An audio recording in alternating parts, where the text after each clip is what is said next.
So hey guys. Welcome back to the channel. This is part 1. What if Naruto transformed into Super Saiyan? Or should we say, what if Naruto was a Super Saiyan? Also we are gonna see some romance between Naruto with Anko, Tenten, Kurenai and others. But before I start, please do like and subscribe to the channel. And also do check out the description box for the next part. Now let's start the story. Chapter 1. Saiyan Transformation. Bardock could feel the intense heat from the giant ball of energy Frieza had unleashed on his home planet, as he could feel death ready to claim him, but even as life left his body, the Saiyan warrior could only smile with joy, knowing his son would rise beyond his own limitations and avenge their race.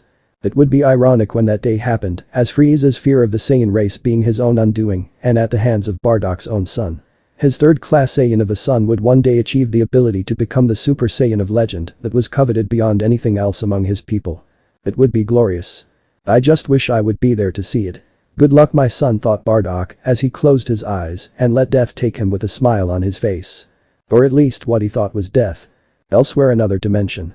A Yondaime Hokage had just battled Uchiha Madara, freed the QB from the man's control, and called forth a Shinigami to seal the fox within his own son.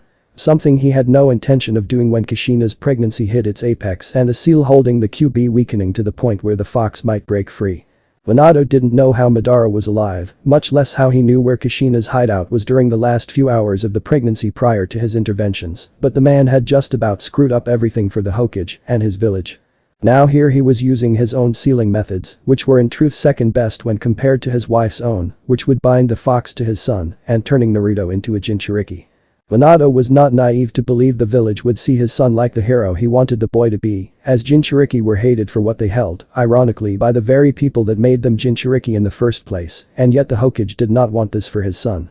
The original plan was for Naruto to receive QB like his wife did at a much older time when Kushina herself could not hold the fox and let the woman use her own sealing methods to transfer the 9 tails to Naruto. But not everything goes according to plan. It's time, mortal. Say goodbye. I have things to do, said the Shinigami, as he saw the blonde man put his son down on the ground, the sealing finally complete, and wished there was some way the boy could be protected from such a harsh life. Strange how during the entire fight with the fox after Madara fled, as Minato summoned the death god, no one saw the bleeding body fall from the sky from the very real the spiritual entity came from and land right on the QB's back. Like a tiny flea amongst its fur, but barely felt by the large mass of demonic chakra and was sealed into Naruto too. Goodbye, son. I'm sorry for this. I never wanted this for you. Same with your mother. Whatever you may think of us in the future, I will understand and won't hate you for hating me if the village does what I think they will. All I can ask of you is to endure what they dish out and know your mother she'd tell you to return it back 1,000-fold, said Minato laughing knowing his wife would say that to her son. But that being said, the Shinigami took the soul of Namikaze Minato, but before leaving for its own real, the death god looked back at Naruto and sensed something else upon its entry to this realm had happened. Something about the boy's energy had suddenly changed, but was restrained by the seal with his mark and even in part by the fox itself. The Shinigami could only conclude that whatever the something was, it was not part of the boy, not connected to QB, and not connected to this very dimension.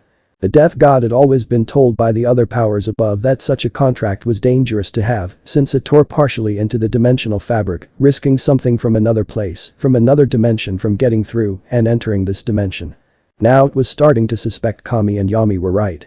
Of course they were always right when it came to matters like that, since they had helped the death god make such a contract with the mortals of this village. In the name of balance, they said. Needed to be put in place to counter a forbidden jutsu that cheated the Shinigami out of a few of the souls in his deathly realm from staying there for an unknown amount of time. However, the Shinigami could not remove this unknown entity from the boy, as it would mean removing the seal and freeing the QB again. The Shinigami didn't want that, as it had enough paperwork on its hands already just from the sealing alone, and didn't want to make things even more complicated than it already was. Let the mortals deal with this situation, and if it bit them in the ass. Oh well. More souls for its realm. Inside baby Naruto. Bardock opened his eyes as pain shot through his body and wondered if this place was hell for all the evil he had done for Frieza. Not that he probably didn't deserve it. Frieza had attacked so many worlds, and the Saiyans had been at the forefront of it for a long time, getting stronger and done what most of the tyrant's normal army couldn't. Why is it so empty? Surely hell doesn't have a floor reserved entirely just for me, said Bardock to himself, looking left and right before he felt the ground around him shift. Who is there? Show yourself. said a deep voice, as Bardock felt himself being moved left and right along the tall red grass he was feeling underneath his broken body. I would like to, but my body is badly beaten and I can't move, said Bardock. Well, he heard a deep growling sound and felt something very powerful was underneath what he thought was the ground when in fact it was something very much alive. Get off my body, said the voice, as the ground shifted further around Bardock and the Saiyan soon found himself falling off the fur onto the hard wet ground. Before staring up at angry crimson eyes that burned with an intense fire at him and a giant clawed appendage ready to end his already fading life. Sorry, not my intention. Where are we? Said Bardock as he stared at this vulpine-like creature and knew of the classification of animal this was since he had seen them before on various planets. Of course none of them were this big or powerful. We have been sealed inside this human child. He's the son of our sealer and are stuck here until the boy's death, said QB as she watched the Saiyan look around with some effort and saw his body was in fact injured to near-death circumstances. The only reason he was still alive was because time had no meaning here and thus stalled his death from happening. I don't know, suppose healing me would be out of the question. Do you even have the power to heal me? Said Bardock as he heard the fox growl at him and felt the QB's power surge around her before entering his body. The only reason I choose to heal you, monkey, is because you might have some use for my vessel in the future and I am in need of some company, said QB as she saw his injuries heal, but even then it appeared that his body had been in a cross between life and death before even being unintentionally part of the sealing. Thanks. I feel weird. Like I am alive, yet in a way I'm dead and feel like I'm being drained with each passing second, said Bardock as he got off the ground and saw the golden bars before heading over to them with a feeling of his energy leaving for that area. This seal was designed to drain me of my power and give it to my vessel. Since you are here with me, the same applies to you and our shared vessel will no doubt absorb traits from yourself in the process. Eventually, you will be fully absorbed into him like I will and will be no longer our own individual selves, said QB, though her tone became sad near the end. So the boy will inherit the spirit of the Saiyan race. Interesting, said Bardock as he saw the fox look at him now with a raised eyebrow and he explained things to her that shocked the vixen before she in turn explained things to him about the world he was now in. Their race sounds powerful. It's actually a shame they were destroyed, said QB as she saw him nod and look past the bars to the boy on the other side asleep. I want more than just the spirit of the Saiyans to live on outside of my son in my own dimension. Don't get me wrong, he'll clean up the mess we made in serving Frieza, but I want to start things off anew and bring about a newer version of the Saiyan race. Is it possible for me to give him Saiyan blood through this seal? To turn him into a Saiyan? Said Bardock as he saw QB think things over and run a claw under her fury chin. Possibly. This seal is designed to absorb energy and blood does have energy. It will take some time, some tinkering, and effort for well over a decade. However, due to the nature of the seal, it may not manifest itself until later, and only if the seal is somehow altered, so the absorption process of our energy stops long enough to let any alterations we make to the body become active, said QB as she saw Bardock nod and look at the boy that would be his new legacy. I want him to embrace the way of the warrior, but not enough that he becomes like we were under Frieza's rule and still have the potential to keep a level head. When the time comes, this boy will achieve a power that will rival the Super Saiyan of legend and all his enemies will tremble in fear, said Bardock as he saw QB nod and grin a huge grin at the implications. The vessel worthy of both of us. Though I should warn you in advance, this village will hurt him because of me and stunt his growth in the process. He should also be allowed to absorb your mentality just to be on the safe side, said QB as she saw him nod and then look at his own tail for a second and thought. Can we also give him a tail? A Saiyan tail? Said Bardock as he turned to face QB and the fox seemed to consider it. It's possible. I can also purge the weakness your race possesses, should someone grab it, said QB before she blushed at seeing Bardock's lack of clothing and was only in a tattered loincloth that did little in terms of hiding the Saiyan's manhood and made a mental note to make sure the boy inherited that too. And make it grow back. Said Bardock while QB nodded and trying to focus on the other impressive thing around the Saiyan's waist. You have to ask. Said QB while Bardock smirked at her. No, but I'd just like to make sure. This is going to take a lot of trial and error on our part, said Bardock while QB scoffed. But it will. Now let's begin.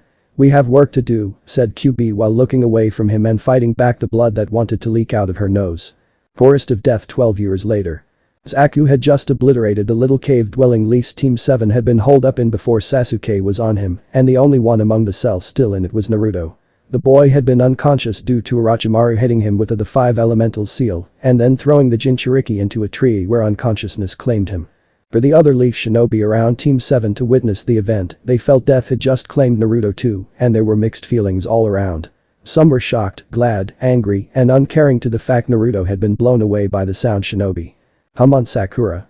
We need to leave if we're going to make it to the central tower," said Sasuke while Sakura nodded, but looked back at where Naruto's supposed grave was and saw the other shocked faces around them. "You can't just leave him buried under that. He's your teammate," said Ino, as she saw Neji shrug, since it was no skin off his back while Tenten wanted to help and Lee already digging for him. "Stop, Lee. We have our own objective to complete.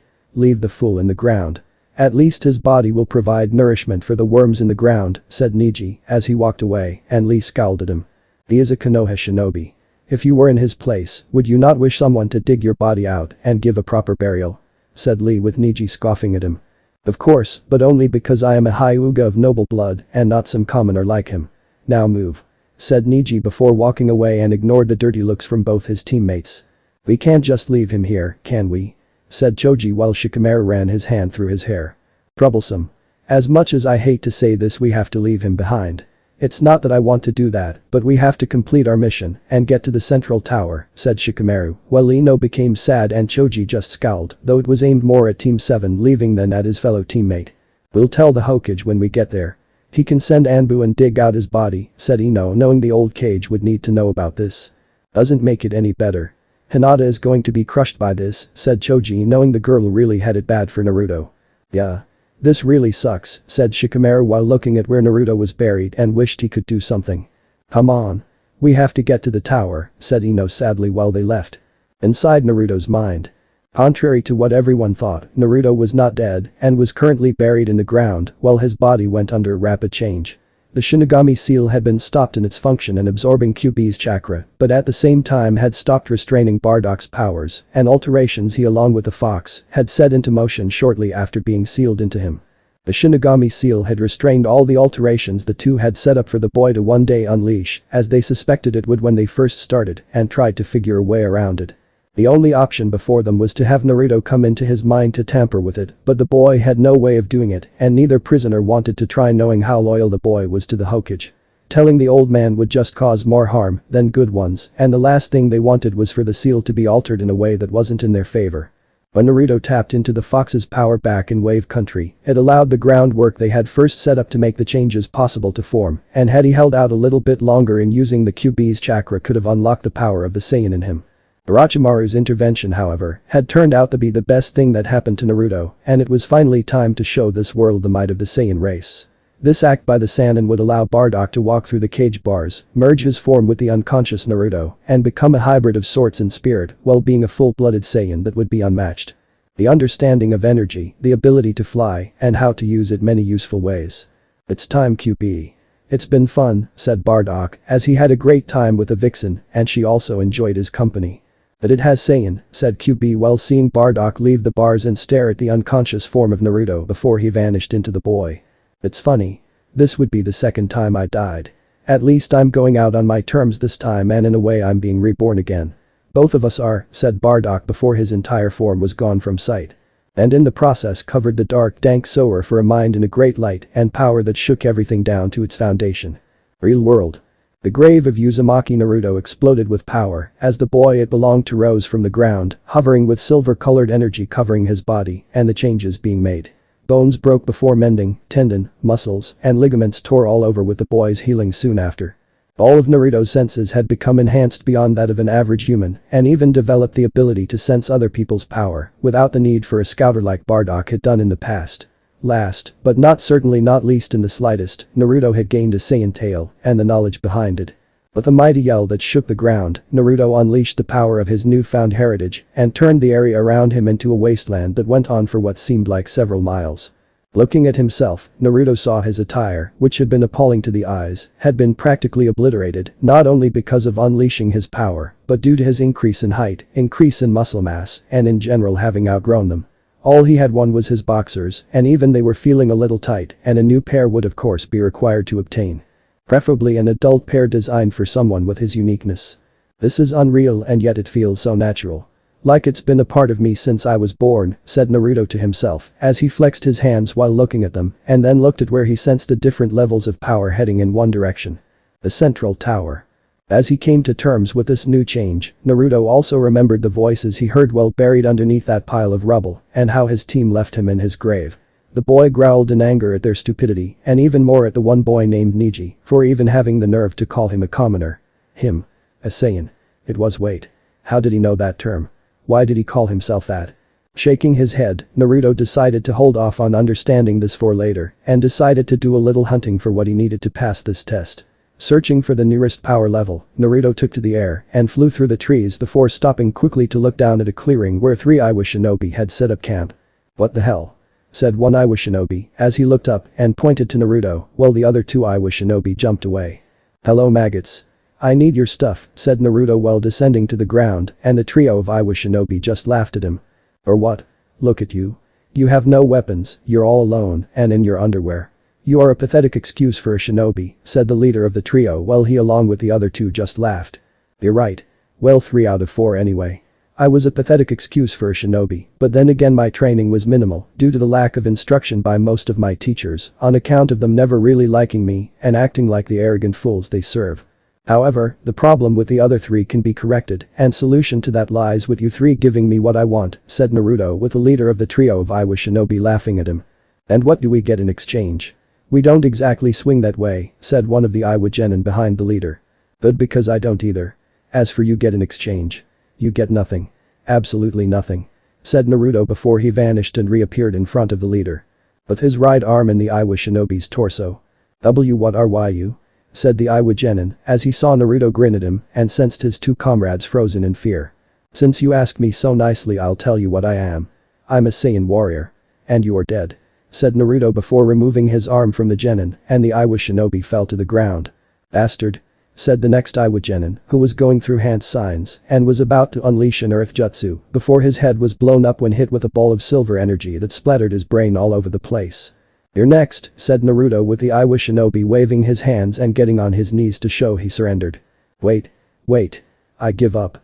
I have what you need just don't kill me, said the Iwa genin as he threw over a bag with the scrolls, weapons, and some extra clothing he had in the event they were needed. That's good. Thank you for your generous donation. However, if I let you live, then you will report this to your cage and most likely make me a target in the future. I can't have that, said Naruto before he shot another blast of energy at the Iwa genin and blew him up. He was on his way. Central Tower several days later. Congratulations to all of you who made it this far and welcome to the next stage of the Chunin exams. Normally we would give you all a month to prepare for the finals, but given how there are so many of you, we have to go through preliminary rounds to thin out the ranks and ensure only the best from each village advances to the finals. Said the Sandaime Hokage while seeing one person he wished was here to compete in the prelims. Uzumaki Naruto. Team 10 had come to him after his arrival and immediately informed him of what had happened with Team 7 along with how they left the boy buried in the dirt. For all they knew, the boy was alive but just buried underneath that rubble and yet the genin teams there had chosen some with reluctance. The mission over a comrade. Well, except for Guy's one student who actually tried digging for Naruto but then obeyed the acting squad leader of the team and headed for the tower to complete the exams. Hyuga Hinata could be seen in a state of complete depression as she had come to the conclusion that Naruto had fallen in the forest of death when he wasn't seen among the other genin there and yet strangely enough she glared at Sasuke along with Zaku for their hand in his death. Zaku for the killing and Sasuke's disregard for rescuing Naruto in the off chance he might be alive despite the attack that buried him in the ground. I'm sorry Naruto-kun. I'm sorry I couldn't tell you how I felt thought Hinata as she was in an emotional state between sorrow and anger at what had happened to him.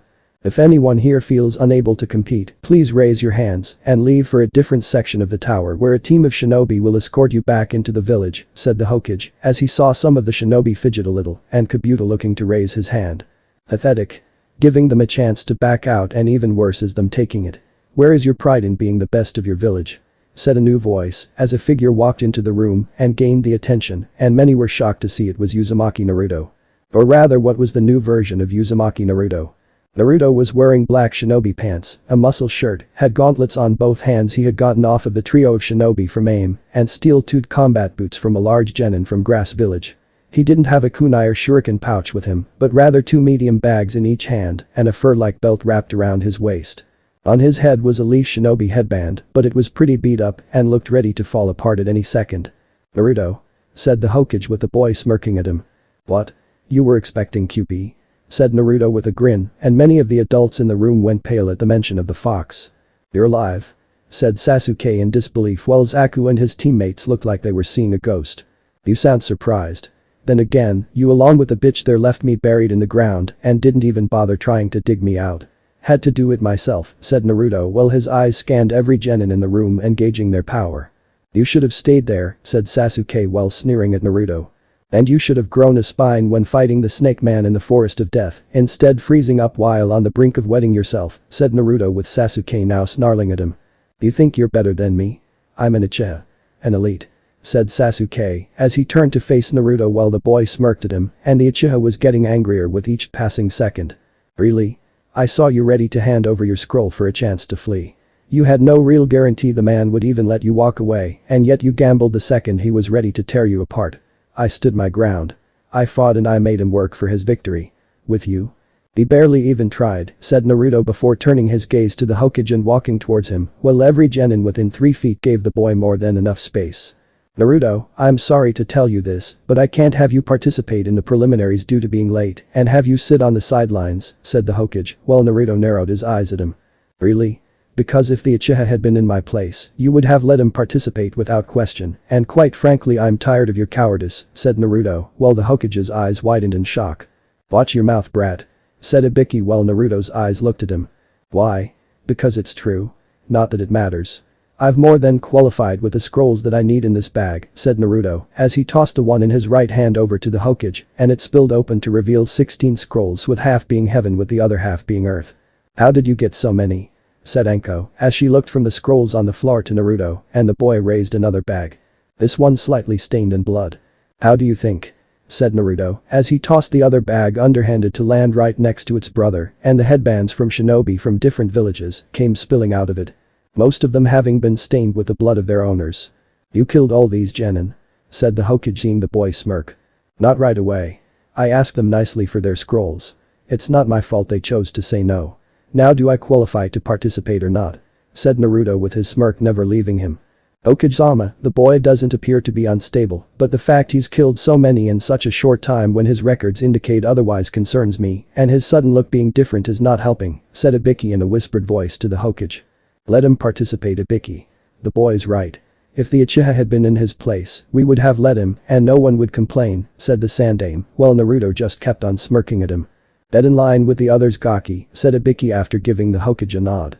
I knew you would see things my way, said Naruto before walking back to the others and standing in a line while standing behind a heavily blushing Hinata.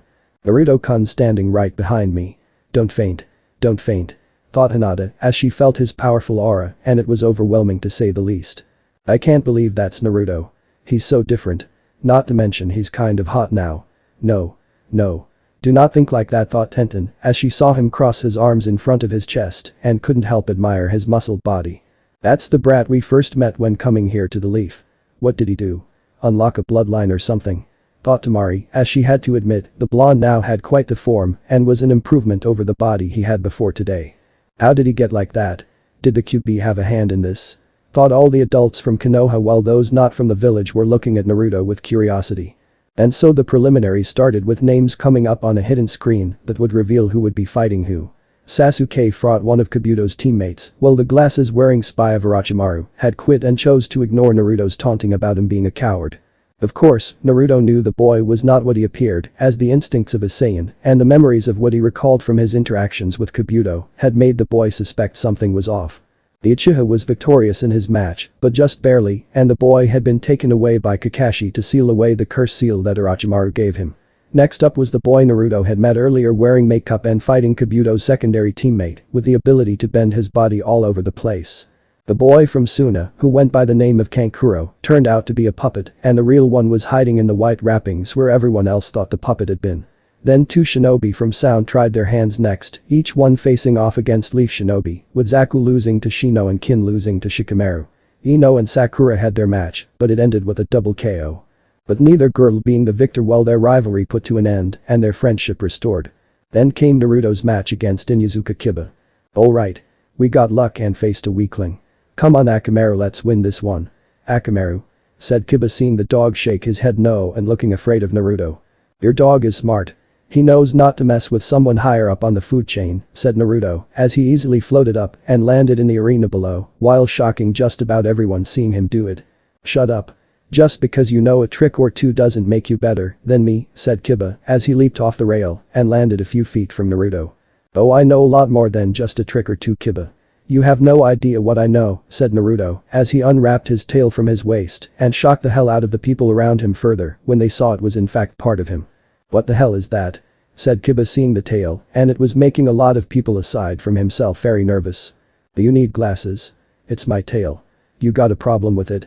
Said Naruto seeing how freaked out the boy was. Hell yeah, I got a problem with it. Humans don't have tails, Naruto. I'm pretty sure that was covered in our biology classes at the academy, said Kiba seeing Naruto let out a chuckle. Then I guess I'm no longer human. Perhaps I'm something more, said Naruto as he grinned further and his tail was moving wildly behind him. Something more? You're a freak of nature, Naruto. That is what you are, said Kiba seeing Naruto scowl at him. I like the tail, said Hinata to herself, but let out and squeak when Naruto turned to look at her with a raised eyebrow and was surprised he heard her. Thanks, Hinata-chan. At least I know there is at least one person in Konoha that likes all of the different parts of me, said Naruto, making the girl blush further since she had seen every part of him with her eyes at one point during the written part of the exams with her eyes since she had used them to cheat and had seen that part of him down there. Look at that blush. She's done something naughty. Such a bad girl. Maybe I should try corrupting her under Kuro-chan's nose, thought Anko, as she had an idea on how to do that, and it involved Hinata looking at Naruto with those all-seeing eyes. Hey. Focus on me and not her, said Kiba angrily while Naruto just smirked. Why? She's much better looking than you. Smells better too.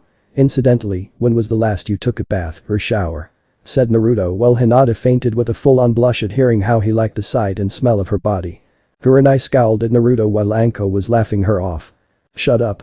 You think you're so great, but you're just a weak wannabe shinobi who can't even perform a simple clone and failed the academy 3 times because of it, said Kiba with a grin on his face, while Naruto's face became one with anger. Probably because the teachers knew my output of energy was so high no form of control would allow me to perform one properly.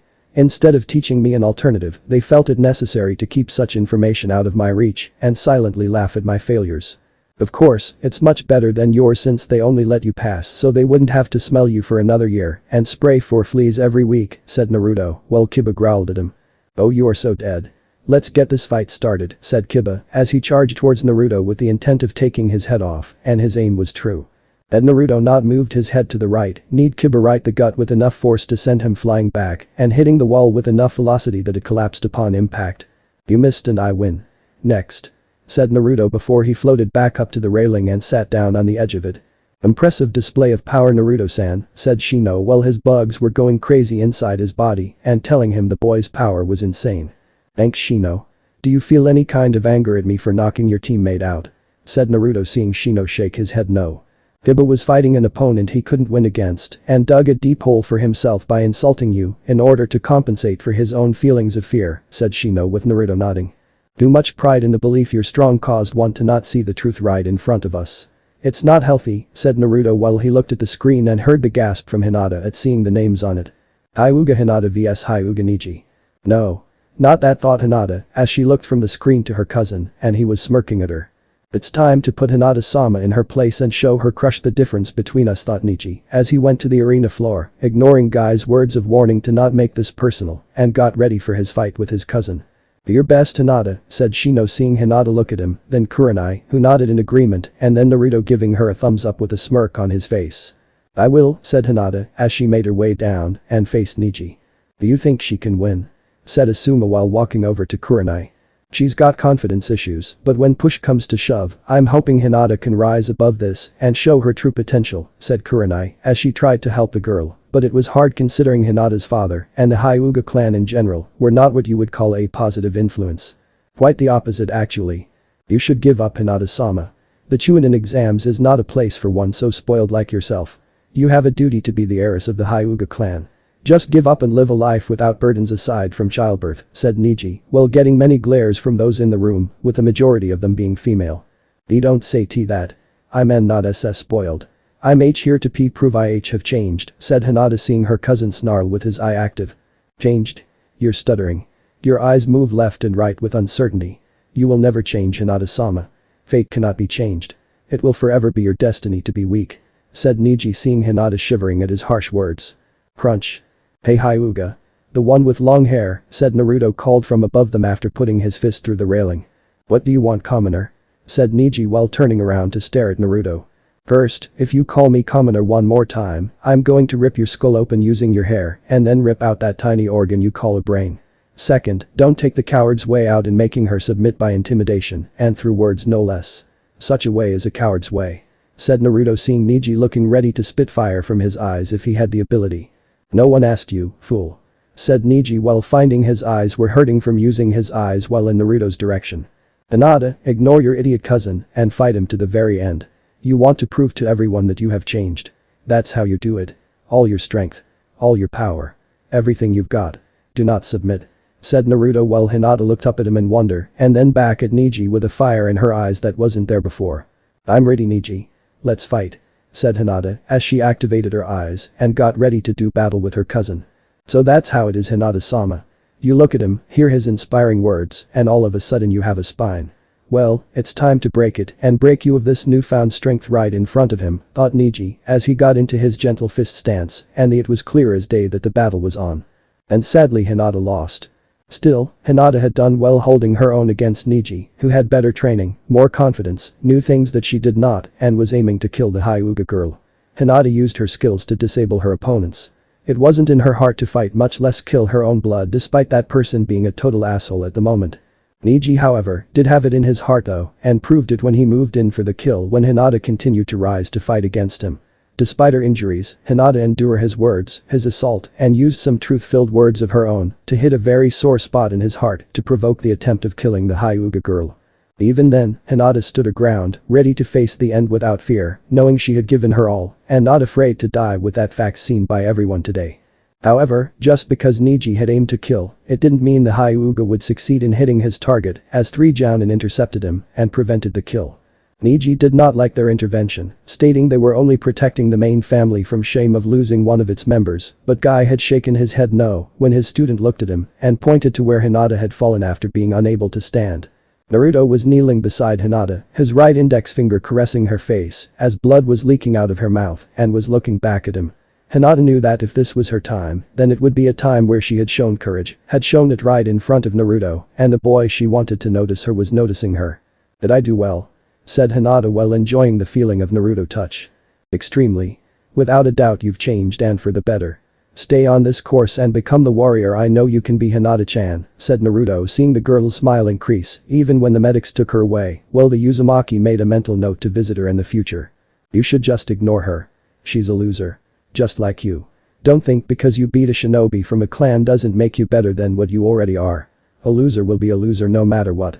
Fate is fate," said Neji while watching Naruto watch Hinata until the girl was out of sight, and in an instant, no one could track the Uzumaki was right in his face. "Care to repeat that again, little man?" said Naruto in a deadly voice, his eyes staring right at Neji, filled with energy and power that made a shiver run up the Hyuga's spine. "Naruto," said Asuma in a warning tone, knowing that if the boy did anything, he would be disqualified and thus make Neji even happier. Along with a lot of other people in the village that didn't want him to advance. "I said a loser will be a loser no matter what. Fate is fate," said Neji, though there was less conviction in his voice and a hint of fear.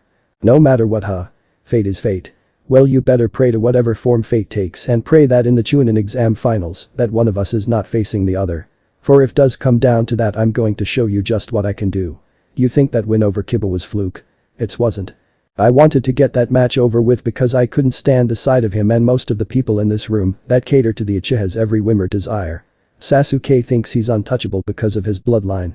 You think similar yet slightly different thoughts because of your bloodline being that of a Hyuga and thus are protected politically with friends in high places. However, in the Chunin exam finals, you will not be protected and I will show you a fury that no human being has ever before witnessed.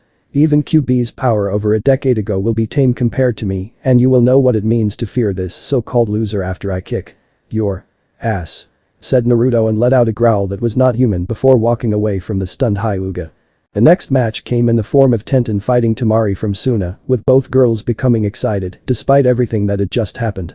Tenten had unleashed her weapons on Temari, but the Suna Kunoichi was too much for the Leaf Kunoichi and the wind jutsu she used to knock away the projectile weapons. Damari then added insult to injury, with her fan being used to hurt tendon in the spinal column, and further reinforced the fact that Suna came to the exams to win. Hurting people was just a bonus for them. This was further proven by Sabaku no Gaara fighting Rock Lee, with the latter fighting with everything he had, and more so when opening almost all of the 8 celestial gates. By this point, Kakashi had come back, missing the fight Naruto had with Kiba, and saw things with his Sharingan eye in order to use what he saw to help train Sasuke. Sadly for Lee, his opponent was a Jinchuriki like Naruto and had more control over his power than Naruto ever did with QB. Not surprising since Gaara's seal was designed for that purpose and being weak enough for the boy to use his demon's power to control sand in such a deadly manner. It was also made to be the ultimate shield, given how Shukaku was the weakest of the 9 and thus had to think despite being crazy on how to fight defensively over that of offense means like the other Biju did. "I will not be denied," said Gaara as he commanded his sand to rise and move like a serpent towards Rock Lee trying to crawl away from him. "Yes. Yes, you will be denied," said Naruto as he appeared seemingly out of nowhere, his arm outstretched, hand covered in energy. Less than a 6 inches of space was all there was between the orb of power and Gaara's face, with the red-haired boy looking right at the energy in Naruto's hands. What?" said Gaara as he could believe what was in front of him and stared into the blonde's blue eyes burning with power. "I owe him. You kill him. I kill you. Decide," said Naruto coldly while Guy had appeared between the sand and Lee. "Very well. Proctor, I doubt my opponent can continue fighting me and ask you to call the match with me being the victor," said Gaara as he called his sand back to him and the proctor did just that. "I tell Lee my debt to him is paid. Out of all the rookies there, he was the only one among them to try and dig me out," said Naruto before he cancelled his attack and saw the Jounin nod in understanding. Honorable warriors pay back their debts. After that, the matches pretty much neared the end as Choji faced Dosu, and the latter won by putting the former to sleep using those metal bracers on his arms to emit sound vibrations that attack the sensory part of the brain, responsible for controlling when a person sleeps. With the preliminaries now over, all that remained was to determine who would face who in 1 month's time and in front of the public masses. First match. Uzumaki Naruto vs Hyuga Neji. Second match. Sabaku no Gaara vs Uchiha Sasuke. Third match. Kanuta Dosu vs Nara Shikamaru. Fourth match. Abiram Shino vs Sabaku no Kankuro. Fifth match. Sabaku no Tamari vs winner of fourth match. These are the matches that will take place in 1 month. "Train well," said the Sandame while making a motion for Kakashi to keep Naruto back to answer some questions. But that said, the contestants left with their senseis with the exception of Naruto and Sakura since Kakashi stayed behind while the pink-haired girl left with the others. As for Naruto, he was told by Kakashi to stay and answer some questions the Hokage might have for him. "What do you want?" said Naruto with the Sandame looking at him with a frown, and so did Kakashi. "Naruto, be more respectful to the Hokage," said Kakashi, since this was a serious matter that could impact Naruto's life in the future. "What respect? I don't respect people who have replaced their warrior spirit with that of a coward's and would play politician," said Naruto seeing the Sandame's eyes narrow at the accusation. "Naruto," said Kakashi sternly. "Shut up. Don't you dare try to reprimand me, you hypocrite. You think I don't see your actions in favoring the Uchiha since our team was put together? Giving him extra training while I and the pink-haired Uchiha fangirl do chakra control.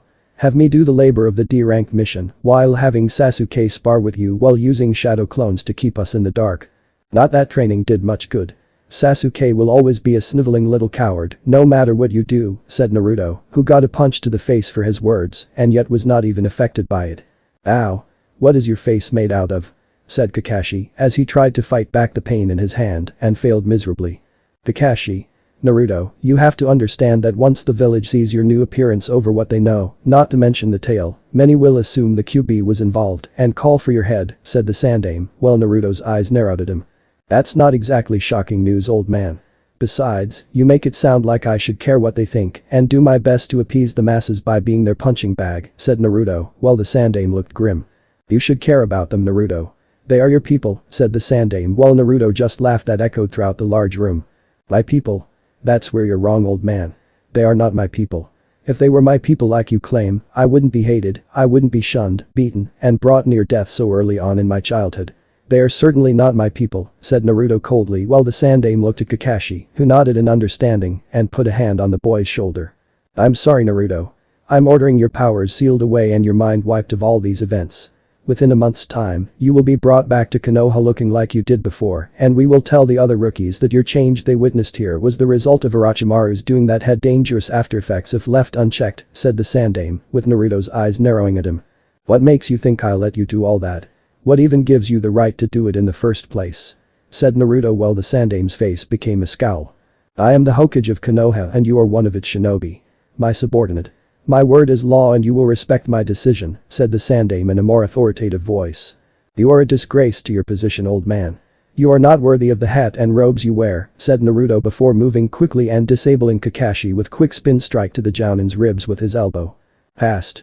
But not fast enough, thought Sandame, as he moved quickly for a man of his age and aimed for a pressure spot on the back of Naruto's neck. Only for Naruto to vanish from his spot and the Sandame found himself unable to find him.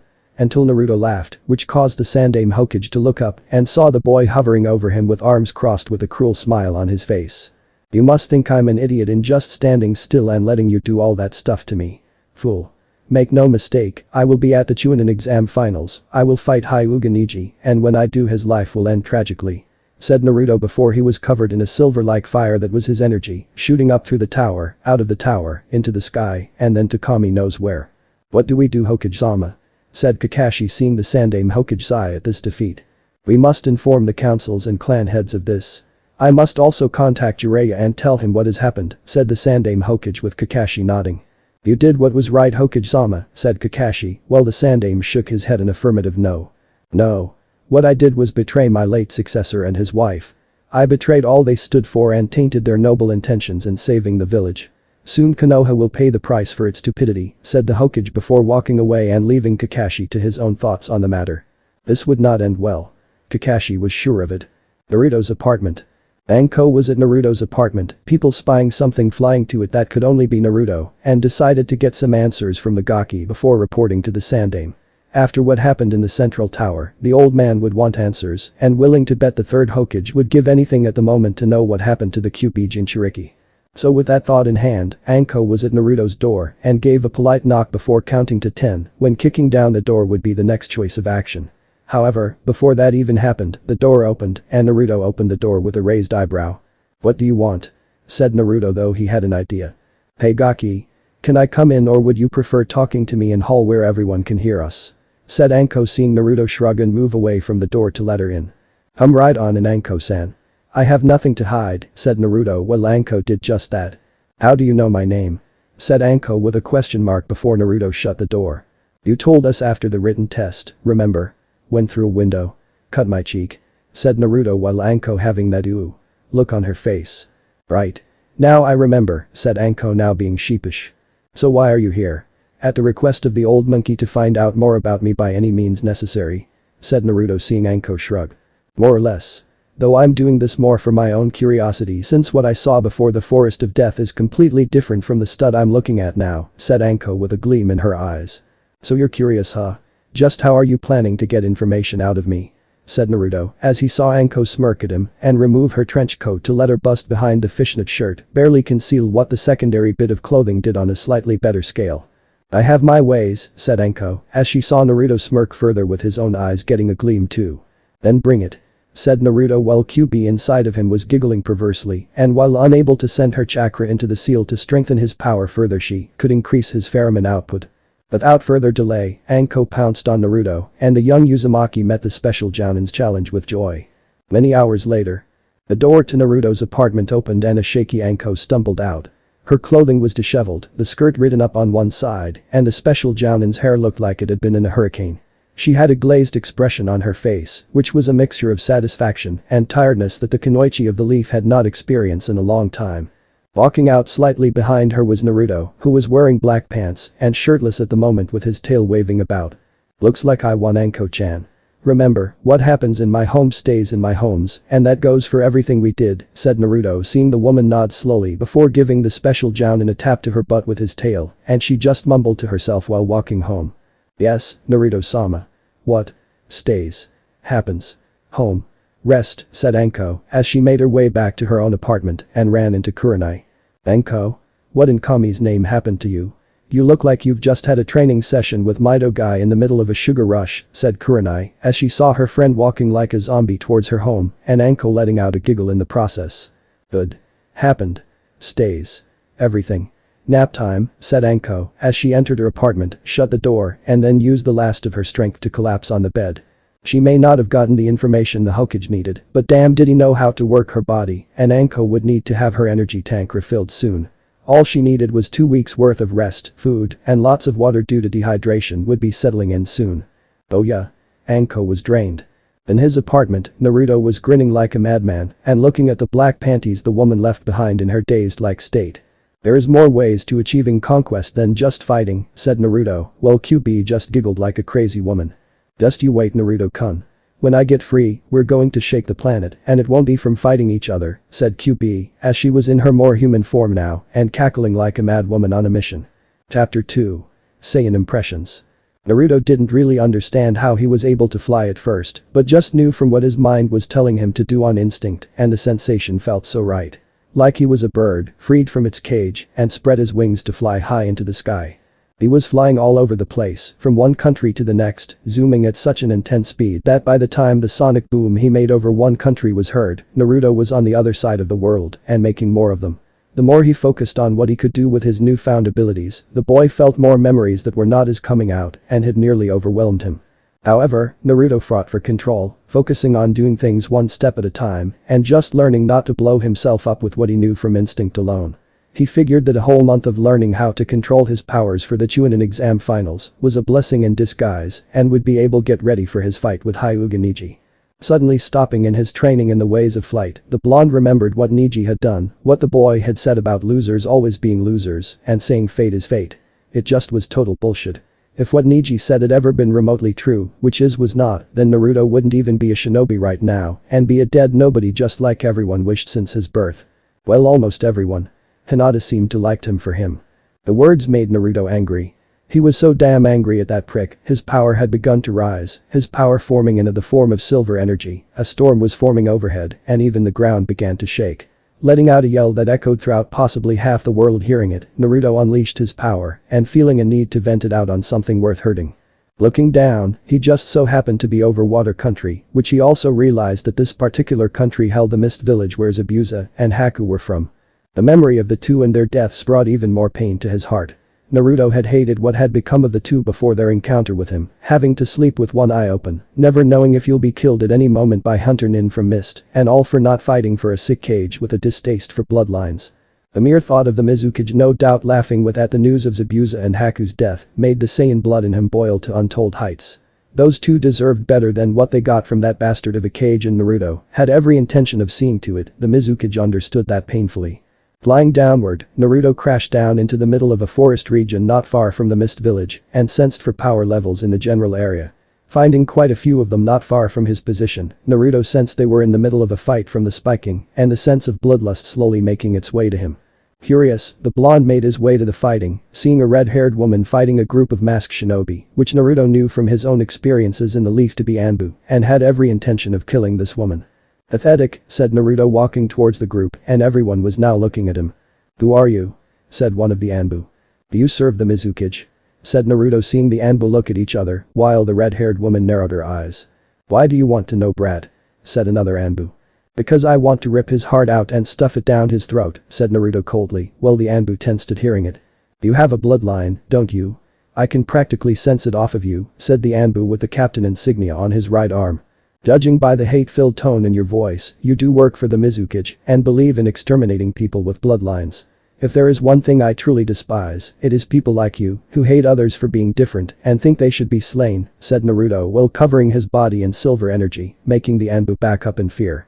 "Monster," said the Mist Anbu captain. "No. Not a monster. Saiyan," said Naruto before he quickly vanished and in a flash had obliterated the Anbu before turning to face the shocked redhead. "Who are you?" said the woman in shock, awe, and fear. "My name is Uzumaki Naruto and like you I've got a beef with the Mizukage that needs to be settled," said Naruto, seeing the woman nod slightly and accept the hand he offered. Though mere seconds later, the two were surrounded by another group of shinobi, but they were different from the ones Naruto just killed and seemed ready to defend the woman rather than kill her. With a simple motion of the woman's hand, the group stood down and lowered their weapons, though they were clearly on alert should that command change. My name is Terumi Mei.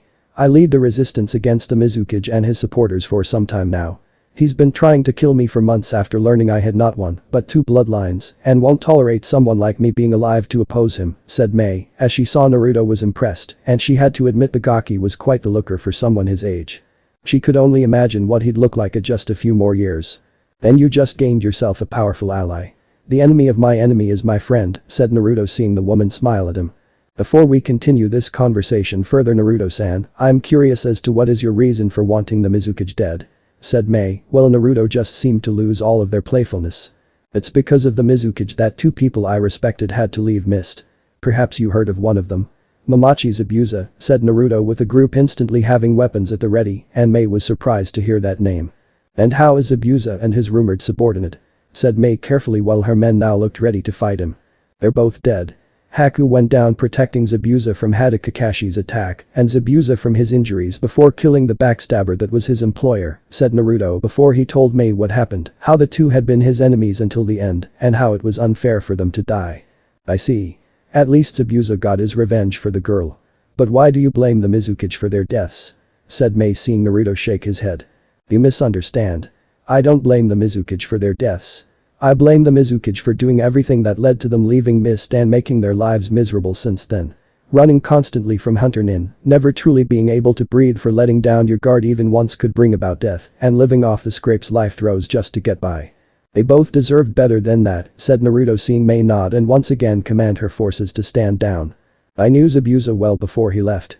In fact, he could have sold me out, but chose not to, and for that I've done my best to misdirect Mist Hunter Nin until recently. The Mizukage caught on and decided to dig around before learning what he needed to send them after me, said Mei, seeing Naruto nod and then grin. Well, this is your lucky day, Terumi Mei. Not only does the Mizukage fail to kill you, but he now has to deal with me, and I am not in the mood to be merciful, said Naruto coldly at the end. I believe you, but you also need to know he's a Jinchuriki and has the incredible power of the three tails at his command, said Mei, while Naruto raised an eyebrow at her. The three tails? That's it? Said Naruto with Mei looking surprised by how casually he brushed off the fact the Mizukage was a Jinchuriki. This is no time to be arrogant, Naruto-san. The Mizukage is powerful enough without the demon's power, but with its demonic chakra under his command, said Mei, but was silenced when Naruto unleashed his power, and it kept rising higher than the three tails ever was when free. The three tails is nothing compared to me, nor is its jailer. You want the fighting to end and bring stability to this land? I can do that easily, said Naruto, as the ground shook, the sky flashed with lightning, and scaring the crap out of those around him. And just as quickly, the power he generated left, and all was calm again. And in exchange for this generous action, said Mei having regained her voice after a short few minutes. Nothing much right now. Just come see the Chunin exams in Konoha in 1 month's time and make it known you're the new Mizukage. I can tell you're going to be a much better one than the current jerk, so that's all I really want right now. The Kage, who will look out for everyone, and not just the majority since the majority is not always right, said Naruto with Mei nodding and knew that she knew he meant more to that than he was willing to admit. I can do that, said Mei, as she saw him smirk at her, and the redhead had to admit she was a bit turned on. Are your forces remotely ready for a fight? Said Naruto seeing Mei think over the size of her forces. Most of them are ready, but we're lacking the power to fight off the Mizukage, and the number of those loyal to him is still higher than our own, said Mei with Naruto's smirk growing. Get your troops ready, Terumi Mei. The strength you need has just arrived and you're looking at him, said Naruto before turning around and heading for Mist. Terumi-sama, are you sure it's wise to trust this kid? I know he's powerful, but we hardly know anything about him, and the risk is very high, said one of her shinobi. I know it is, but we can't delay any further, and Yugura needs to fall now. If we don't act, the chance to kill him will not happen for a few more years, and even then such a fight will have its drawbacks. The only reason we won't be invaded by rival villages is due to being our country being a continent unto itself, and it takes time for them to get here with any sizable force. This kid will do the hard work for us, and from I felt of his own power I honestly think we can win with him on our side, said Mei, as she saw the man nod and had to agree that the boy's power was something he had never felt before. I'll get our forces ready, said the shinobi before heading off to get the others. In Mist Village. Iguro was feeling uneasy, as he had felt that power somewhere in Water Country rise up out of the blue, and it was something out of this world to him. To make matters worse, he could feel it coming this way and wondered if it was another Biju seeking to expand its territory. It was possibly, but this power felt different. Very primal, yet focused on just heading in the direction of the village and did not change course. Prepare the village's defenses at once, said Yugura as he saw his Anbu nod and leave to carry out his orders. No sooner had the mist Anbu left, an explosion was heard at the gate and the power the Mizukage had felt earlier was back. The sound of fighting was heard in the village as his shinobi were fighting whatever had made its way here, and when Yugura arrived on the scene, he was surprised to see it at just one person. The boy with a monkey tail from what he saw with it being used to smack one of his shinobi through a building. How could a boy have so much power inside of him? Was he a Jinchuriki too? Sent by his masters to crush the mist because so many losses over the years had weakened them significantly? Maybe. Possibly.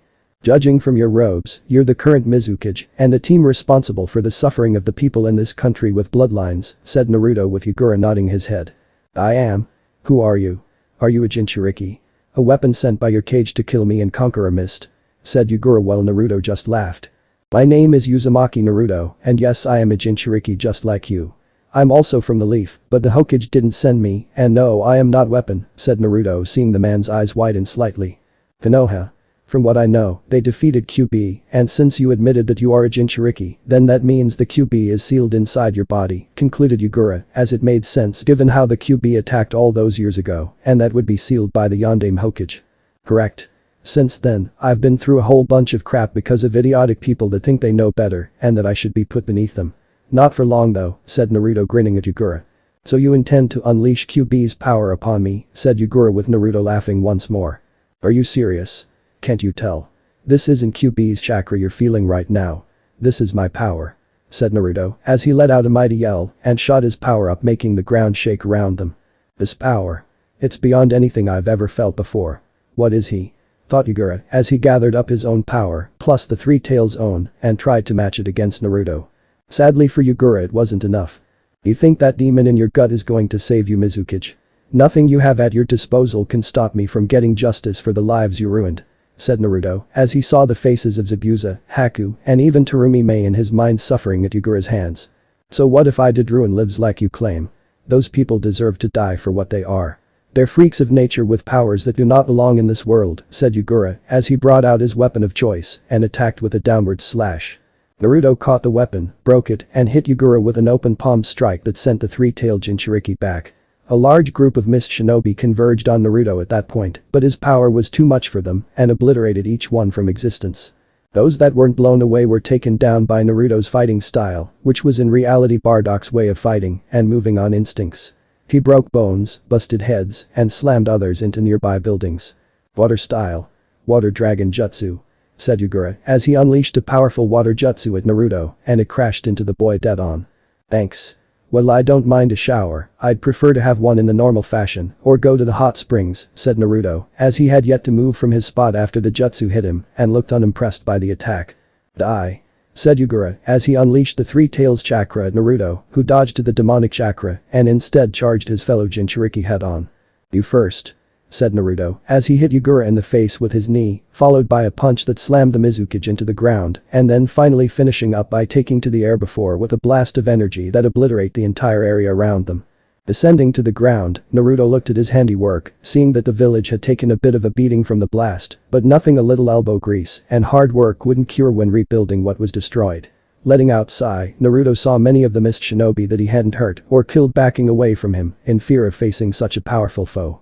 You did it, said Mei, as she appeared with her forces and saw the devastation Naruto had brought down on Mist. I aim to deliver Terumi-san, said Naruto as he bowed his head to her and begins to walk out of the village. I'll see you at the Chunin exams, said Mei seeing the Saiyan stop and turn his head to smile at her. I'll look for you there. If by chance I'm not, assume it's anything foul play was involved and don't believe anything the Sandaime tells you Mizukage-sama, said Naruto as he shot up into the air and shocking many of the mist shinobi while taking off with a streak of silver energy being left behind. Such a strong boy. One day, he'll be an even stronger man and when that happens I will make him mine, said Mei as she could see it now and the blush that formed on her face matched the hair on her head. Graduation's on being the Mizukage madam, said one of Mei's loyal subordinates by the name of Ao. Thank you Ao, but now is not the time for celebration as we have a lot of work to do and only a month to get it done before the Chunin exam finals come around, said Mei, while Ao frowned in confusion. If I may Terumi-sama, Miss doesn't have any of its shinobi participating in Chunin exam finals, so there is no need for you to attend, and, said Ao, but an icy stare from Mei made him stop and felt a shiver run up his spine. Our ally, who is responsible for succeeding ahead of schedule, is participating in them in 1 month. I want my position in being the new Mizukage of Mist to be strong enough by then that I can leave the village to see him, and if it's not I'll just have Naruto-kun kill you, said Mei before her face goes from cold to sweet with a smile and goes skipping off to Mizukage Tower while Ao can only sweat drop. Wait. She said the kid was participating in the Chunin exam finals. Then the kid is ranked a genin. Oh Kami. Thought Ao as his Byakugan eye hidden behind the eye patch had felt that power. And the realization that the adult version of Naruto would be even more powerful brought icy shiver up the man's spine, knowing how this could play out for him with Mei clearly having thoughts about the boy that would one day become a man. An idea of what Ao would face should he fail to complete his leader's orders appeared in his mind. Ao's pictured outcome. Forgive me for missing the Chunin exam finals, Naruto-kun. Ao team dragged his feet and I was held back by my duties as the new Mizukage on account of his incompetence, cried Mei into the blonde's shoulder and Naruto comforting her. I understand, Mei-chan. I don't blame you. I blame your subordinate and I don't like to see such a beautiful woman cry because of his stupidity, said Naruto as he comforted her and glared at a frightened Ao. Really? You don't hate me? Said Mei with Naruto smiling at her. No. Of course not, Mei-chan. Now your subordinate on the other hand, do you have a suitable replacement in the event of his death? Said Naruto while Ao began to sweat even more out of fear. Yes. I had to in the event he died during the rebellion against Yugura, said Mei before she got a kiss on the forehead from Naruto and the blonde turned his attention to Ao. That's all I needed to hear. Don't worry though, Mei-chan, I'll help you until your new subordinate is broken in and who knows, maybe we can spend time in your office after hours. Said Naruto while shooting energy at Ao, who was doing his best to dodge the explosive orbs and crying out for mercy. Oh Naruto-kun, you say the sweetest things. Said Mei as she held onto his left arm and watched him blow up Ao while gushing as he did it. End of pictured outcome. I have work to do, said Ao as he moved like the QB and the Shinigami were both after him. Konoha Hospital. A few days later. Naruto landed on the hospital roof as he felt that landing in front of the building on the ground where the public would see him wasn't the smartest move and decided that the stealthy approach and seeing Hinata was best. Of course, he forgot that the floor Hinata was where the more severe patients rested had doctors and nurses running around to get the injured back on the road to recovery. Once they saw him, they screamed in fear and took off to find a shinobi to report his whereabouts so they could take him away. Upon reaching Hinata's room, he stopped to hear voices, or rather what was a voice of a man in the room putting down the girl that had fought so bravely against her own cousin. Silently opening the door, Naruto saw Hyuga Hiashi berating his eldest daughter for losing to a branch family member, and that such an act was unforgivable in the eyes of the clan. Hiashi was so into his tirade about how Hinata was a failure, how she would watch her cousin kill the demon brat and remove the demonic taint that had plagued Konoha for too long. Are you listening to me, Hinata? Or are you too deep in your own little world involving that boy? Said Hiashi with his eyes active as he stared at Hinata, who was in no real condition to face him, or his harsh words that demanded she crumple like a cheap folding chair being sat on by a sumo wrestler. Do you enjoy putting your own daughter down, Hyuga? Said Naruto with Hiashi quickly spinning around to see him while Hinata gasped at seeing him. You. Get out of here before I show you just how lethal a Hyuga can be, said Hiashi while fighting back the pain his eyes felt when seeing the boy's energy shining brightly in front of him. Spare me the theatrics, Hyuga head. You have neither the right nor the power to end me with your skills. I can see those eyes of yours are straining to even look at me when active. What makes you think they can help land a lethal blow at close range when they can barely help you look at me now? Said Naruto while Hiashi looked livid despite the fact his words were true. I'll kill you, boy. I do not need my eyes to destroy your heart with my gentle fist, said Hiashi while Naruto smirked at him. I'm sure you'd love to try, said Naruto while motioning Hiashi to come at him. Aye boy. Said Hiashi as he had to deactivate his eyes when moving forward and aimed for Naruto's heart. However, Naruto was neither in the mood to deal with such a fool, nor did he want to at the moment and simply dodged the strike before breaking the man's arm. He then kicked the man literally in the and sent Hiashi flying into the wall to leave a body imprint before the man fell onto the floor. I have a better idea, tell your dumbest nephew he's next and to pray I'm in a good mood when we fight. Said Naruto before shutting the door on him and turning to face Hinata. I'm sorry, said Hinata as she buried herself more under the covers and looked away from him. You're sorry? For what? Said Naruto walking over to her and sat down in a nearby chair after pulling it over to him. For being weak in front of you while my father was here. I wanted to say something. I really did, but I don't, said Hinata, as she looked away from him, ashamed of her own shy nature and not sticking up for herself. I know. It just proves how strong you were fighting Niji. If your father treated you like this most of your life, then it's no wonder you've had confidence issues and hesitant to do anything. You're always afraid to do anything knowing your father will most likely hate any decision you make, regardless of whether it's right or wrong, said Naruto, seeing the Hyuga girl nod, since that was true regarding her father. Nothing she ever did pleased him. She could be named Hokage and he would put her down in some manner. I don't feel very strong, said Hinata with Naruto just smiling at her. Physically, you're as you should be and recovering from your injuries. Mentally, you should feel a bit better and a weight being lifted off your shoulders, said Naruto, while Hinata looked confused. I should? Said Hinata with confusion. Of course. You fought and held your ground. Almost everyone expected you to give up after hearing Niji's words. Yet you stayed, said Naruto, seeing Hinata shake her head. I only stayed because of what you said to me, explained Hinata with Naruto smirking at her. Sometimes we need helpful push in the right direction to get started on the path we wish to take. There is no shame in that.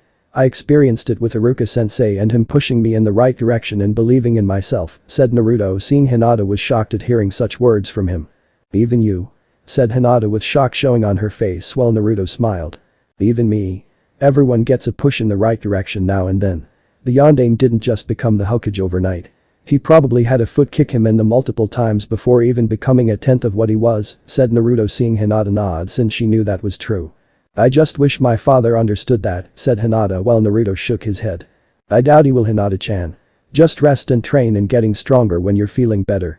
You got the stuff needed to become a great warrior.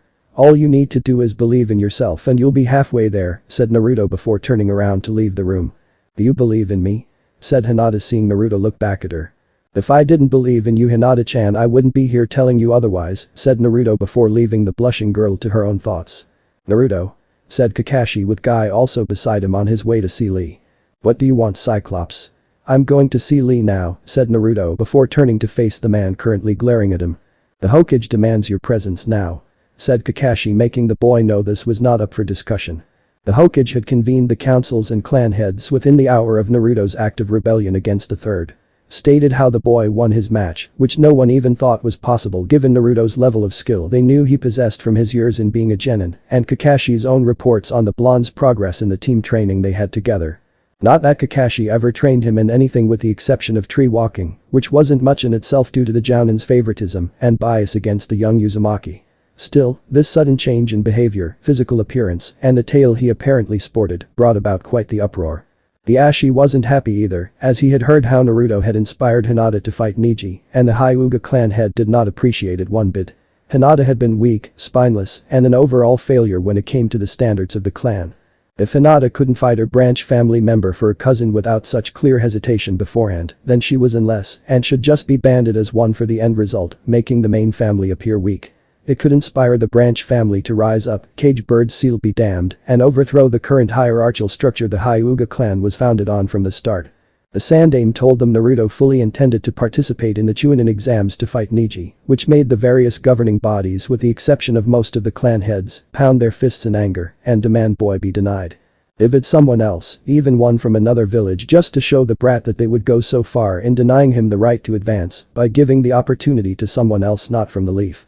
The Sandaime told them such an act would get the attention of the clientele and the many daimyos from other lands, asking too many questions on the changes to the roster. While they could keep things under wraps for a time, daimyos had resources of their own that could easily find out the truth and thus make things worse for the village. For now, it was better to have Naruto participate with the potential clients thinking he was a loyal leaf shinobi and then handle the boy afterwards with a cover story they could sell. Oh, now the Hokage gains a spine. Did the councils give it back to him for this one day only? Said Naruto, seeing Kakashi's eye narrow at him. That's enough, Naruto. Come with me. You can visit Lee later, said Kakashi, about to put a hand on Naruto's shoulder. Touch me and you lose an arm. That is not a feat. It's a promise. Said Naruto coldly while Kakashi hesitated for a second and clearly gauging just how real the threat really was. The Hokage wants you in his office in 5 minutes, Naruto. Don't be late, said Kakashi while Naruto just scoffed. No promises, master of tardiness, said Naruto walking away to Lee's room with Guy beside him. Lee was grateful for your intervention when I spoke to him last, Naruto-san, said Guy with Naruto nodding and reaching Lee's room. I owed him for actually giving a damn. He tried to dig me out while others just walked away. I don't know what you think of me, guy, but I am a warrior of honor, and when I owe a debt to someone it gets paid in full, said Naruto, seeing Guy nod. If that is how you feel, then I have a proposition to make after speaking with Lee, and will benefit for your match against Neji, said Guy, seeing Naruto look back at him with a raised eyebrow. Isn't it a conflict of interest? Said Naruto, seeing Guy shake his head no. Neji may be my student, but I am not allowed to teach him taijutsu, and I know only so much about his bloodline that his clan allows in order to give some kind of training. He spars against Lee, but Neji doesn't understand that Lee is able to hold his own against him with his handicap of not being able to use ninjutsu or jinjutsu due to the lack of chakra reserves, said Guy, with Naruto nodding in understanding. Well, regardless of your reasons for helping me with my match with Neji, I'll accept it since taijutsu is something I'd like to work on and just need to know when to show up at what time, said Naruto, as he felt his fighting ability was great, but something honed in the ways of close combat and refined with finesse would be better than the brawling one he was using now. His Saiyan instincts once more telling him that. Lee. My youthful student, you have a visitor and soon to be a fellow student learning the flames of youth, said Guy while Naruto held back the tick mark on his forehead.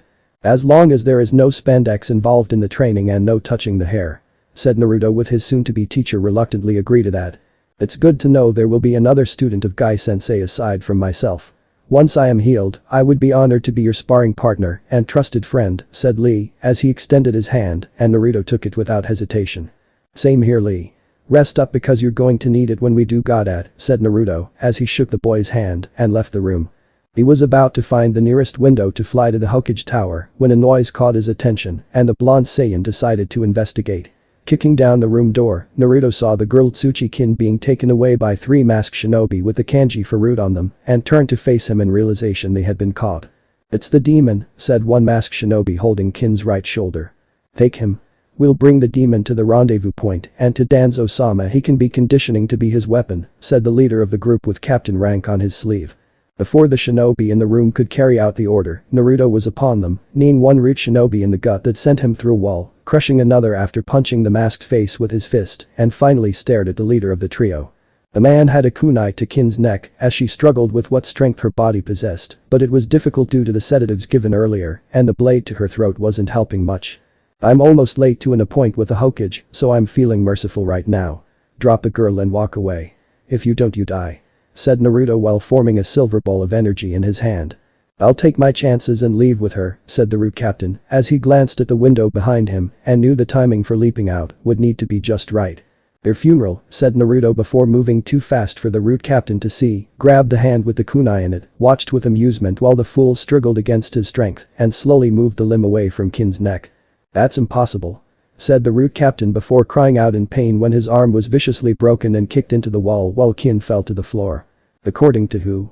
Said Naruto before blasting the root shinobi to pieces and turned to walk away. Wait. Please don't leave me, said Kin, as she didn't have the strength to fight right now and was afraid to be left here all alone. Naruto stopped and turned to face the frightened girl. His Saiyan side told him to forget her as she was weak and should fend for herself. However, Naruto ignored it while he came to terms with what the girl was asking of him and considered his options.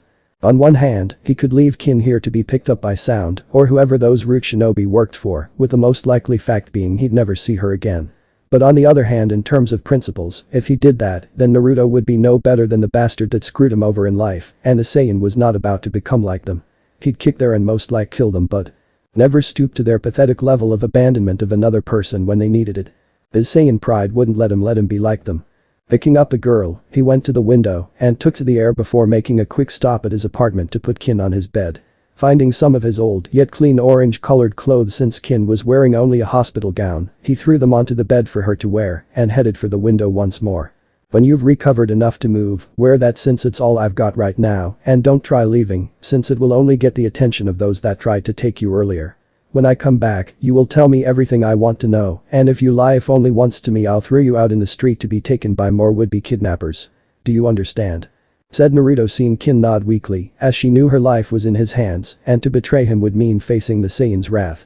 Yes, Naruto-sama, said Kin, as she clearly remembered him from the Chunin exam preliminaries, coming in with the scrolls and headbands of the shinobi that he found in the Forest of Death after her team's encounter with his own.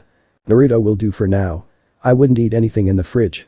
I haven't been here for about a week, so if you're remotely hungry, then I suggest you suck it up and wait for my return with something edible," said Naruto before going out the window and into the sky without another word. Hokage Tower at the moment. "He's late. I knew Kakashi should have just taken the boy and brought him here," said Kaharu, seeing Hamura not in agreement. "After what he did to Hiashi at the hospital, the boy should be imprisoned or executed for his actions against the clan head," said Hamura, as he had heard from Kakashi how Hiashi had to be hospitalized with a broken arm and a concussion to go with the various bruises that had formed on his body from hitting the wall. "Considering how Hiashi treated his own daughter, I'd say the team deserved the beating and the Uzumaki Gaki deserves a medal," said Tsume, as she was proud of Naruto for doing what he did and stood up for the shy Hyuga girl. "How can you say that, Tsume? Your own son was beaten by the demon," said someone on the civilian council. "My son knew the risks in fighting someone. Besides, Kiba needed a kick in the since he was getting a tad arrogant and I won't stand for that," said Tsume, as she had spoken to Kiba about who he lost to and that being arrogant had played a part in his defeat. "I heard Uzumaki-san has changed quite a bit. I'm curious to see if the rumors are in fact true," said Shibi, as he had heard from his son that Naruto was very much different than before and that Shino's own insects were terrified of the power the boy had displayed. "His demon powers are manifesting and the seal is weakening. Jiraiya-sama, we order you fix the seal and lock away the boy's powers after his arrival," said Hamura, as he saw Jiraiya leaning against the wall and deep in thought. "Why don't we wait until the Gaki gets here before doing anything? From what I've heard, the Gaki has a tail like a monkey instead of a fox's like I was expecting when told of the changes, and if approached in a more diplomatic way could help us find out the changes to his body," said Jiraiya, seeing the Sandaime Hokage's two former teammates grumble at hearing his opinion. He also wasn't pleased with how the village treated Naruto. Truth was, Jiraiya wanted to take the boy with him, teach Naruto like Minato wanted, but the Sandaime had been so damn insistent that Gaki stay here in the leaf and instill a sense of loyalty. Of course, the Sannin had no idea that the method used when agreeing with his former sensei involved barbaric means of abuse and downright cruelty that would have the boy's parents come out of the Shinigami's belly to kick the of every moron that had a hand in this grand scheme of theirs. "Smart move. Clearly you have more brains than they do," said Naruto, as he flew into the room via the open window and glared at the idiots that were discussing his future without his say in the matter. "As usual. That's him. No wonder my son lost," thought Tsume, as she saw the Gaki had gone from orange jumpsuit to full-blown primal-like alpha material and had to make a mental note to inform Hana, so she approached the boy with caution due to her never even being around an alpha male. The last thing Tsume needed was her daughter seeking the blonde Uzumaki out at night and then getting knocked up soon after. "Curious. According to my hive, Naruto-sen's power holds no traces of QB, and yet it is still making them nervous," thought Shibi, as he saw how calm and in control Naruto was despite this overwhelming power flowing through him. "You will show us respect, demon," said Hamura while Naruto scoffed. "And by what right do you deserve respect from me?" said Naruto while seeing the fools the Hokage surrounded himself with seething. "We are your betters. You will show us respect and submit like a whipped dog should," said Kaharu while ignoring the growl from Tsume while Naruto just laughed. "My betters. And here I thought you fools didn't have a sense humor. You all sit there behind this table, hands clasped in front of you on it, glaring at me with your beady hate-filled eyes and basically saying submit to our demands because I sit here. You think that your position gives you power over me? The kind of so-called power you possess is not the kind of power needed to even make me nod my head in your direction. It's not even power," said Naruto, seeing the councils pounding their fist in anger, glaring at him further and saw the Hokage looking to Jiraiya for help. Okay. Calm down before you all break a blood vessel. Naruto, the Sandaime had me come here because he feels the seal holding QB is weakening and is influencing you in some way. Being a seal master and the sensei of the Yondaime Hokage, I need to inspect it to ensure that's not the case," said Jiraiya, while Naruto now turned to face him. "You taught the Yondaime Hokage? You were his sensei?" said Naruto curiously while taking a step toward the Sannin. "What? Didn't the Sandaime tell you? I'm not only his sensei, I'm your godfather too," said Jiraiya with a smile, but it left when the Sandaime winced, shaking his head, and the look on Naruto's face looked like it could blow up a mountain. "My godfather?" said Naruto, as he took another step towards the now nervous man, and the Sannin looked again at the Hokage currently looking away. "Why yeah. I was supposed to take care of you after everything with QB, but the third Hokage had convinced me that you'd be safer under his watch and protection from any potential enemies," said Jiraiya, while Naruto let out a deep growl of anger before turning his head and glared at the Hokage. "Did the old fool tell you of my life in the village growing up? Did the fool tell you of the abuse I had to endure under his watch?" said Naruto, seeing the old Hokage not looking him in the eyes. Just recently, said Jiraiya while he saw Naruto gauging his words for a lie. And what is your opinion of how he handled things? Do you approve? Said Naruto as he saw Jiraiya look at the Sandaime, then back at him, and then giving his form a once-over. You look healthy. Said Jiraiya while trying to lighten the mood. He had no part in that. Even I don't fully understand the sudden change I went through, said Naruto, as he kept seeing memories of different places, worlds even with different kinds of beings, some strong and some weak fighting him. It's the fox. The fox is breaking free. Seal his power away, Jiraiya, said Hamura as he stood up and pointed an accusing finger at Naruto like he had just confessed to killing off the entire Uchiha clan instead of Itachi. Sit down, Hamura. There is none of the Kyuubi's chakra coming out of him. It's almost like it's being blocked, said Jiraiya as he knew given the nature of the Yondaime's seal, there should be some kind of small output of the fox's demonic power and thus prove the seal was doing its job. Blocked? Impossible. How can you possibly say that? He is the Kyuubi, said a member of the civilian council. Oh, so you, a simple civilian with no experience in the shinobi or the sealing arts in general, knows more about the seal the Yondaime used than me. A genuine seal master and the sensei of the Yondaime Hokage. Please do share your infinite wisdom about the seal on my godson and its purpose, said Jiraiya seeing the man open his mouth to say something, but found he couldn't and just shut up before sitting down. So that's what Snake did, said Naruto more to himself than Jiraiya. Snake? You mean Orochimaru? Said Jiraiya with some growing concern knowing that while sealing wasn't up there on Orochimaru's list of prodigal skills, the man did know enough to mess with functioning ones to the point where they did little or none of the things its creators designed them to do. Yeah. He hits me hard in the gut with his hand and I'm soon out of it. Next thing I know when waking up is someone buried me alive and my so-called teammates left me for dead in the forest of death. So much camaraderie and bonding as a team, isn't that right, you old fool? Said Naruto seeing the Sandaime look away while Jiraiya glared at the Hokage for not telling him that part. Naruto, I need to see what Orochimaru did to your seal and fix it before what he did possibly becomes harmful to your body, said Jiraiya seeing Naruto gauging him for lies and deceit on his part. I suppose. But know that if you are trying to do something that will take away what has been a blessing to me, then a curse I'm going to beat you within less than an inch of your life, said Naruto before he sat down in a nearby chair and raised his shirt so Jiraiya could carefully inspect it. That's what he did. Orochimaru blocked off access and basically disrupted your chakra from functioning properly, said Jiraiya, but still found it interesting that such a seal overlapping the original was not working like it was intended and the boy changing into what he was now. Remove it, said Naruto simply knowing the sooner it was off the better. No. The Kyuubi's power must be denied to him. That is the only way the brat can stay in the Chunin exams, said Hamura as he glared at the boy who glared back and let out a primal growl. We will compromise, said the Sandaime at last while Naruto glared at him. And by compromise, you mean trying to screw me over again, said Naruto while the Hokage just ignored him. Jiraiya will train the boy for 1 month, but he will not undo Orochimaru's seal over the Yondaime's own and will check up on it every week leading up to the finals to ensure that nothing is wrong with it, said the Sandaime, seeing the people in the room nod at the idea while thinking without the Kyuubi's healing abilities, the boy could be badly injured. I have a better idea. Jiraiya fixes my seal or I rip your heart out, said Naruto while he glared at the Sandaime. You border on treason, Naruto, said the Sandaime with a warning tone in his voice. No more than you did with me when you told everyone about the Kyuubi and then tell them to do something they had no intention of doing in regards to keeping silent about the fox. How many people did you actually punish for breaking that law, old man? From the way the councils here call me names that reference to the fox sealed in my gut, not to mention the people in the village themselves, I think you don't enforce it at all and just let them get what they want at my expense, said Naruto before lowering his shirt and getting off the chair despite Jiraiya's protest. That's not true, Naruto, said the Sandaime, but the boy quickly grabbed the table that in a sense connected all the various branches of Konoha's government together and threw it up through the ceiling like it was ball filled with air. Such strength. It rivals Tsunade. But Naruto doesn't know how to do that and the seal Orochimaru made should be disrupting chakra output, so control needed to use that level of strength is impossible in a genin, thought Jiraiya seeing it with his own 2 eyes. Is it? The people in the village hated me for over a decade, yet when I asked why they did after less than half of that time had gone by, you told me it was something that wasn't my fault and that they would stop if given time. Well, old man, they didn't stop. Not once. No doubt I have you to thank for that in the first place and telling me not to fight back or else bad things would happen from my actions, said Naruto, while the third Hokage scowled. You didn't, said Jiraiya looking at the Hokage, who didn't meet either one in the eye and yet his eyes did not show guilt. Oh, but he did.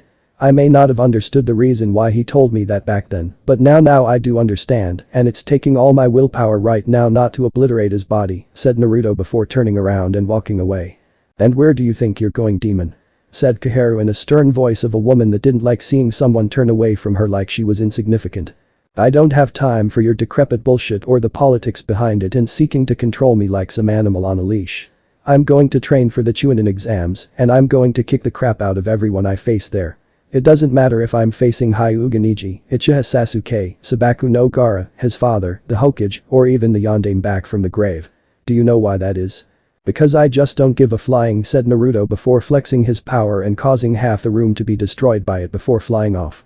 If Jiraiya was serious about fixing his seal, then the Sannin would do it and not complain after Naruto gave him a good beating for his involuntary neglect.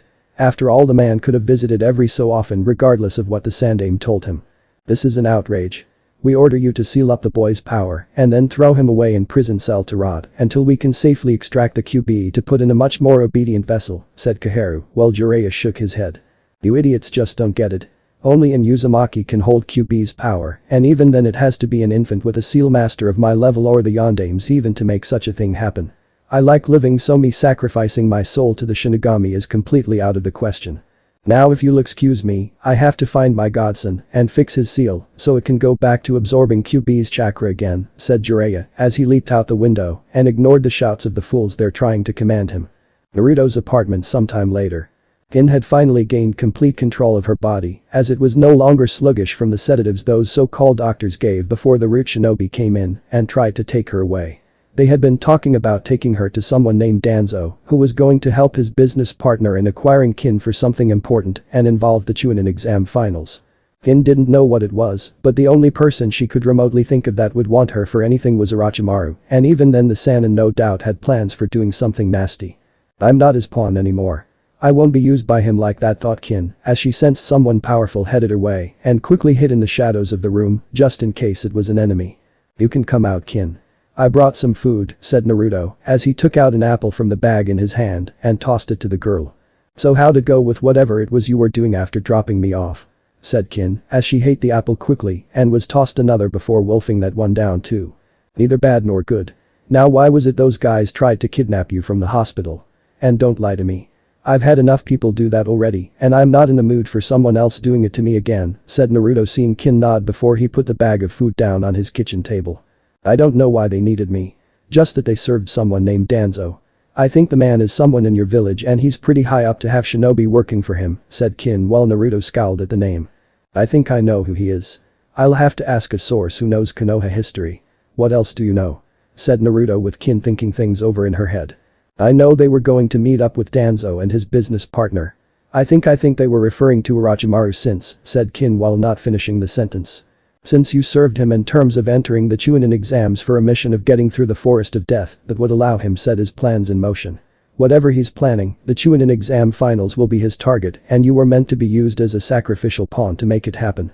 Danzo will have to come up with an excuse for not successfully acquiring you, and if he can't, a sacrifice of his own will be made to ensure their combined plan succeeds," said Naruto with Kin now looking at him with a raised eyebrow. "And how do you know that?" said Kin curiously. "Because it's what someone does to prevent a partnership from falling apart when you do not want it to just yet. It's strategy pure and simple. You have a partner in crime, he gives and takes while you do the same in return. Working together to achieve the same goal and taking down a village, but the thing about partnerships is they don't last very long when the objective they work together in completing is a success. One will turn on the other so the other doesn't share. The other will expect it, succeed in preventing the betrayal from being a success, or the betrayal will succeed with the victor getting all the spoils," said Naruto with Kin looking surprised by this. "And how do you know that?" said Kin with more curiosity in her voice with a hint of skepticism. "Because I've been around these people my whole life. They betrayed the Yondaime by trying to control me through abuse and the power sealed within me. They'll betray each other within and without of the village for that single yet potent word that brings about a person's desires. Power," said Naruto before moving to the wall by his window, put his hand through it and pulled what he caught from the other side. Which was Jiraiya of the Sannin and the man's neck in his hand. Wait. I'm on your side, Gaki," said Jiraiya while feeling like he was caught in the vice grip of his old teammate. "You have funny way of showing it by spying from outside and I'm not laughing," said Naruto with his grip on the Sannin's throat not lessening in the slightest. "Sorry. It's part of my profession. I'm a spy master and like all things when it comes to spying, we have to stay out of sight, said Jiraiya, while pleading with his eyes for Naruto to let him go. You're also supposed to be my godfather, and that is supposed to takes priority over just about everything else you may be skilled in. Or did the thought of checking up on me ever cross your mind? Said Naruto, seeing Jiraiya wince at his words. I was busy with my spy network during that time. Sensei wanted me to protect Konoha from outside threats and gave me reports on your activities in the village. I thought they were accurate when they stated you were happy, said Jiraiya, while feeling the grip on his throat get tighter. Perhaps you should focus your spies inward at the village itself. I take it from what you heard outside that there is a conspiracy aimed at taking down the leaf. Said Naruto with the Saiyan finally being freed from his grip and gasping for air. Yeah. The man you heard, the girl here named Danzo, is the Sandame's former rival for the position and commanded the Root Shinobi division that worked from the shadows before Sensei ordered it to be disbanded. He feared them being loyal to Danzo over that of himself and wanted them reintegrated back in Konoha's general shinobi populace. To many, Danzo is considered a diehard patriot of the Leaf and believes any potential threat to Konoha must be killed without hesitation, said Jiraiya, while Naruto scoffed. And you believe this man would give up such a thing? Being the leader of an army like that is not a power one tends to surrender lightly, and I think the man is spiteful enough to keep it working in secret long enough to get what he wants, said Naruto, and Jiraiya just nodded in agreement. But why work with Orochimaru? Said Kin, as she knew the man hated Konoha, and if this Danzo character was Konoha's most loyal shinobi, why join his supposed opposite? Because Danzo's views of Konoha are the opposite of the Sandame's own.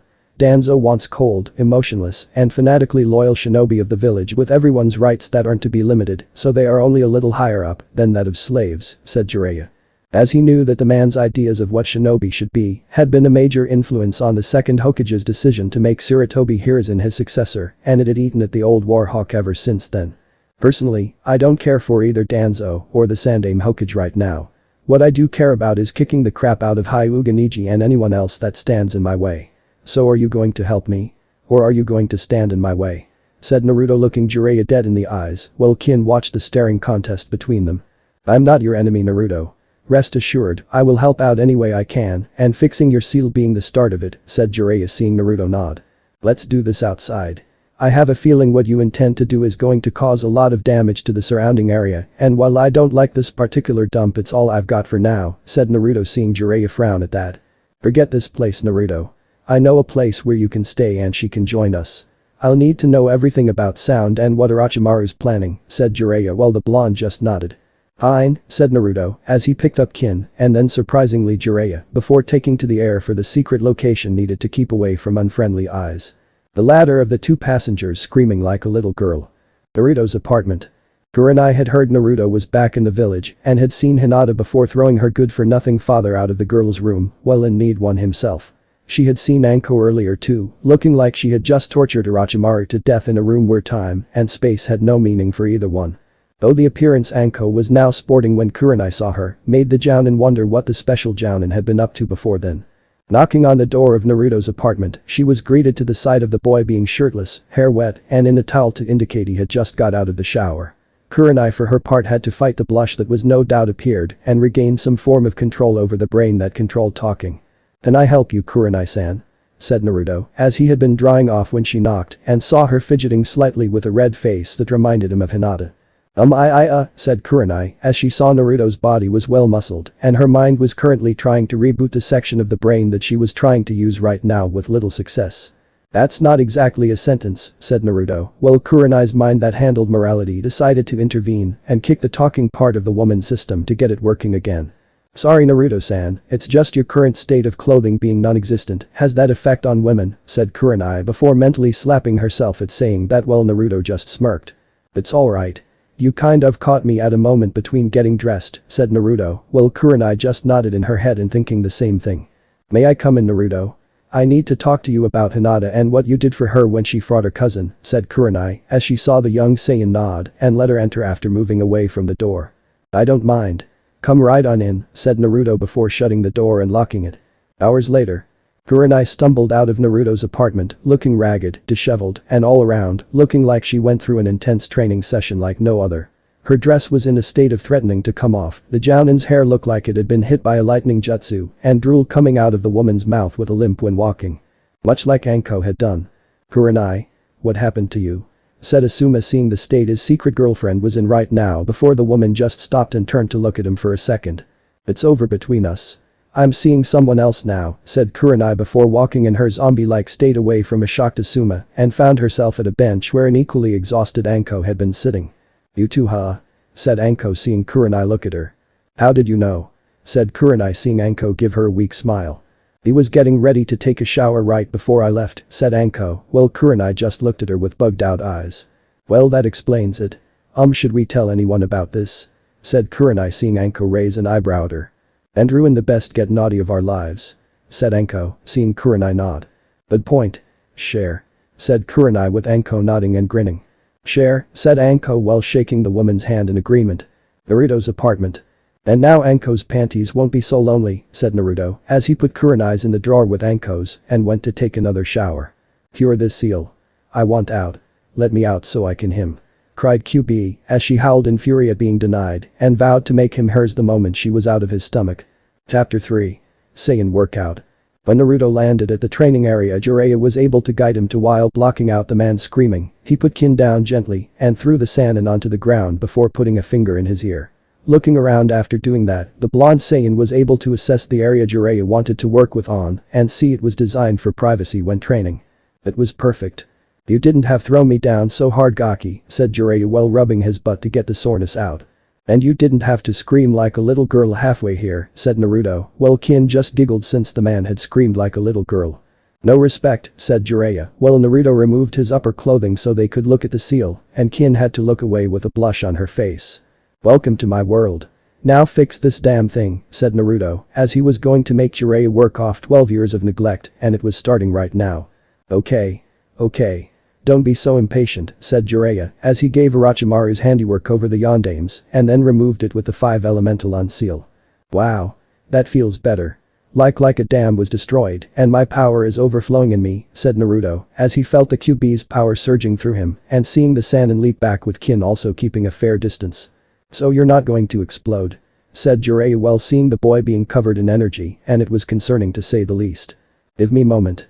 This is a lot of power I'm feeling right now, said Naruto as he was fighting for control and the ground shook with storm clouds forming in the sky above. Oh crap. Run the hell, said Jiraiya as he grabbed Kin and ran since the tall tale signs of destruction of an area were upon them. With a loud roar, Naruto covered the area energy and yet still fought for control over what felt like another presence trying to control him. However, the boy wouldn't let this power go to his head and called upon all his willpower to not let this consume him. As he retracted the power back into his body, Naruto felt a part of him swelling with pride over being able to do it and the Uzumaki wondered if that was QB or something else responsible for the changes in his life. Before he could think anything further about it, Naruto collapsed onto the ground. Naruto's mindscape.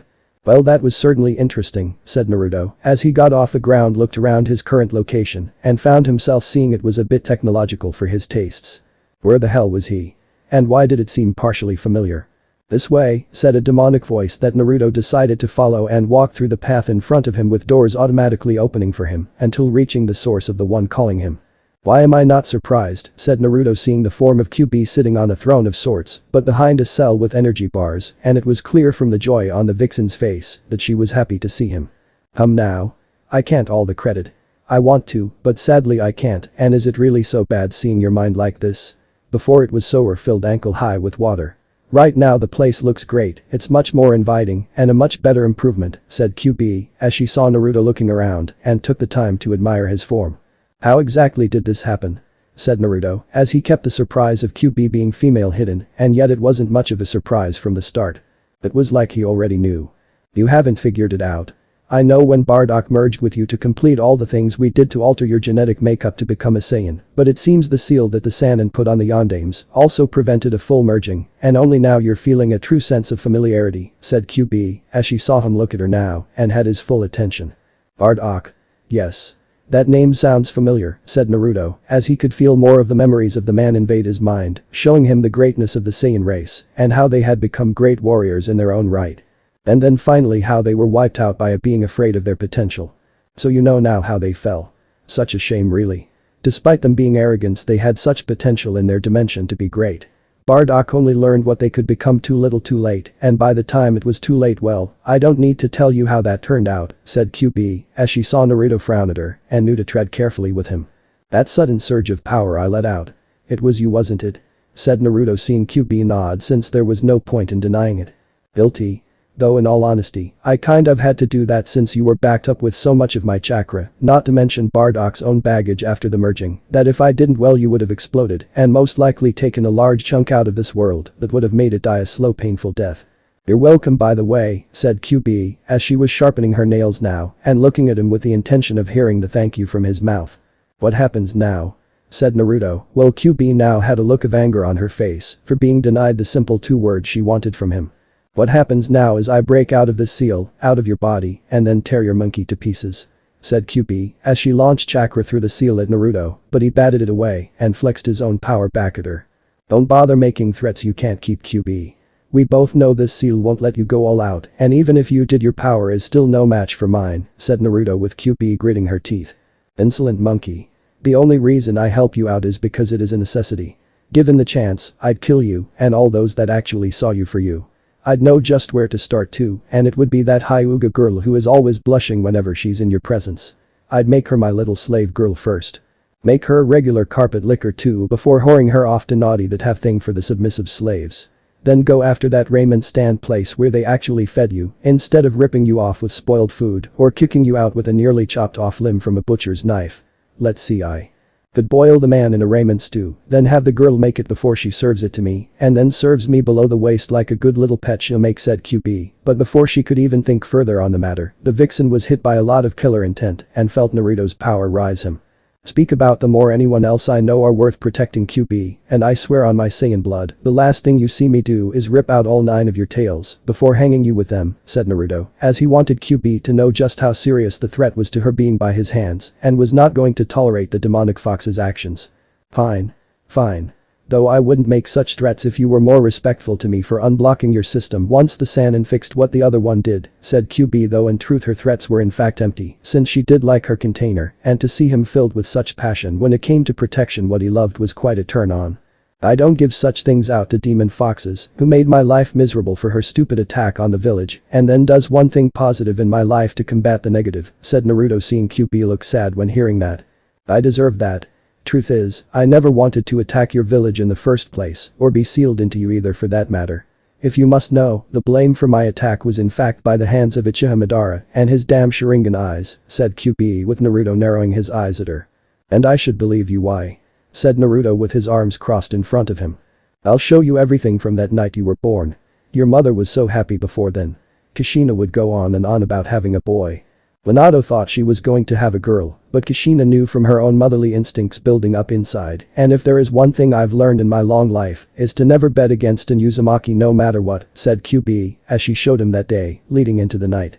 And how Madara had come for them while somehow finding out about the location of where the pregnancy was going to happen, with Kushina's seal weakening during that time. My father was the Yondaime Hokage, said Naruto in disbelief, while the QB nodded and watching the memory unfold, even when Madara used his eyes on her. Yes. Both married, of course, so you're not a bastard child like those adults kept telling you all those years ago. Though to be honest, when looking back at this memory, I do wonder just who sold out your family and allowed Madara to do what he did. There are only a small group of people who knew what was going to happen, and they were all high up in the government food chain. Now, if I were the Yondaime, those Anbu would have been chosen at the last minute to ensure no one got information out of them. Now, aside from the Yondaime, Kushina, and the Anbu in the room, who else would know? Said QB, as she replayed the memories of she had while in Kushina up to how things happened several times and saw Naruto watching the feed intently. The Sandaime, said Naruto coldly with narrowed eyes while they stared at the old woman with his mother during the pregnancy while around the Anbu. Huh? Said QB while watching what he was watching. That old woman. I've seen her in a picture with the Sandaime. I asked about her once and the old man had an angry look on his face for the tiniest of seconds before telling me it was his wife. How she died around the time I was born, said Naruto, seeing QB raise an eyebrow at him. But why would he sell out your parents like that? Not to mention his own wife. Said QB, as she saw him trying to figure it out and knew that he knew the theory didn't make sense. I'm not sure he did, but I can damn well bet he blames me, or you rather, for the death of his wife. As for the betrayer to my parents, it had to be someone who knew. I need to know about all the people who knew of the location and where my mother intended to be that night, said Naruto before looking at QB and seeing the vixen nod since she wanted the jerk too. She actually liked Kushina. The woman had spunk for a redhead and human. Well, there is one person you can ask. The Yondaime sensei no doubt checking you over to ensure you're not dead right now, and if I'm trying to take over, said QB, as she knew the Saiyan was probably having a fit or heart attack over what he just saw the boy do. Then I'll go ask him. Oh, and QB? Said Naruto seeing the vixen look him dead in the eyes. Yes. Said QB seeing the boy smile at her. Thank you, said Naruto before vanishing from his mindscape to the real world. Damn, he's going to be a looker in a few years. Just about every girl his age, around it, and even slightly older women are going to want a piece of him. It's not fair, said QB, as she wanted to throw her own temper tantrum at being locked away, maybe even destroy a mountain here or a country there depending on what her line of sight aimed was locked on at the moment. She'd find a way out, and when QB did, the world was going to be rocking from her actions with Naruto within seconds of being free. Real world. Naruto. Naruto. Wake up, you dumb blonde baka. Said Jiraiya before kicking Naruto in the face and was rewarded with the pain equivalent to feeling of kicking the jagged edge of a mountain barefoot. Not fun. Sorry. I was having a chat with my tenant. She's been most helpful in answering a few of my questions about my life that were kept away from me, said Naruto before looking at Jiraiya hopping around on one foot and cursing him for having a thick skull. What did you learn, Naruto-sama? Said Kin, as she had been awed by his power and how he commanded it to return to him without it brining his mind to insanity. Who my parents were. Who interfered in my mother's pregnancy. And that someone in Konoha sold them out to the team that tried to let QB free in the first place, said Naruto, while Jiraiya stopped dancing around and looked at him in shock. You know? Said Jiraiya while Naruto glared at him. Yes. Of course, I'm sure it was something you were sure to mention to me, right? Said Naruto with Jiraiya laughing nervously. Well, the Sandaime felt you weren't going to learn about that until much later in life and could defend yourself from the enemies your parents made in the last war. Kumo had tried to kidnap your mother, and Iowa is not exactly a place that loves your father like the leaf does, said Jiraiya, while Naruto scoffed. Well, I'm strong enough now. More than enough. Did you know where my mother was going to be when the time came for my birth? Said Naruto seeing Jiraiya nod his head. Few did. Tsunade was ordered back to help with the delivery, but she came back too late, and the Sandaime lied to her, stating her own living relative on her grandmother's side was dead. The Anbu were last minute. Picked by your father himself. There was the Sandaime Hokage, his wife, Hada Kakashi, and the Shinobi Council, though those two old bats were just given a general area since they were high enough to know just not the actual location due your father not trusting them. It was them, said Naruto seeing Jiraiya frown. What do you mean, Naruto? Said Jiraiya while sensing the boy's anger rising with his power doing the same. I mean they sold my parents out to Uchiha Madara. Said Naruto with Jiraiya looking at him in shock. But he died. Years ago fighting the Shadaime. Surely you can't be serious. Said Jiraiya while the look in Naruto's eyes told him the boy was deadly serious. QB showed me her memories of the year of my mother's pregnancy and that night when Madara struck. He killed the Anbu and the Sandaime's wife. No doubt that is the reason behind the old bastard's hatred of me. He talks about the village being narrow-minded and that they would let go of their hatred of me one day in future. That old senile bastard's a hypocrite. Said Naruto making a ball of energy and launching it at the nearby forest region. Destroying a large chunk of it in the process. Not to self. Do not anger Naruto to make him throw one of those at me, thought Jiraiya having seen the smoke and dust clear to see the devastation. I'll deal with that Uchiha in due time. Right now, I'll focus on the Chunin exam finals and training for them, said Naruto, as he saw Jiraiya nod in agreement, since Madara was so far off right now you'd need a super enhanced Byakugan eyes to see him, and that was if you were lucky. So what do you plan to do for training? Said Jiraiya curiously.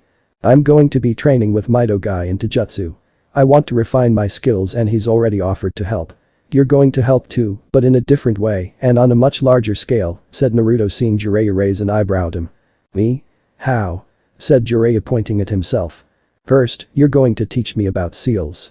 What they can do, how can they go, and I want to focus on using them for holding things down, said Naruto seeing Jiraiya scratch his head in thought. Holding things down? Like weights?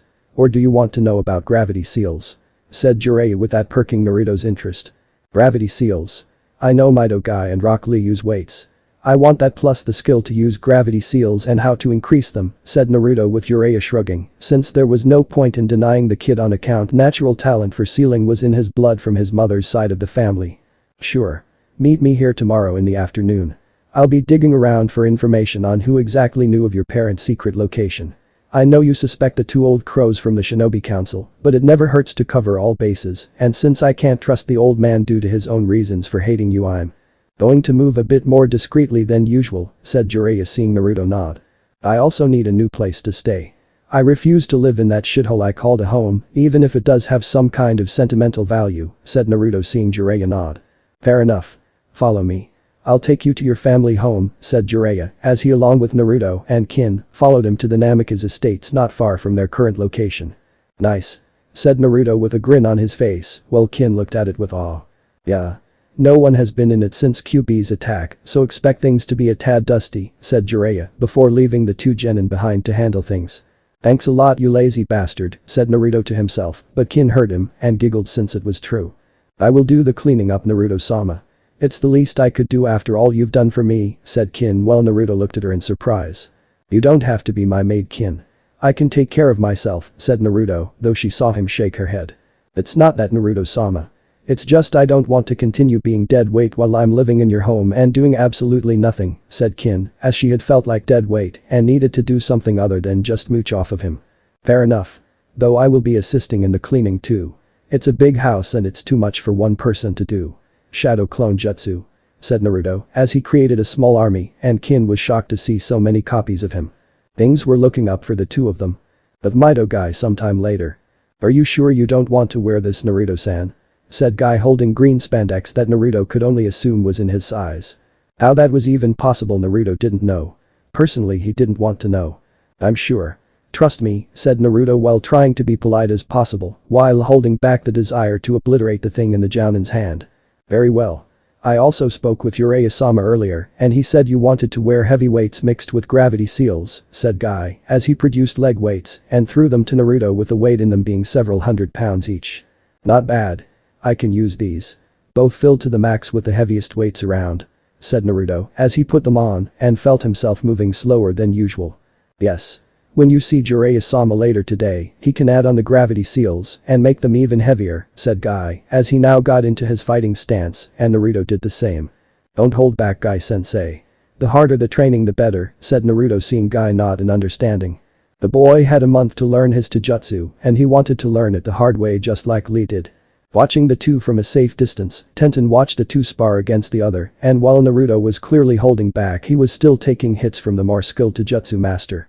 Though the thing that impressed Tenten the most was how well Naruto had adapted to Guy's level so easily and wondered just how far the blonde could go in such a short time. Of course, Guy had yet to remove his weights, but she knew that he would do that only when Naruto had adjusted to this level and not a second sooner. It's a shame I have to train with Neji. Oh well. There will be plenty of times for me to watch these two spar, thought Tenten before sighing and heading off to meet with Neji for his training. Naruto couldn't remember the last time he had a spar like this that got the blood rushing, and deep in the back of his mind, the blonde knew why. He never really had a spar like this before, as Kakashi would either have him do chakra control exercises or leave the blonde to his own devices. Not to mention Naruto didn't know that there was no one to spar with in hand-to-hand combat, much less one he could trust not to use it as an excuse to beat him to death. But with Guy being his taijutsu instructor, the blonde didn't have to worry about that and could enjoy himself in having this fight. Eventually the two fighters had gone at it for what seemed like hours, and by that point, it was finally time to call it quits since Naruto had to meet with Jiraiya soon. Still, it had been a productive day, as Guy left him scrolls to know the stances better, to use shadow clones to have them test out the stances, and the original Naruto would spend time with Jiraiya. With Jiraiya. About time you got here. I was about to think Kakashi's tardy behavior had rubbed off on you, said Jiraiya, seeing Naruto scowl in anger at the mention of the Cyclops. I was enjoying my training session for once with a competent Jounin sensei. Sue me, said Naruto, while Jiraiya grumbled something like smartass before approaching him with a book on an introduction to sealing. Look at this book later on today. It's a basic guide into sealing. Your mother's side of the family were naturals with the art, so this will help get things moving. Now let me see those leg weights of yours so I can put some gravity seals on them and take these wristbands too. Once I activate the ones I put on your legs, they'll activate too and thus make things more difficult for you to move around. Are you sure you want to do this? I mean, even Guy and Lee aren't this crazy, and those two have done some pretty weird stuff if what some of the other shinobi have told me, said Jiraiya as Naruto put on the wristbands, seeing the gravity seal markings on them, and waited for Jiraiya to finish working on the leg weights. Trust me. From what I know of the Saiyan race from Bardock's memories, their planet had gravity 10 times that of ours, and they also wore weighted armor to further add to increasing their strength when not in combat, said Naruto, while memories of Saiyans and such gravity appeared in his mind. That's insane in itself. Well, I'm done. Gravity seal 20 times activate, said Jiraiya as he activated the gravity seal, and Naruto almost kissed the ground had he not reacted fast enough. Perfect. Now if you'll excuse me, I have a workout regimen to do and not enough time on my hands to get things done, said Naruto as he began doing push-ups, and Jiraiya just watched the blonde in shock since he never expected the boy to be smiling after that. Something tells me this kid's personal workout regimen is just getting started and make guys look tame, thought Jiraiya while making a shadow clone to watch over the kid and went out to do spy master stuff. Hours later. Holy shit. This kid is still going. Thought the shadow clone of Jiraiya as he had been watching the boy do push-ups for 5 hours straight and not once did Naruto stop. Even Guy or Lee would have stopped at this point with all the weights on their body. I should have done this with those two exercise nutcases a long time ago. I almost regret pulling pranks on people. Almost. Of course, I probably still would even after meeting them and just worn weights to make things more interesting when being chased, said Naruto with a grin on his face as he was nearing 50,000 push-ups. Naruto running around in green spandex talking about the springtime of youth. Ah. No. Get out of my head. Think naughty thoughts. Think naughty thoughts, damn it. Soon a day in a bikini. Not enough. Soon a day naked under a waterfall. Better, but still not enough. I know. Soon a day having hot lesbians get naughty with that Midarashi Anko chick. Oh yeah. Much better, thought the shadow clone of Jiraiya while Naruto finished his push-up and quickly leaped to his feet, though he appeared to be struggling to stay up at first. That was a good first start, said Naruto seeing the shadow clone of Jiraiya just look at him like he was crazy. The good first start? You just did 50,000 push-ups with weights and gravity seals on top of them. What more could you want to do now? Said the shadow clone of the Toad Saiyan with Naruto grinning at him. What else after doing so many? I'm going to eat, said Naruto and flew off to his old eating place while the shadow clone of Jiraiya face planted himself on the ground before going poof. The real Jiraiya felt the memories of his shadow clone and his eyebrow twitched at the boy's statement about food. Ichiraku ramen at the moment. AM had only heard rumors of Naruto's transformation, some claiming he was showing his demonic form now and was planning to go on a rampage. Killing people, maiming them, offering innocent maidens up as sacrifices to some demonic god in hell, and trying to open a portal into the demonic realm.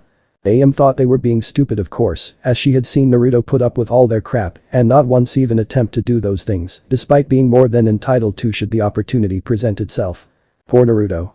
No matter what he does, they put him down and do everything in their power to keep him down, thought AM before a swish was heard and what she went to see her latest customer made the woman's jaw drop. Hey AM-chan. Give me all the ramen you got. All of it. I'm hungry. Really hungry, said Naruto while AM just stared at him in disbelief while unsure of what to make of his new appearance. Then Naruto? Said AM as she saw him sit down and couldn't believe the change in the boy.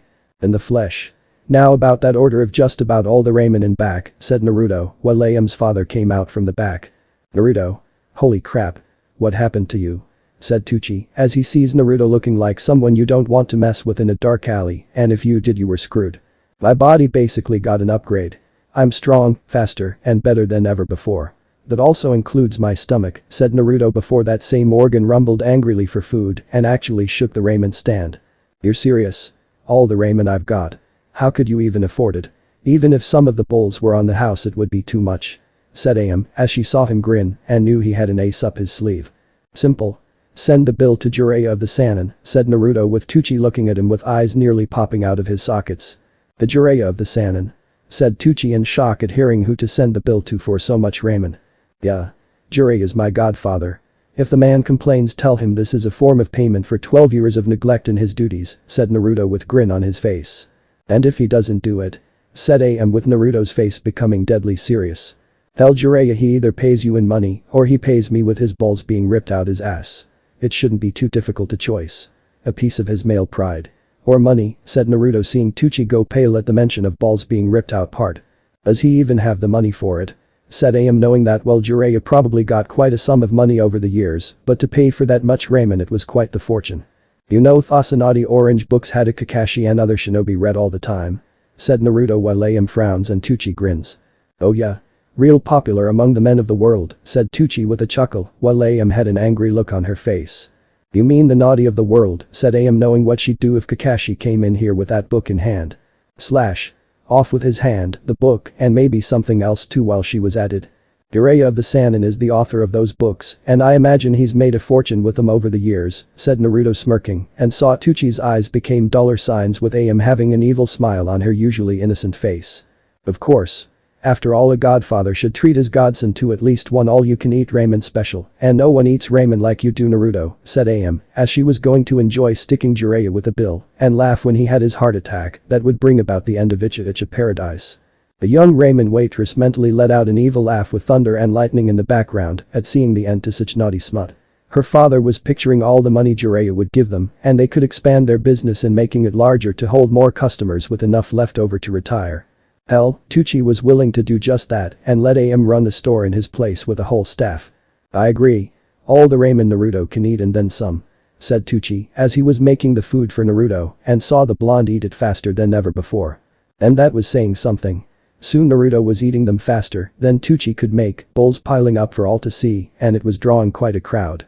While many did not care for the QB Jinchuriki, they did become amazed at how much he was able to stuff his face and eat so much ramen without puking. Even the Akimichi, who were watching this, were amazed, impressed, and slightly afraid at the sight of bowls that told all that saw them that Naruto's stomach surpassed all. Within a span of 3 amazing hours of making ramen, Tucci found himself completely out of the food in all of its forms and means of making it. Everything from beef to miso ramen were no more, and the belly of Naruto was showing itself to be bulging, with the stomach being very happy at eating so much food. Damn, that was good. A few hours exercising and I should have all this fat turned back into muscle in no time, said Naruto as he patted his belly and let out a massive burp that shook the entire area around him. That was the most sickest and most horrible display of eating I have ever seen, said Shikamaru, who had been a witness to the event with Choji and saw his teammate just staring at Naruto. Akimichi Choji, bow to your stomach, Naruto, and submit that no one member of my clan can match its greatness, said Choji as he bowed before Naruto, and Shikamaru just fell flat on the ground with a slight twitch. Troublesome, thought Shikamaru while Naruto just laughed and patted Choji on the back. Thanks, Choji. Now I have to work off all this extra weight with some light training. I think I'll make an army of shadow clones and do 8 hours of non-stop taijutsu practice, said Naruto before flying off into the air to a training ground, while Shikamaru just saw the blonde fly away and then looked dumbly at Choji, now sporting that same look. Did he just call 8 hours of non-stop taijutsu practice light training? Said Shikamaru, seeing Choji nod. But he did, said Choji while Shikamaru looked back into the sky where Naruto had flown off to. Since when does Naruto train like Mido guy on steroids? Thought Shikamaru before deciding for his own mental health to let the matter drop for now. It was just too troublesome. But Jiraiya sometime later. Jiraiya was happy. He got some research done, his godson was training for the Chunin exams, and the gods above were content to let things stay that way. If there was one thing Jiraiya knew how to do was not make waves when there was no point to making them. Jiraiya-sama, said a Chunin appearing in the bar. The Saiyan had decided to have a drink and while enjoying this moment of tranquility. Yeah, that's me, said Jiraiya turning to the Chunin, who handed the Toad Saiyan a very large compressed receipt of some kind and a large number at the bottom. Uzumaki, Naruto told the owner of Ichiraku Ramen that you would pick up this bill for him, said Chunin as he just bowed politely and left the stunned Jiraiya to see the exact total of the bill. What? Naruto? Yelled Jiraiya as he saw the long, very long bill and the amount that was apparently owed before looking at the note at the bottom. P.S. Naruto told us you are his godfather and owe him 12 years for your neglect. Don't fight it. You can't. Damn that brat and his guilt trip. Thought Jiraiya, who knew this huge bill would break a lesser man's bank account. The years of living like a hermit and letting his fortune build up from his books barely made a dent in his wallet. Still, did the Gaki really have to hit him with this? Namikaze states a few weeks later. Naruto had really gotten into the spirit of things when it came to his training, which had involved sparring with Guy, learning the art of sealing from Jiraiya, and yet as the exam finals were only a few more days away, the blonde felt like there was something missing in his training. Like a piece of his Saiyan heritage that Naruto should have learned was right in his reach and yet was completely over his head. But what was it? Naruto-sama, said Kin as she saw him sipping some tea and found it strange that such an energetic individual could look so calm right now. Yes, Kin, said Naruto as he turned to face his unofficial maid at her insistence while staying here and saw the girl enter the living room area. There is a wonderful moon out tonight. Would you like to see it with me? Said Kin while she saw him stiffen at the mention of the moon. The moon is out, said Naruto while something in him began to feel like that should be important. Yes. Nearly full from what I can see. Maybe it is a full one, said Kin, seeing him stiffen further and felt his power spike slightly. Kin, I would like nothing more than to look at the moon with you right now, but there is something about the orb in the sky that brings out a very dangerous part of my Saiyan side, and if I can't control it will bring about your death, said Naruto, seeing one of the memories of Bardock looking up at a full moon and changing into a giant ape like his fellow Saiyans. Oh. My apologizes, Naruto-sama, I didn't know since you never showed it during your training, and with the Chunin exam finals drawing ever closer, said Kin, as she saw him rise from his couch and just smiled at her. It's alright. I didn't even know about it until you mentioned the moon being in the sky and have always gone to bed at night before it comes out. However, like you mentioned just now, the Chunin exam finals are approaching and I would be foolish to miss out on this opportunity, said Naruto, seeing the girl looking concerned for a second since whatever power he intended to unleash could possibly destroy their home. How will you test out this new power, Naruto-sama? Said Kin, as she saw him smirk at her, and it made the girl's heart jump a little. By looking at the moon at a safe distance from the house and the village. If I do lose the ability to control myself, the village will be annihilated, and that's not on my agenda right now, at least not yet, said Naruto, letting out a chuckle. Where are you going to test this newfound power? Said Kin curiously. I'll find a spot. In the meantime, you stay here and get some sleep, said Naruto, as he left the house and took to the air while keeping his line of sight away from the moon in the night sky. Must be some power if he's flying off somewhere away from the village, thought Kin, as she wondered what the moon had to do with his power and just how dangerous it was.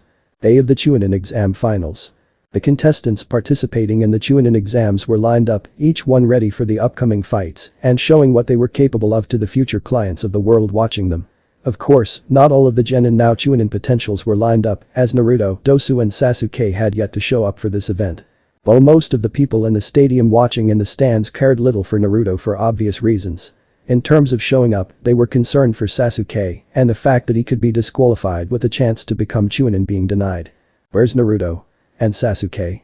They wouldn't miss this event for the world, said Ino, as she saw Neji looking confident and Gaara was well just being Gaara. Ai-sensei has been training Naruto into jutsu for the entire month. I doubt Naruto would do all that training, said Tenten, as she was sitting with the others and noticed Hinata was looking increasingly worried. After what Naruto did to her father, the Sandaime had told Hiashi to hold off on marking his eldest with the cage bird seal and see how things progress with Naruto. When the clan head asked why, the Sandaime Hokage told him that Hinata had caught Naruto's eye and to do anything to her might result in the blonde unleashing QB's power on the clan. In fact, the Sandaime proposed that Hiashi wait until after the Chunin exam finals were over and Naruto was restrained before doing anything to Hinata in that manner. The last thing the Hokage wanted was for Naruto to go on a rampage and cause a lot of damage to the leaf after such an important event that would make the enemies of the village smell blood from freshly made wounds. Since when could Naruto fly? Said Ino, as she had seen him hover a bit in the Chunin preliminaries, but she thought it was some kind of trick using a wind jutsu and not the real actual flying he was doing right now. Beats the hell out of me, said Choji, while Sakura scoffed. It doesn't matter, the Baka is going to lose, said Sakura, while the others looked at her with shocked eyes. How can you say that? He's your teammate, said Tenten with Sakura waving her off. That gets into a lot of trouble and danger. He's not worth anyone's concern, said Sakura, while Hinata glared at her, would have done more if not for the coughing fit she went into. Hinata. We need to get you to a doctor, said Kurenai, as she saw her student fight and desire to stay. I'm fine. I just need to calm down, said Hinata, as she saw her Jounin sensei nod and yet was clearly keeping an eye on her. Get down here, coward. At least when Hinata-sama, for all her weak pathetic life, had the courage to fight me and hold her ground against my attacks. Said Neji, which made Naruto scowl at him and descended to the ground with a loud boom. That shook the arena floor. Okay. I was just messing around to stretch my legs a bit, but because of that, I'm going to do what I said I would do and kick you all over this arena, said Naruto while flaring his energy, and it kicked up some more dirt. Big talk from a failure. Just like Hinata-sama, said Neji while being forced to turn off his Byakugan. You seem confident in that statement, Hyuga Neji. We'll see how strong that conviction is when I leave your body broken on the ground, said Naruto, as he raised his power up even higher, was there 1 second and then gone the next in the blink of an eye. Only to appear behind Neji, an arm around the Hyuga's neck and driving his knee into the older boy's spine. The Hyuga tried to cry out in pain, but it was so intense that any sound that wanted to leave his mouth to signify his pain failed to do so and could only stumble to the ground when released. He didn't have time to recover as Naruto kicked him in the ribs, making Neji bounce heavily on the ground until hitting the arena wall below the stands.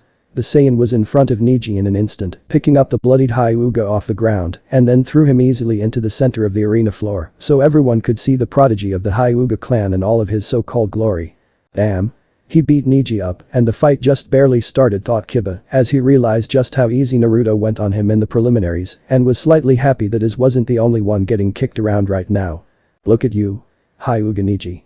The so-called prodigy of the Hyuga clan on the ground, a bleeding mess.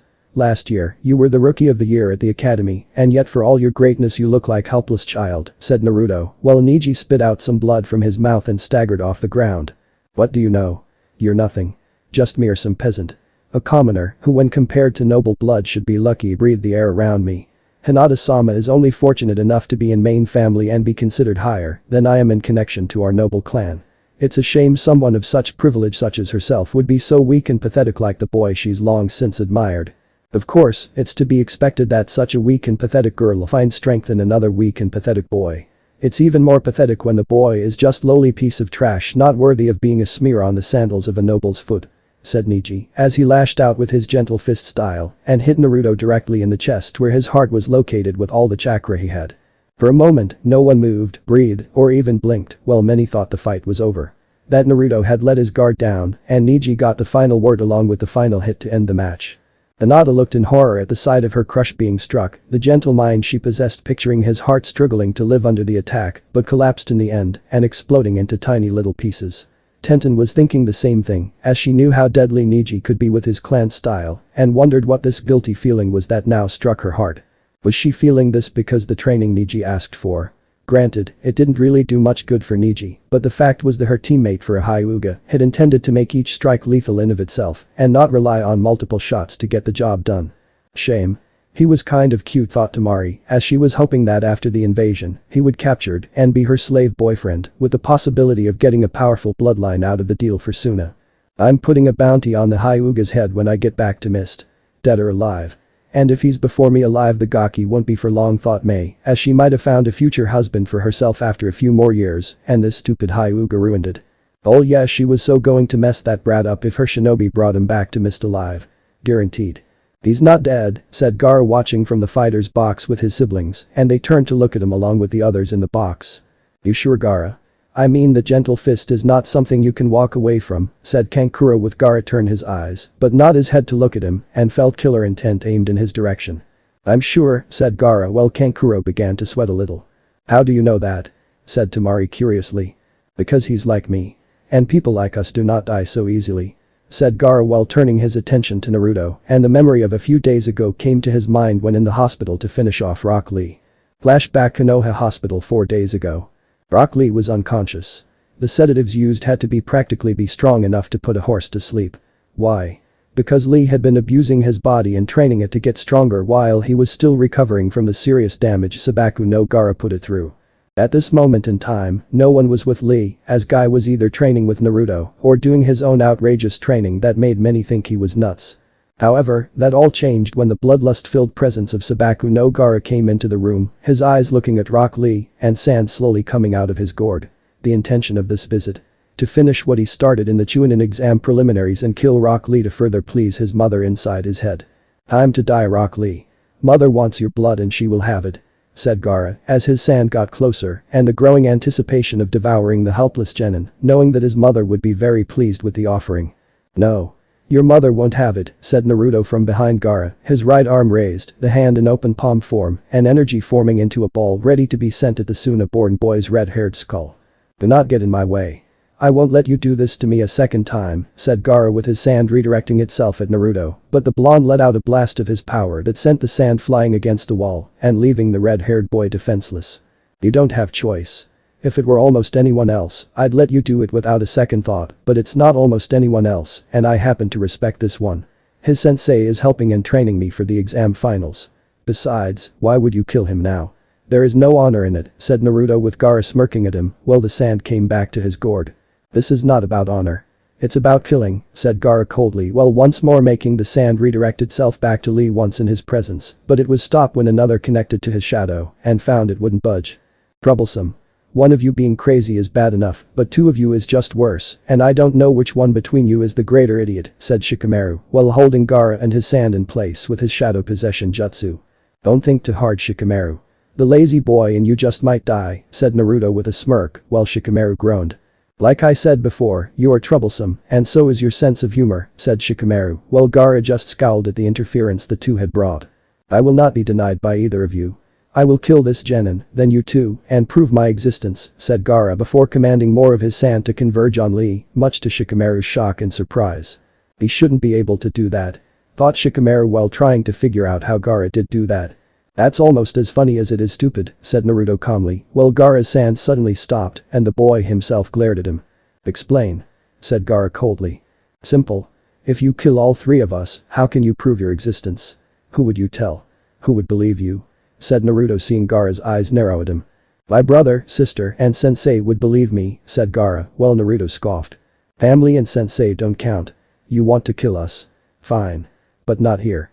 Not here where it's quiet, no one's around to see or tell anyone what you are going to do. The Chunin exam finals are almost here, where hundreds of people in Konoha and all over the world will be attending. Big shot clients and daimyos will be watching. They see you kill us, they'll spread your name throughout their lands and tell their friends about you. They'll take you seriously. Fight us there, said Naruto with Gaara thinking his words over in his mind. Your words hold weight. There is truth in them, said Gaara before retracting his sand back into the gourd. Why would I lie to a fellow brother? Said Naruto, lower his hand while seeing Gaara and Shikamaru looking at him with raised eyebrows. Brother? I have no brother outside of my older one, said Gaara while Naruto smirked at him. Not by blood. By burden, said Naruto with Gaara's eyes widening for a second. What is Naruto talking about? Thought Shikamaru while Gaara just stared at him for a second with unsure eyes. I hold number 1, said Gaara at last. And I hold number 9, said Naruto, making Gaara's spine straighten noticeably. I see. It is no wonder you are able to make me understand your words so well. I will see you at the Chunin exam finals, said Gaara before vanishing in a swirl of sand, and a stunned Nara Shikamaru was now looking at him like he was missing something. Care to fill me in, you troublesome blonde? Said Shikamaru before Guy came in with a serious expression on his face, and it was clear the Jounin heard everything. Later. Much later. You have 5 minutes to see Lee before we do more training again, Guy-sensei. Don't wear weights this time. I want to fight you for the next 3 days without restraint on your end, said Naruto, seeing Guy nod before dragging Shikamaru out of the room. Then flashback. What? You mean he's like you? But, said Temari in disbelief while Kankuro was shivering in fear at what that meant. Gaara was bad enough, but that was monster they knew, and this Naruto character had the strongest of them all without much intel on him. Yes. He will be my greatest victory, said Gaara while grinning a truly evil smile. You can let go now, Neji. You may look like a girl, but I don't swing that way and never will for as long as I live, said Naruto finally, while Neji looked at him in shock, knowing it shouldn't be possible for him to shrug off the attack like it was nothing. I am possible, said Neji in disbelief before crawling backwards away from Naruto. Hardly. Now I do believe that you've had your fighting chance in trying to cause me at the very least a great deal of pain. At most, you tried to kill me, and in front of everyone here in a legal setting like you tried with Hinata in the preliminaries. You failed for a second time. Now it's my turn. Said Naruto before grinning an evil grin that spoke of the many things to come that would not be pretty for one Hyuga Neji. In an instant, Naruto was gone again, only to appear in front of Neji, his fist in the older boy's gut, the impact nearly turning the Hyuga's internal organs into paste, and was soon followed by another blow by the young Saiyan. Then more blows from Naruto to Neji at all possible angles, hitting the Hyuga prodigy hard and fast without mercy in front of shocked eyes. No one expected Neji to lose against a blonder this badly, despite the rumors of Naruto's change in appearance. They never expected that their poorly trained QB Jinchuriki would be winning against a Hyuga clan prodigy and last year's Rookie of the Year. One final fist to the face sent Neji skidding along the ground as Naruto slowly walked over to the downed Hyuga and had an orb of energy in his hand, ready to blast the older boy to pieces. Neji could only stare at the bright light from the energy ball Naruto had just made and then up at the blonde to await the inevitable end of his life. This was not how Neji pictured things ending. Not by a long shot. The elders and Hiashi had greatly convinced him that Naruto would lose at his hands through the superior Taijutsu that was Gentle Fist. But here he was. Broken. Bleeding. Staring at his death and the man holding the pre-verbal scythe in his hand. So this is how it ends. And here I thought fate was on my side. I was wrong, thought Neji as he saw Naruto looking at him for a few more seconds and then cancel the attack before walking away. Call the match. I won, said Naruto while heading to the fighter's box. Winner of the first match is Uzumaki Naruto, said Genma while the medics rushed to Neji and bring him to the medical area. Naruto won, said Sakura in disbelief while many were thinking the same thing, but in a more positive line of thinking, and not with contempt either. It shouldn't surprise you. Guy-sensei was spending time with Naruto the whole month and learning Taijutsu, and that includes using a lot of weights. I wouldn't be surprised if he was holding back against Neji, said Tenten, making many of the people around her begin to wonder if that was true and just how strong Naruto really was. It made them shiver at the possibilities. That's my man. Granted, he was clearly fighting for the honor of this Hyuga girl, but that won't stop me from making Naruto mine in a few years, and with his impressive display of power, thought Mei, as she got naughty things running around in her mind and had to fight the blush that wanted to form. The boy is impressive, Hokage-sama. Where have you been keeping this one? Under a special lock and key perhaps? Said the Kazekage with curiosity. In a manner of speaking. Yes. The boy has been training non-stop all month in secret with Mito Guy and Jiraiya of the Sannin. I can see his training has shown promising results, said the Sandame, while acting like he had made it possible. Something both his guests knew wasn't true. Still, he was impressive, and with his ability to fly gave him quite the edge. I say this Uzumaki Naruto knew that and used it to his advantage. He's more than qualified to be Chunin in my book, said Mei, while the Sandame bit back the frown that wanted to reveal itself. Maybe. Though I think the boy has much to learn about being on time and not being so flashy with entrances, said the Sandame, while the Mizukage raised an eyebrow at him. Then I take it Uchiha Sasuke won't be promoted either, said Mei while the Hokage mentally winced. Yes. He won't be promoted. Neither of them will be promoted due to tardiness, said the Hokage, knowing he could always promote Sasuke later, using some other means or law Konoha possessed. Really? What a shame. I think Uzumaki Naruto would make a great Chunin, said Mei, seeing the Hokage scowl now and the Kazekage doing it too, though with lesser notice behind the veil. Next match is Uchiha Sasuke vs Sabaku no Gaara, said Genma, seeing Gaara appear moments later, but Sasuke was not around and the Kazekage's youngest son hated to wait. It seems the Uchiha isn't going to show, said Mei, while the Hokage and the Kazekage frowned. With all due respect, Hokage-sama, but perhaps we should just postpone Uchiha Sasuke's match with Gaara and continue forward, since we both want our best to fight each other for the benefit of the people, said the Kazekage, and it seemed like the Hokage was going to agree. Hell no. We are not postponing. Uchiha Sasuke knew when to show up for the Chunin exams like everybody else. He's not here. Just because he is the last of his clan does not mean the boy should get special privileges, said Mei, while seeing the Hokage and the Kazekage look at her. I see the mist's contempt for bloodlines still lives in its new leader, said the Kazekage, while Mei watched the entire cage booth in killer intent. How dare you? I hold no prejudice over bloodlines, for I have one myself, and yet I say no special privileges for the Uchiha. You either disqualify Uchiha Sasuke, or I will make sure your daimyo will hear of my complaints on this matter, since the previous cages in any of the village never did such a thing. Said Mei, with the Hokage and Kazekage both frowning at this, since they both wanted Sasuke to be here for this. Disqualify the Uchiha, said the Sandame Hokage, while the Kazekage was internally seething at the command the old fire shadow gave a nearby subordinate. Hokage-sama, my son will be most displeased by this, and it will hurt by not being able to fight Uchiha Sasuke, said the Kazekage, while the Hokage sighed and the Mizukage just rolled her eyes. He can suck it up. From what I've heard, the boy isn't going to whine and bitch over the loss of not fighting one person, said Mei coldly to the Kazekage. They can't do this. Sasuke-kun is supposed to win. Not Naruto. Not the Sabaku no Gaara baka, said Sakura, as she was in pure pissed-off fangirl mode and everyone could see it from a mile away. Will Sabaku no Kankuro and Aburame Shino please come down? Your match is next, said Genma, seeing the puppet user looking uneasy at the moment. I forfeit, said Kankuro quickly, while Shino and Naruto narrowed their eyes at him. Okay. Winner by forfeit is Aburame Shino. Will Sabaku no Tamari and Nara Shikamaru come down? Your match is next, said Genma, with Tamari coming down via her fan in a graceful manner, while Shikamaru began to think things over in terms of whether or not to simply forfeit. Troublesome. I have to fight another girl. Kami must either hate me or is a woman. Or both. Maybe I should just play it safe and forfeit, Shikamaru thought, but just as the lazy genius was about to forfeit his match, Kami threw a wrench in his plans, and it was the size of a sledgehammer. Nara, Shikamaru. A female voice suddenly yelled out from the stands that spoke of authority that rivaled the Hokage in his prime, that could make anyone freeze in fear. But only the lazy shadow user froze. He knew that voice all too well. It was the voice of the person he feared above all else. More than the Hokage in his prime and full of rage. Slowly, ever so slowly, the Shikamaru turned in the direction of the voice and he was immediately frightened for his life. His mother, Nara Yoshino, was standing up with her evil frying pan, which had been dubbed the emasculator by all the males of the Nara clan, in her firm pain-inflicting hands. Yoshino roared, "Shikamaru Nara. Don't you even so much as think of surrendering, or so help me, with Kami as my witness, I will take you over my knee here and now and spank your lazy so hard you won't be able to sit for a year." Shikamaru looked devastated and looked to his father, Shikaku Nara, for help in keeping his mother at bay. Shikaku just looked at his son sympathetically and shook his head at the boy's plight. There was no way Shikaku could talk to his wife about letting their only son off the hook. Even if she did, Yoshino would make them both pay for it in the end, and the clan head didn't want to be left alone with his wife when that happened. If there was one thing all male Naras knew, it was that they may be very smart, but their wives and mothers were even smarter. The Nara male thinks about where to take a woman on the first date, the woman in question is already thinking about marrying them, and their need to have a child, while using that child to keep their future husband in line.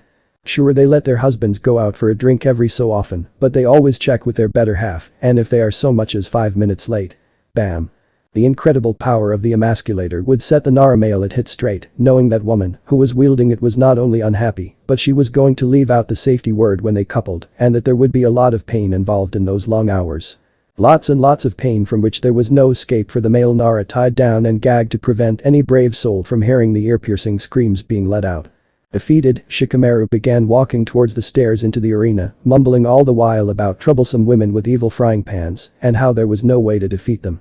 It just further proved to Nara Shikamaru that Kami was a woman and was doing this just to spite their lazy clan. "Not that way, you idiot. This is much faster," said Naruto, who wasn't going to wait for the Nara to slowly walk down the steps of the fighter's box and threw the boy over the railing. "Damn you, Naruto. You're just like my mother. Always being a pain in my ass," said Shikamaru as he got off the ground and dusted himself off. "Pain in your ass? I'll give you a pain in the ass," yelled Yoshino while Shikaku had to struggle to keep his wife in the stands and not win the match their son's opponent. Honey, stop. "You can get him later," said Shikaku, knowing his wife would get him later too, but it would be worth it to see his son advance in rank and make Yoshino's mood lighten knowing Shikamaru was growing up. "Fine. But his will be mine when this is all over," yelled with all the female fury that being a mother to such a lazy son could produce. "Yes, honey. I know. Until then, just keep calm and think happy thoughts. Happy thoughts only," said Shikaku, seeing his wife struggle to bring her temper in check. "Wow. I almost feel sorry for you," said Tamari, smirking with her fan at the ready. "Really?" said Shikamaru in a lazy tone that didn't believe the smirking woman in front of him. "I almost feel sorry for you," said Tamari as she saw Shikamaru mumble and look at her with no real interest in his eyes. "Ready? Fight," said Genma before leaping back to give the two space. Troublesome, thought Shikamaru as he saw that same evil glint in Tamari's eyes that his mother had and found the similarities to be very disturbing. Maybe Tamari was his cousin or something on his mom's side of the family. Or was it just how all women looked at him when they wanted to inflict bodily harm? Naruto's apartment. During the long month gap leading to the Chunin exams, Naruto had the hole in the wall discreetly patched up and used the building from time to time for throwing the Hokage off the scent of him, knowing where his real home was along with protecting Kin from any more kidnappings. Now here he was, relaxing after a long day, as Kin knew of where he was going to be sleeping tonight in the near future until the Chunin exam finals were over and things calmed down in the village. The knock at his door brought him to it as he saw the person behind the door was none other than Inyazuka Hana, and she was in Naruto's mind a real babe. She was wearing gray shorts that went down to her knees, sandals with straps that just went above the ankles, and a tank top with Chunin vest behind it to hide the bust the woman had. "Can I help you?" said Naruto with the woman looking him over. "I'm looking for Uzumaki Naruto," said Hana as she saw him raise an eyebrow at her and wondered if she might need glasses. "I'm him," said Naruto, well seeing how far she would go to deny it. "Don't play games with me. Naruto is a short runt who wears an orange jumpsuit and eats ramen like an Akamichi does BBQ ribs," said Hana well seeing Naruto chuckle at her. "Well, I'm not short anymore, and while orange is a nice color, I do imagine the jumpsuit with the color being the vast majority on it is a bit much," said Naruto while not denying he ate a lot of ramen. "I still don't believe you're him. When Kiba told me who beat him in the Chunin exam finals, I looked at your folder and found the picture of you with the stats recorded," said Hana while Naruto scoffed. "Outdated and poorly documented material. You should have come here first to get the full story about me," said Naruto with a grin on his face. "What do I have to do?" said Jiraiya as he was told what to do, and soon enough the Sannin rushed off to the nearest hot springs. never seeing Naruto's evil-looking grin in the process. "I needed this so damn badly," said Enko, as she relaxed in hot springs with Kurenai, Hana, Tsume, Yoshino, and Yugao all doing the same. "I'd drink to that if we had some sake," said Tsume with a grin. Above them, Jiraiya was hanging onto the branch, looking at them with binoculars and grinning deviously from his position at seeing the women below. So many breasts. So much wet female flesh that he wished would willingly surround him instead of their fists and feet that normally did when caught by such women. Sometimes Jiraiya cursed his luck in not being hot spring water, as he would love to be such the element right now with so many hot women and just feel the flesh these babes had. So unfair. If he were a Wonder Twin from the Super Friends, this would be the first place he'd go after using his half of the ring. Below him on the male side of the hot springs, Naruto watched his naughty sensei doing his things and knew it was time to nip this in the bud. Shooting a small blast of energy from his right hand's index, the attack hit the tree branch with enough force that it took enough off for the weight of Jiraiya to be too much and soon gave way with the Saiyan falling into the middle of the female side of the hot springs. Of course Jiraiya was trying to use the flying ability the moment he started to fall, but it didn't work and remembered what Naruto said about it taking time to master. Now Jiraiya wished he had. "Uh-oh," said Jiraiya seeing the angry-looking women surround him and knew begging for mercy was out of the question. "Anything to say before we kick your ass?" said Anko while looking peeved at seeing the old naughty getting a look at her body. Only Naruto was allowed to see it. "Think happy thoughts and I'll fly. Think happy thoughts and I'll fly," thought Jiraiya in a desperate attempt to get out of this situation. Sadly for him, the Saiyan didn't even hover, and by this point Jiraiya had a feeling he had been duped by his student. "At him," said Hana, as she along with the others grabbed him and started to hurt the Saiyan badly. "AHH. No. Not that. No. Don't shove my foot up there. AHH. Stop. Mercy," yelled Jiraiya while the women were basically turning him into their own version of what a pretzel looked like. "Filthy old naughty. No respect towards us vixens during our time of relaxation," said QB, as she along with Naruto could hear the screams of Jiraiya being music to their ears and loving every second it. "Says the demonic vixen who wants to be free and rot with me for the next 2000 years," thought Naruto with QB blushing. "Shut up," said QB before going deeper into her cage while muttering about hot Saiyans being unfair and what they do to hot vixens like her. Chapter 4. Great Ape Fun. Shikamaru went sailing into the wall.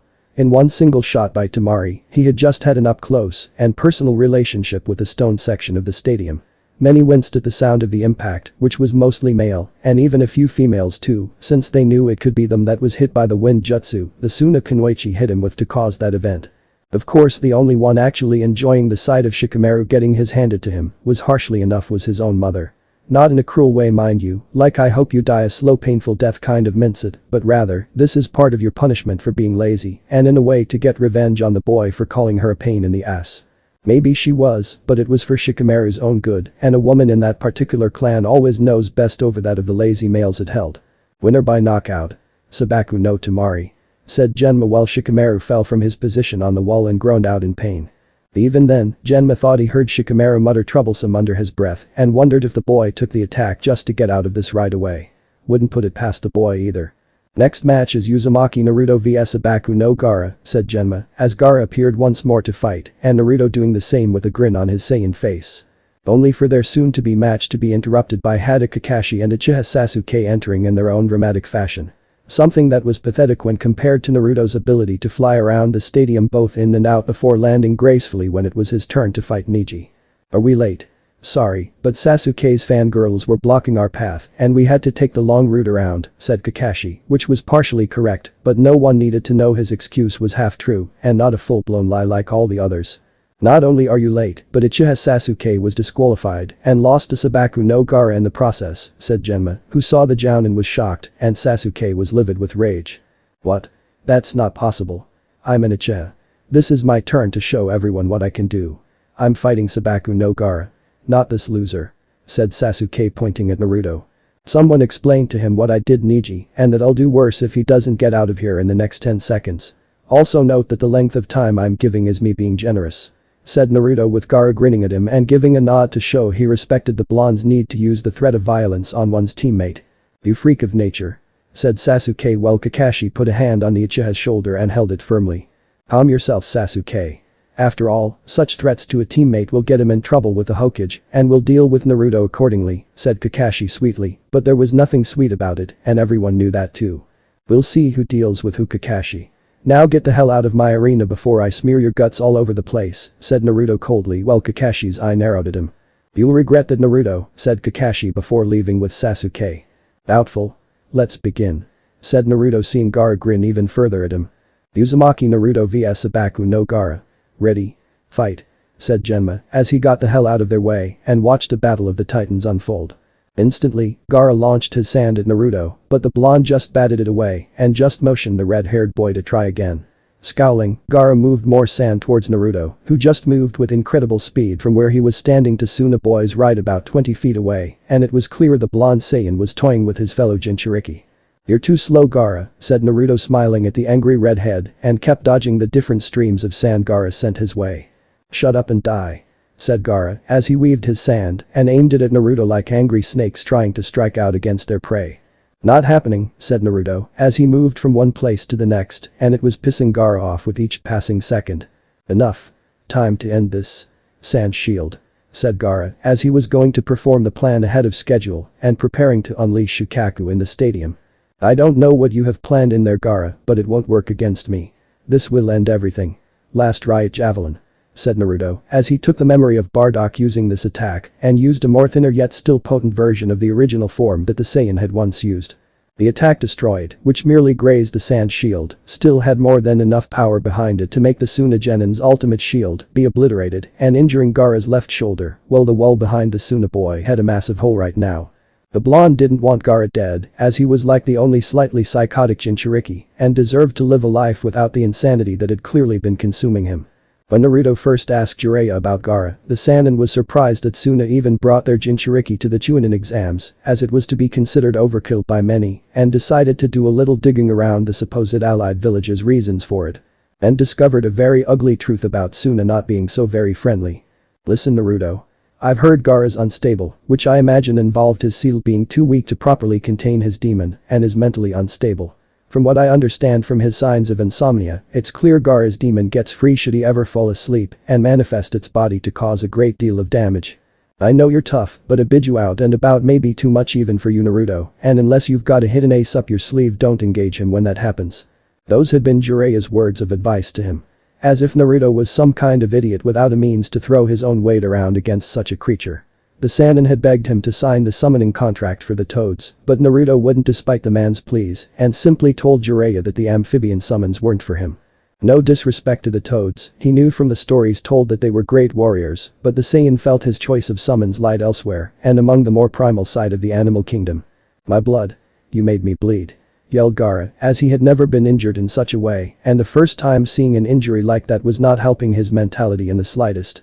In that moment, an explosion was heard from the cage booth and the invasion was now officially on. Had Gaara outside the village long enough to recover his strength? "We need him to bring out Shukaku to attack the leaf," said Baki as he was in front of Gaara and the boy's two elderly siblings beside him. "That smell. You have the smell of blood on you," said Naruto, narrowed his eyes at Baki with the Jounin narrowing his eyes at him. "And if I do?" said Baki while Naruto growled at him. "The blood belongs to a Jounin of this village, one of the few really, who holds a special place in my heart and is one of the few I ever respected. Do you know why that is, Suna Jounin?" said Naruto, his anger spiking with his power. "What are you getting at, kid?" said Genma as the Kazukija's children made a run for it. "The blood of the Jounin I'm referring to belonged to one Gekko Hade. One of the few shinobi of the leaf trained in swordsmanship and a very skilled master, and the one of the even rarer few that actually saw me for me. Not QB. Not a monster. Not a demon. Just me. And you snuff him out," said Naruto as the ground around him cracked around him and it was clear to Baki that the young Saiyan was not in the mood to play nice. It was just business. Nothing personal. He was spying on a meeting, a spy for sound and Orochimaru on the details set in motion for the mission. If anything, I respected his skills and abilities. He was truly a credit to Konoha's forces, said Baki, though it did little calm the Saiyan in front of him. "Naruto, I'll deal with the Suna Jounin, you need to find Gaara and stop him from doing what he's supposed to do. Hate was a good friend of mine too. Let me handles this," said Genma, as he also didn't have any animosity towards Naruto, and Hade had talked to him about the boy with only good things being spoken each time. When he wasn't coughing or in between coughing to gasp for breath. "Fine. When I'm done with Gaara he is next," said Naruto before taking off after the Suna siblings while Genma just chuckled. "What are you laughing about, Leaf Shinobi?" said Baki, seeing the man grin at him with an almost sympathetic look. You're a dead man no matter what you do. That boy has so few people that trust him in this village. Barely a handful of them are close to him, and too for you to kill one of those few people. That kid is going to kick your ass, said Genma, grinning at Baki. We'll see, said Baki while noticing Uchiha Sasuke also going to pursue Gaara in hopes of defeating him. Or perhaps Naruto. Baki never did trust the Uchiha to stay loyal to a fellow leaf shinobi anymore. Then he trusted Gaara not to kill someone just for accidentally sneezing in his general direction. But Naruto. The blonde Saiyan soon caught up with the Suna siblings, as all three were trying to get far enough away so Gaara could regain his strength and unleash Shukaku on Konoha. The youngest of the three, who was also the most mentally unstable, turned to see his fellow brother of burden in the air looking down at him, and the other two siblings soon looking up to see Naruto for themselves. I'll hold him off. You protect Gaara, said Temari as she got her fan out to fight the blonde, but Kankuro stopped his sister and pulled out his puppets. No. I'll stay. You can move with Gaara and fight. I can't, said Kankuro with his puppets at the ready and saw Naruto scowl at him.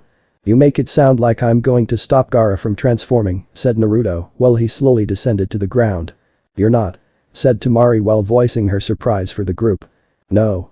To be honest, I have a transformation of my own and I want to face off against the monster Gaara keeps locked away while using mine, said Naruto with the siblings going pale with fear since they assumed the worst.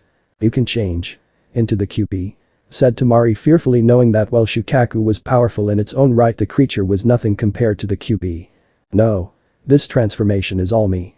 The fox has no connection to my change, said Naruto with a grin, while the siblings wondered what this change was and if it was connected to his rapid change since the time they saw him before the Forest of Death. Not going to happen. Said Sasuke as he charged out from his hidden position up in the trees, Chidori in his right hand and Sharingan eyes active with the intent to kill someone below him. Given his angle, velocity and direction Sasuke was headed, Kankuro was his intended target. The puppet master wielded his tools of the trade that Suna was known for and blocked the attack with ease before knocking the Uchiha back. Sasuke was going to once again charge through them but was blindsided by Naruto's tail, hitting him in the face with enough force to knock the boy back against a tree. Such arrogance. The Uchiha thinks he can win simply because of his bloodline. That all are naturally weaker than him simply because they aren't of Uchiha descent, said Naruto calmly while scowling at the Uchiha currently knocked down and then turned to see the shocked looks on the faces of the Suna siblings. So what do you plan to do? Just wait for Gaara to transform? Said Kankuro while still skeptical of the boy in front of him. I want Gaara to bring everything he's got to the table. I like to fight opponents when they are trying their hardest and fighting me with everything they've got. So come on Gaara. Bring out the demon that's begging to come out. Unless of course big bad Shukaku is really just a big fat chicken shit pansy. Said Naruto, knowing the demon inside of Gaara would hear him. Oh, you did not just call me that. Let me out. Let me out so I can kill him. Yelled Shukaku inside of Gaara's mind, and the poor boy winced in pain from the demon's voice. Mother wants out, said Gaara with Naruto smirking. Good. You two may want to run. This is going to get nasty, said Naruto as he formed a ball of energy into his hand and made them tense. Hey wait. I thought you said you were going to transform when Gaara was successful in unleashing Shukaku. Said Temari, wondering if the Saiyan had gone back on his word. I am. This little number in my hands is key to my transformation, said Naruto while he just smirked at them. What? How? Said Kankuro while seeing the light from the energy ball look familiar. This is energy ball mimics the kind of output of energy the moon makes when in the sky at night by combining with the atmosphere. Once I launch it into the sky, the ball will explode into a much larger one, all I have to do is look it. Said Naruto like it was the most simplest thing in the world. And then you transform? Into what exactly? Said Kankuro while Naruto just grinned at him. You should never ask. It spoils the surprise, said Naruto simply while his grin never left him. Leave. Both of you, said Gaara as he felt his injury healing and strength returning to the point where summoning Shukaku wouldn't be a problem. But Gaara, said Temari, but the look in his eyes told her that he was in no mood for debating this and would not debate it no matter what. Do as I say. Said Gaara while feeling Shukaku slowly taking over now, and the siblings reluctantly nodded before taking off. What do you think you're doing, loser? Those are getting away from us. Said Sasuke, who had just come back to the land of conscious thinking and saw the blonde look back slightly at him with those cold blue eyes. Shut up, Uchiha. If you want to fight so badly, then pursue the two siblings and leave this one to me. If not, then go back to the village and leave me alone with my fellow brother of burden, said Naruto as he saw the psychotic smile on Gaara's face now and what the boy was transforming into that wasn't human. How dare you talk to me like you're in command? I'm an Uchiha. We follow orders from the like of you. Some commoner with a power they don't deserve or should have in the first place, said Sasuke venomously while Naruto refused to look back at him. Either curse the siblings or leave. If you don't I'll kill you, said Naruto, as he was now losing his patience with Sasuke and ready to kick the Uchihas in the next 5 seconds. You don't have the guts. You're nothing. You're all talk, said Sasuke getting closer to Naruto and confidently got in the blonde's face. Really? I'm all talk, huh? We'll see about that, said Naruto before punching Sasuke in the gut so hard the Uchiha fell to his knees and throwing up what he ate 3 days ago. That was a mercy hit, Uchiha. The next one breaks your ribs and crushes your heart the moment it's in my hand. Now get out of my sight, said Naruto before kicking Sasuke through a small army of trees and returned his attention to Gaara. If you are going to use that thing, then now is the time and not a moment too soon, said QB in his head, and Naruto nodded in agreement before launching the power ball into the air while watching it do what it was intended to do. Showtime? Thought Naruto with his grin never leaving his face as he looked up at the giant ball of energy, which now looked like the moon in a foggy haze, and soon felt the change coming to his body. Elsewhere not far away. Morino Ibiki wasn't having a good day. Hence why he looked even grouchier than usual, and even the usual gave him more than a wide space by those around him. Whether out of fear or respect was irrelevant, the point was no one even dared to so much as sneeze in his general direction. The last person that did, while honestly had been accidental, learned that the hard way and was locked away in a psych ward in a padded cell for the remainder of his natural life. As to why Ibiki wasn't having a very good day, there was an invasion happening, which had involved not 1, but 2 villages attacking, and one was a former ally. Not what you call a good thing when you're at a disadvantage when in a 2-on-1 fight and your village is the singular number. That and a giant 3-headed snake was attacking the wall of the village and was fully intent on charging in deeper into Konoha. Not to mention there was this really nice house he was interested in buying with some money he had saved up for it just got demolished by some flying wall debris. Damn. Why me? Thought Ibiki as he saw the giant 3-headed snake summons demolishing just about everything in its sight and felt powerless to stop it. The summons of Orochimaru seemed dead set on coming towards his general direction when a ground-shaking roar erupted nearby and Ibiki along with everyone else looked at the source of the sound. It was then that Jounin in charge of I&T felt his day go from worse to downright shot to hell as he saw the infamous one-tailed Biju manifest itself in all its glory and a giant ape-like creature battling it out with Konoha being their chosen spot to do it. The 3-headed snake summons not knowing what to do in terms of this development as it was not expecting either creature to be involved and didn't like how the two were fighting near its own intended course. It liked it even less when the giant ape threw Shukaku into him and the three were soon fighting in an all-out in a triple threat to the death.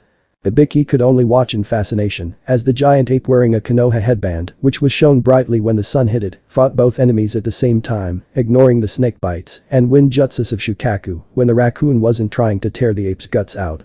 The giant ape soon had all 3 of the snake's heads in a headlock ironically enough and Shukaku by the throat to prevent any wind jutsus from coming out of its mouth while the Biju tried to break its grip. The snake summons retaliated with wrapping itself around the giant ape's waist with its lower body, squeezing the primal creature with all the strength its reptilian body could muster. Ibiki? What is that? Is it a Biju? Said a Jounin seeing what the scarred man was seeing. I don't know. It's not a Biju. Look at the headband. It's Konoha's, which means the ape is on our side and not on Orochimaru's. Order our forces not to engage it, said Ibiki seeing the Jounin nod and leave to carry out the order. Do you know of such a shinobi or clan that can do that? Said a Chunin while Ibiki shook his head no. No. There is no such shinobi like that in Konoha. Though I won't deny I wish we had one in the last war, said Ibiki, as the giant ape actually bit down on one of the 3 snake heads and ripped it off the main body. The other snake heads weren't pleased with this and decided to cut their losses by leaving for the summoning realm while leaving Shukaku all alone with the giant ape. The Biju was soon thrown into the air and surprisingly landed in the arena center, which barely had enough room for the raccoon, but fortunately did, and the stadium shaking actually shook people awake from the genjutsu that Kabuto had started, along with stopping the fighting long enough for people to get their bearings when waking up. The impact even stalled the fight between the Sandaime and Orochimaru, with the latter being surprised something like that even happened to Shukaku. What could have done that to a Biju? Certainly not Jiraiya after summoning Gamabunta. Thought the Sandaime and Orochimaru at the same time while Mei was wondering just how her secret and future stud muffin of a leaf shinobi had done that to Shukaku. They both got their answer when a roar from above them overshadowed practically the entire stadium as Naruto in his giant ape form descended upon the downed Biju and literally put his foot through the raccoon's stomach. The move sent sand everywhere. Gaara himself had been forcefully awakened during the entire thing and could no longer maintain control over his chosen element. The boy had been sent flying into a stadium wall, the sand on it, the only thing cushioning his impact and saving him from serious harm, given his already drained condition when awakening Shukaku. As for Naruto, he stared down at the downed Tsunade Jinchuriki, anger at the red-haired boy for being so weak when it came to his demon and letting the raccoon fight his battles for him. He was a disgrace. Letting such a mentally unstable demon run amok in his head, not even bothering to have the seal fixed and possibly control the Biju's power better without the drawbacks. So this is the might of Sabaku no Gaara. Ha. I thought you said I was going to be your greatest victory. More like defeat. Maybe I should put you out of your misery.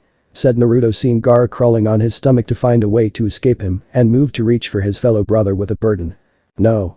Said Temari as she moved to block Naruto and her fan at the red to defend Gaara from him. So you came back to defend your brother. Not many family members would do that after all the things I'm sure your brother has done so soon in his life. Being unstable and all. Tell me, Sabaku no Temari. Just how many of your brother's victims have been at his mercy?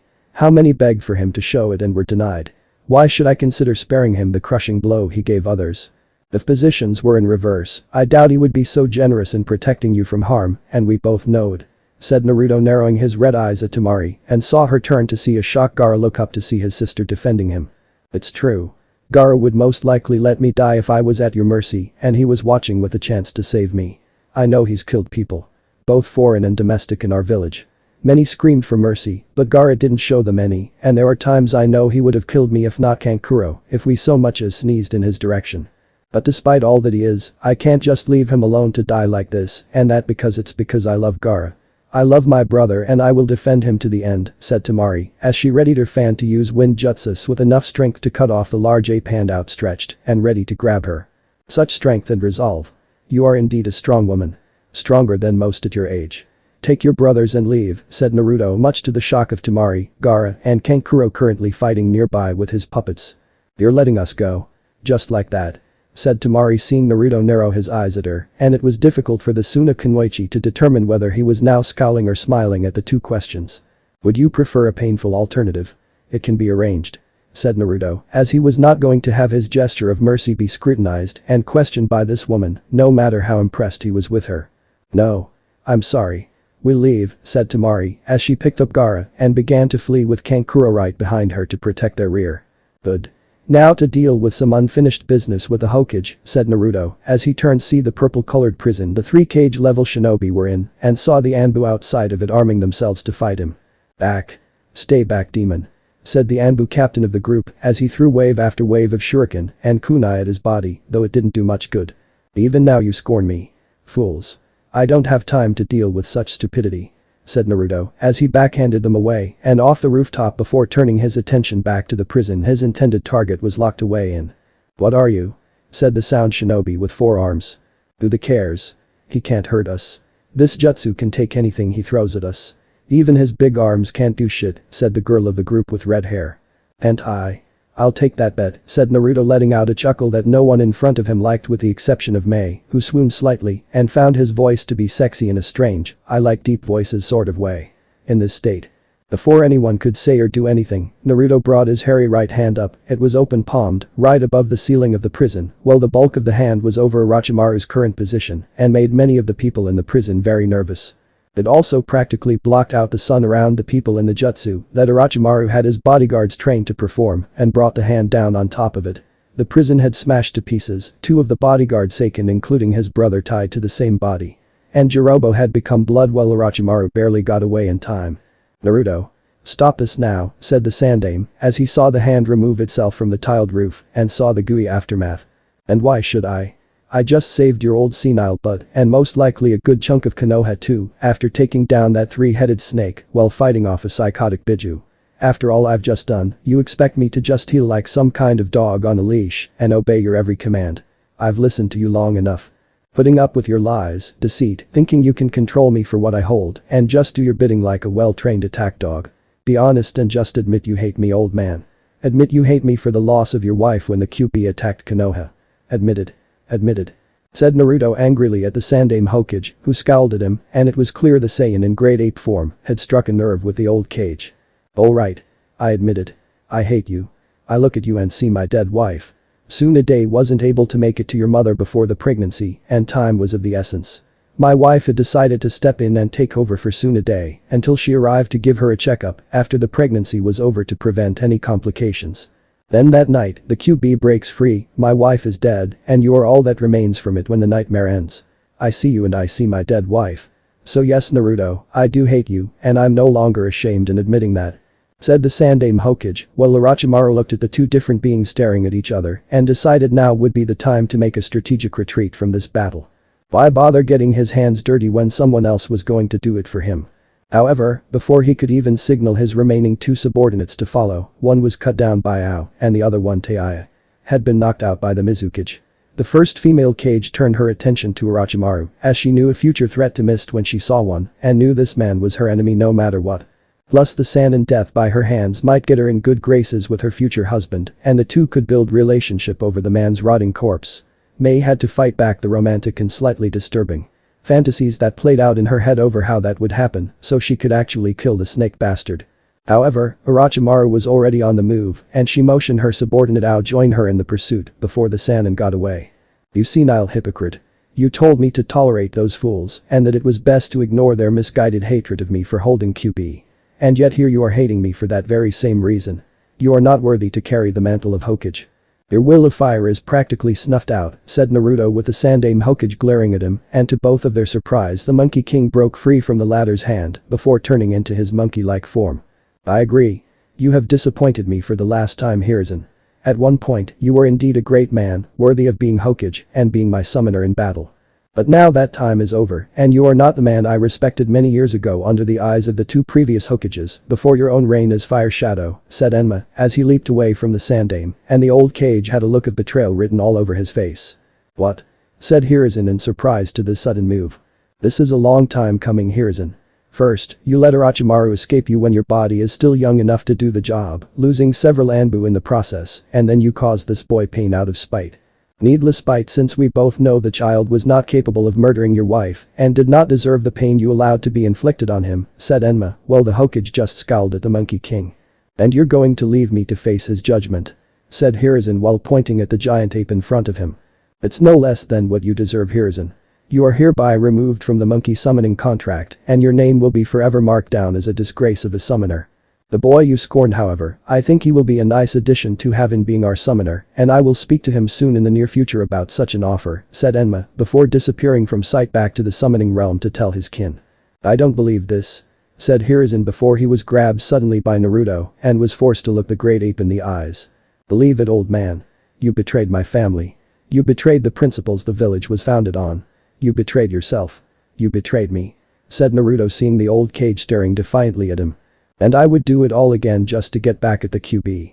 Said Hiruzen while Naruto just laughed at him. You really are a fool. QB didn't kill your wife. Uchiha Madara did. Said Naruto his voice echoing throughout the stadium for everyone to hear. You're mistaken Naruto. Madara is dead. He has been for years since his fight with the Sandaime Hokage. Said Hiruzen while Naruto growled at him. QB says otherwise. She showed me her memories of the year leading up to that night. How Madara somehow learned of the location where my mother was giving birth, killed the Anbu and your wife before holding me hostage long enough to get my father away before moving to free QB. Madara used his Sharingan eyes to bring her under his control and attack Konoha to weaken the village if not destroy it. Said Naruto while his words echoed throughout the entire stadium as clients, daimyos, civilians, and shinobi heard him. Then she's a liar. You can't trust what that demon says to you Naruto, said Hiruzen, who winced in pain at being squeezed harder and the growl from Naruto increased. I trust her a whole lot more than you. At least QB tried to help me when given the chance. You would sooner stab me in the back out of senseless desire to avenge your late wife and the being you hate for it, even if the fox wasn't the one responsible. Not that it matters to you, does it? No. I can see deep within you old man. Even now, you hate the QB, blaming her for your wife's death regardless of the truth and me as well to a lesser extent for holding the fox, said Naruto while Hiruzen glared up at him. The only reason I tolerated your existence was the simple fact Konoha needed a weapon to fend off the other villages and their Jinchuriki. If that weren't the case, I would have killed you that night and the fox the Yondaime sealed inside your body. Said Hiruzen while thinking with his last remaining minutes in life, he could poison the minds of the younger generation into hating Naruto. You mean my father? Don't be so surprised old man. QB's memory of the whole year before breaking free well sealed inside my mother was very insightful when it came to learning about my old man being the Yondaime Hokage himself. Jiraiya has personally confirmed it when I asked, and we both know he has no reason to lie to me. He is my godfather after all, said Naruto, letting out a laugh that made the old Kage angrier. Damn you, boy. Damn you and all the demon spawn you, sire. I hope you never have any real happiness for as long as you live, said Hiruzen angrily before being crushed further in Naruto's grip. And I hope you burn in hell with the rest of the traitors of my family after they face my judgment. Die, said Naruto as he crushed the Sandaime Hokage in his hand, the old man's blood slowly leaking through his fingertips, and just dropped the body onto the ground for everyone to see before letting out a roar that scared whatever enemy invaders remained the hell out of the village. Naruto needs to be stopped, said Kakashi as he was about to use his Sharingan eye on Naruto and one of the hidden secrets he learned. Don't, Kakashi, said Jiraiya as he appeared by the Jounin and put a firm hand on the man's shoulder. What? Jiraiya-sama, we have to stop Naruto from doing any more damage and restrain him for trial, said Kakashi while Jiraiya frowned at him. For what? Killing Sarutobi-sensei. The Sandaime has done treasonous things, which he admitted to doing in betraying the Yondaime out of spite over the loss of his wife and made Minato's son suffer because of it. Grow up, Kakashi, said Jiraiya, seeing the Jounin scowl slightly and saw a banged-up Uchiha arriving while glaring at the giant ape form Naruto was still in. Sasuke? What happened to you? Said Kakashi, seeing where the boy was glaring. That loser stopped me from trying to kill the Suna siblings before Gaara could change into that thing, said Sasuke before spitting up some blood that had accumulated in his mouth. He did this to you? Said Kakashi while Sasuke nodded. Yeah. Put me through quite a number of trees, said Sasuke, while the Jounin scowled at the giant ape form of Naruto. Drop it, Sasuke. You left without orders after them. Naruto got his from Genma and did what was ordered of him. No doubt he put you down because you were about to get yourself killed against 3 high-level threats, said Jiraiya, which earned him a scowl from Sasuke and knew the Uchiha didn't want that fact made public. I still want him arrested for assaulting me, demanded Sasuke, though it was clear the Sannin wasn't going to listen. And I'll have you arrested for going off on your own during a battle. Many would call that an act of treason, said Jiraiya, knowing the laws of the village and with how the truth behind the QB's attack was in Uchiha had started it. The support the Uchiha had in the Leaf would soon be out the window. Sometime later, things in Konoha had finally calmed down. The sound shinobi that were Orochimaru's forces had either been killed or captured, with a large amount of Suna's forces sharing the same situation. About a week later, Sabaku no Kankuro came to speak to Jiraiya, who was acting as interim Hokage by the Fire Daimyo, and negotiated for their release from the Leaf and explained why Suna joined with Orochimaru. How the Wind Daimyo had been draining them dry financially and were turning them into a shadow of their former self. That Orochimaru came to them, whispering honey into the ear of the Kazekage, and how the attack would show everyone that Suna was still one of the 5 great shinobi villages, while the Wind Daimyo would realize the error of his ways. Jiraiya understood the kid's position, as he had told the Sandaime time and time again to tell the Wind Daimyo to hire Suna shinobi only since it would strain relationships with allies in the future. The Sandaime had ignored him though, possibly in the belief that the stronger the Leaf became, their slowly weakening allies would just come to accept it and support them in being the first line of defense in the event of a war. Basically, the weak shielded the strong from harm, and the strong got even stronger after defeating a weakened enemy. What the Sandaime had failed to realize was that the weak ally could possibly side with the enemy out of spite like Suna did here and prefer to go down in a blaze of glory should they lose while gaining a lot more should they win. So after much deliberation, the man agreed to let the Suna shinobi they captured go. The 2 villages would be allies again under much more agreeable conditions, and things would work from there. In an unrelated but still good piece of news, Orochimaru and Kabuto had been slain by the Mizukage, along with her bodyguard Ao. While the woman had burned the 2 bodies beyond almost all recognition, the Mizukage wanted to take nothing to chance and made sure they were extra crispy. Fortunately, a Hyuga had been able to study the corpses by the Mizukage with Jiraiya, informing the clan member of what to look for to help identify the dead Sannin as Orochimaru, and found it in the summoning tattoo for snakes on his arm. The design, while damaged, was definitely the one Jiraiya's teammate had always used, since Orochimaru always showed off in front of the Toad Sannin when they were younger, and to piss the man off in front of Tsunade, knowing it would involve their female teammate punching the super naughty through a wall or two. The result of Orochimaru's death had also freed his victims and subordinates of the curse seal he gave them. The names of such individuals were Taiya, Sasuke, and even Anko, with the woman giving the redhead a big fat kiss with tongue attached. While Mei Tamuri would have preferred a kiss from Naruto for her actions, Anko made sure she didn't dislike it, and the Mizukage wondered deep within herself if she was secretly bisexual. Not that it mattered since Mei saw Naruto was a bit intrigued by that move Anko pulled, and the red-haired woman could only blush a bit in embarrassment before sending a death glare to Ao to keep his mouth shut about this until the day he died. As for Naruto himself, he had faced a bit of questioning from the fire daimyo with the councils, clan heads, and Jiraiya in the room, though the latter of them all was there to give him moral support. Everyone was intrigued by his ability to transform into a giant ape, which some claimed was through QB, and demanded this power be sealed away unless he pledged eternal loyalty to them. They put seals on his body that would prevent the boy from ever turning on them and basically mark Naruto as slave in all but name. Others thought of it as a new bloodline that had surfaced, which called for Naruto to be used as a stud to sire an army of children and thus basically use them to make the leaf invincible. Others wanted to know about the power in a more civilized way, as they asked about how this change came to be, and Naruto had told them everything, since there was no point in hiding it. How a being known as a Saiyan warrior from another dimension, who was near death had fallen into their own when the Yondaime summoned the Shinigami and landed on the QB before being sealed into his gut. How the two had made alterations to him so he would have Saiyan blood in him and basically merge the spirit of that Saiyan with him after Orochimaru hit him with the 5 elemental seal. That the tail he had was the mark of being a Saiyan, which could grow back if ever removed, and that the giant ape transformation they saw required the tail along with the moon. Or an artificial moon made of energy that he had created should such a transformation be needed during the day. He should be restrained. A dead man's seal should be put on him to ensure his loyalty to the leaf. The boy is too powerful for his own good, said Homura, seeing many agree with him, but the fire daimyo did not, and it showed on the man's face.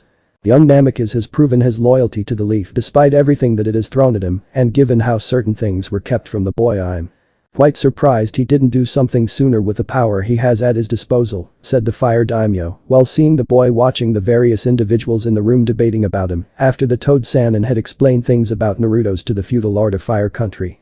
Much to the council's protest since they claimed it was a village secret, but Jiraiya just ignored them since he knew perfectly well that it was the worst kept secret and that the Sandaime Hokage was to blame.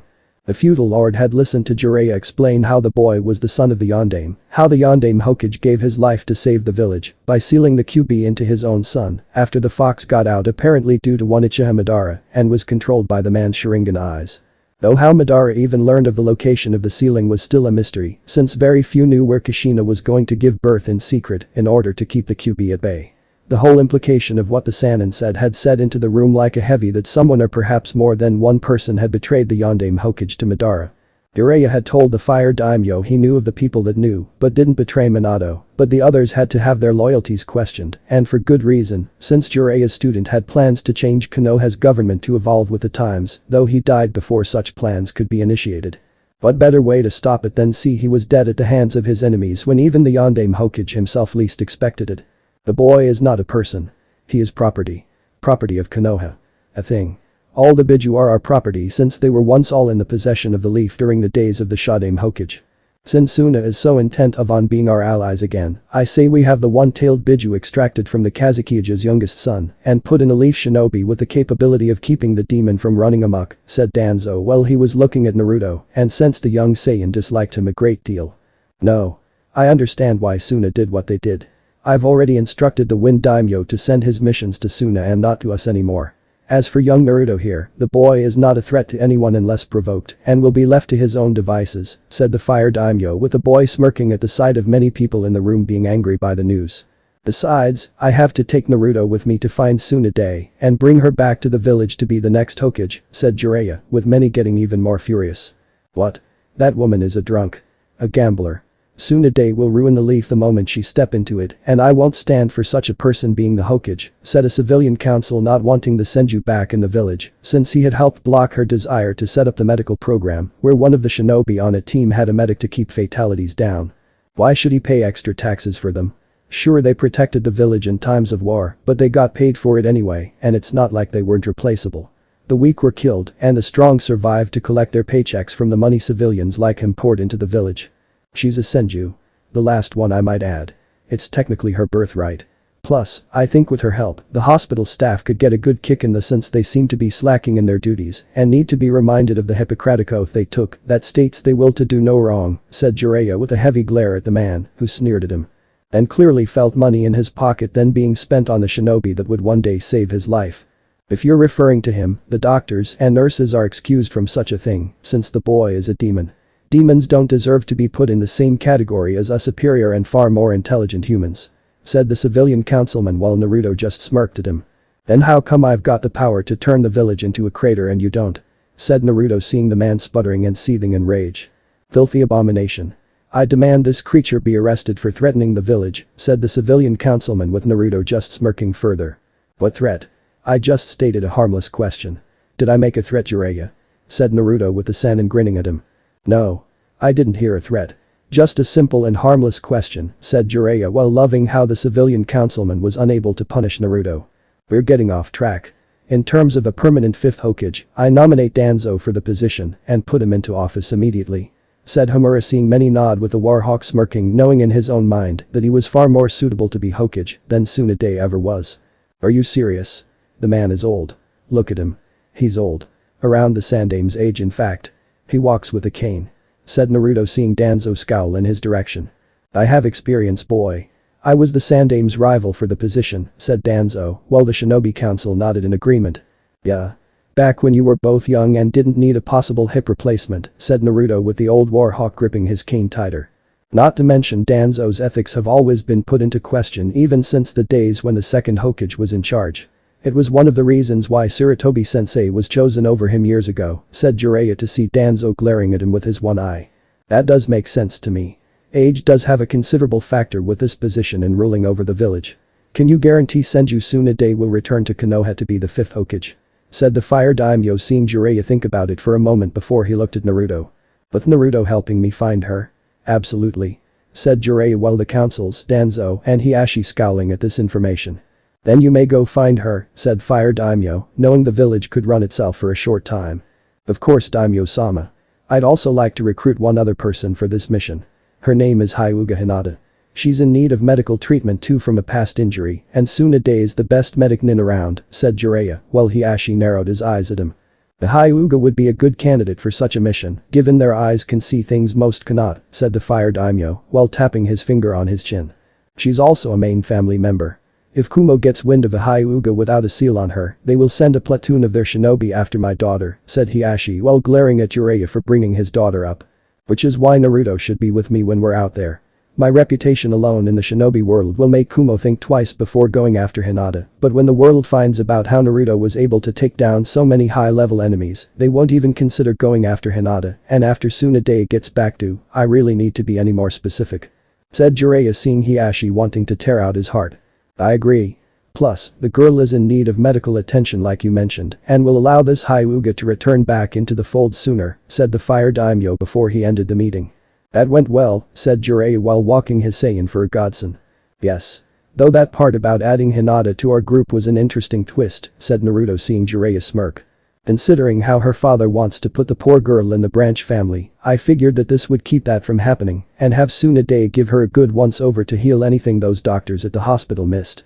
They're slipping and getting lazy after all," said Jiraiya, as he knew the doctors along with the nurses there could have fixed things easily while under Tsunade's command when she was into the village, and now they just plain sucked. "You can thank the Sandame for that. After QB's attack, doctors and nurses felt they were immune to harsh treatment if they ignored their duties due to being considered high in value," said Naruto with Jiraiya shaking his head. "Well, that's going to change once we get Tsunade back here," said Jiraiya with Naruto nodding. "Agreed. Will she put up a fight?" said Naruto, knowing that was always a possibility. "Yeah. She's got no love for the village after losing all her loved ones.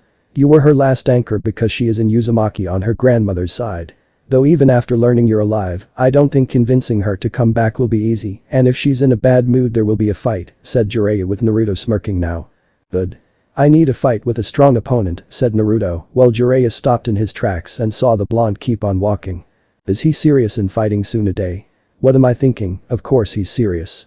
Must be that Saiyan blood of his getting hungry again for battle. Not surprising. All he's done since the invasion ended was train with Guy, work out, or keep an eye on that Taiya girl he snuck back to Namika's estates before anyone could get a hold of her. Even without the curse seal on girl's neck, she's still a foul mouth, spunky red head, and not afraid to kick people between the legs. I still think I have a bruise on my left testicle from where she hit me," thought Jiraiya after being on watch while the girl was out, and the instant she woke up her first instinct kicked in for defeating him quickly before running away. Only to ram right into Naruto with Kin right behind him before the redhead crawled back in fear of the blonde Saiyan, since she knew what he could do. Before Naruto could even talk to Taiya, she was begging for mercy, cursing all the while though more at herself, and one thing led to another with her choice of word swearing notwithstanding. The girl somehow joining kin in being the Saiyan second maid. Of course, by the time Naruto had told her that she would be staying at his home her new position notwithstanding. Taiya had the look of a gaping fish, and Jiraiya was laughing his off. Before Taiya lost her temper, kicking the Saiyan right in the nuts, repeatedly mind you, and swearing in the most profound ways imaginable. Still, the position of being Naruto's new mate aside, Taiya was happy to have her only friend from Sound beside her in all of this. Of course, Naruto reminded them that their stay in Konoha must remain a secret from the majority of the village until soon a day could come back and take control as the Goddamn Hokage. Fortunately, the blonde Saiyan had enough food and supplies in the house to last the two girls for quite some time.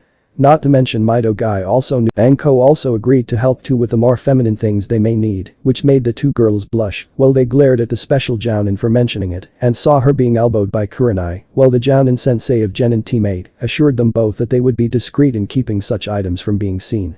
"You ready to go Hinata-chan," said Naruto while Hinata nodded, fighting the blush that was on her face and be strong enough not to seem weak when around him.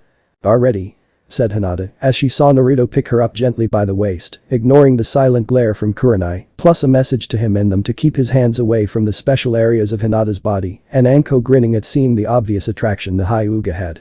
"Poor girl. I'll have to work with her on confidence when they get back," thought Anko, knowing a week in taking a class at the school of Mitarashi Anko would really help and bring out the fire that the special Jounin knew was there. Wait. No flying. No flying," said Jiraiya before Naruto grabbed him by his long hair and took to the sky. "Should we feel sorry for Jiraiya-san?" said Kurenai seeing them fly away. "He writes smut and peeps on women. Would you?" said Anko seeing Kurenai frown. "On second thought I hope his hair gets ripped out," said Kurenai before walking off with Anko just grinning at where Naruto was headed. Naruto's apartment. Tsume couldn't believe it. Our daughter was pregnant. With a Kyuubi Jinchuriki no less. Granted, the boy was strong, had a sense of loyalty, and from the way Hana's eyes glazed over after asking how such a thing happened was well endowed for his age.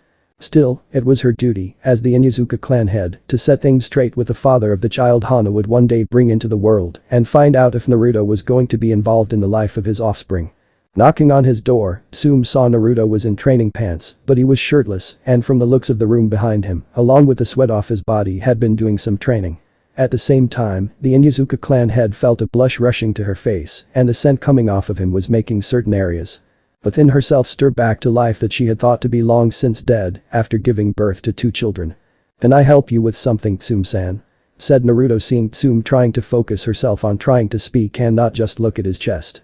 Yes Hana said Tsume as she focused on getting the Saiyan scent out of her mind and trying to remember why she was here. "Hana? What about her?"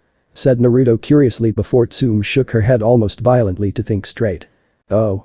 I came to talk to you about Hana. She's pregnant and you are the father," said Tsume while giving him her best glare at woman and mother could give in the situation. "Really? That's good news, right?" said Naruto seeing Tsume's glare lessen slightly. "It is. Provided you intend to be a man and marry my daughter," said Tsume seeing the Saiyan smirk. "Of course. Though she will have to marry into my family." "Not yours," said Naruto as Tsume looked shocked and then angry since it was custom for someone not of a clan to marry into a clan. "Not the other way around." "What? Why?" said Tsume with Naruto beckoning her inside his secret home. "Come inside and we can talk about this," said Naruto seeing Tsume narrow her eyes at him and reluctantly entered since the last time a woman her daughter. In here well the woman ended up pregnant. "Okay, but I expect a very good reason for your way of thinking Gaki," said Tsume before entering the apartment with Naruto shutting the door and locking it. Hours later. Tsume stumbled out the door of Naruto's apartment, clothing so loose you would think it was several sizes too big and had a line of drool running down the side of her mouth. The woman didn't even know how it came to what just happened as she was talking with Naruto one moment and the next she was getting pounded from behind by the Gaki. It was nothing she had ever felt before or at least a very long time since getting laid after bringing two kids into the world with the male sire running off in fear of her for some reason. Not that she blamed him since her hormonal imbalance after giving birth to Kiba had made the Inyazuka clan head very violent from what all the nurse and doctors still remember to this day. As she got to her home, Tsume's mind wandered to how this could affect Hana once she learned the father of her children had just screwed her mother too and then there was also Kiba to consider once learning of such news. Her youngest was quite the hothead, which wasn't always a good trait and got him in trouble on more than one occasion. "Mom? What happened to you? "You look like Hana did when she spoke to Naruto," said Kiba as he heard his mom coming home and the scent of the Saiyan was all over her. Among other things. "Go to your room," said Tsume simply as she went to her own and fell on the bed to let merciful sleep take her while ignoring the lack of a certain something along the hip area of her sagging pants. This couldn't get any more complicated. "But Naruto. Here you go. Right next to Hana's own," said Naruto as he placed Tsume's panties next to Hana's and grinned a naughty grin, knowing he had conquered another strong woman that few could match. Let me out, Naruto-sama. Please. I need to get laid and right the now," yelled QB as she was getting so horny it was making her go insane and the line for crossing over to it was getting closer to being crossed. "Hey. Keep yelling at me and I'll have an orgy with those women without you being invited," yelled Naruto inside his head. "I'll be good," said QB submissively in a hushed whisper. "Damn right. This is my mind. This is my house. When I roar I'm feared because I'm the baddest man on the planet," thought Naruto as he wasn't going to let any woman try to tell him what to do. No matter how angry, horny, or demonic they were. Sometime later. "What?" yelled Hana and Kiba at the same time while Tsume had tears running down her face while holding an item in her hands. A pregnancy test. A pregnancy test that had shown positive results when used. "I'm pregnant," said Tsume as she couldn't believe it either and wondered just how potent Naruto's seed really was. "Be pregnant." But I'm pregnant too. What do we do?" said Hana while she couldn't believe this was happening. Thump. Kiba had fainted. That was what he was doing. "I don't know. I still can't believe I'm pregnant," said Tsume as she had honestly thought the notion of being a mother again had long since passed and just watch her children grow. Granted, Tsume wasn't old by any means where such an act was considered to be in the realm of being impossible, but still did the Saiyan Gaki have highly potent sperm that she would get pregnant and be a mother, along with being a future grandmother. Why couldn't anyone else be their situation? But Anko and Kurenai. "Is yours reading what mine is reading, Anko?" said Kurenai holding up her pregnancy test while Anko did the same while looking at hers. "Depends. Does yours say you got ed and coomed into so many times that you're now pregnant with the Kyuubi Jinchuriki's child?" said Anko showing Kurenai that her pregnancy test was positive. "Yeah. Pretty much," said Kurenai while wondering if this ground-shattering news was a bad thing or well it certainly wasn't going to be considered a good thing. "But let's look on the bright side of the situation," said Anko cheerfully while laughing nervously. "What bright side?" said Kurenai seeing Anko's face now covered in tears. "Good question. I thought you would have one and tell me," said Anko while the jounin in front of her just sweat dropped. "What am I going to tell Hinata?" thought Kurenai knowing the girl would be devastated. "At the hospital with Hinata. Are you sure you want to do this, Hinata-sama?" said Niji while seeing his cousin sign the agreement that the girl herself had prepared. "Yes.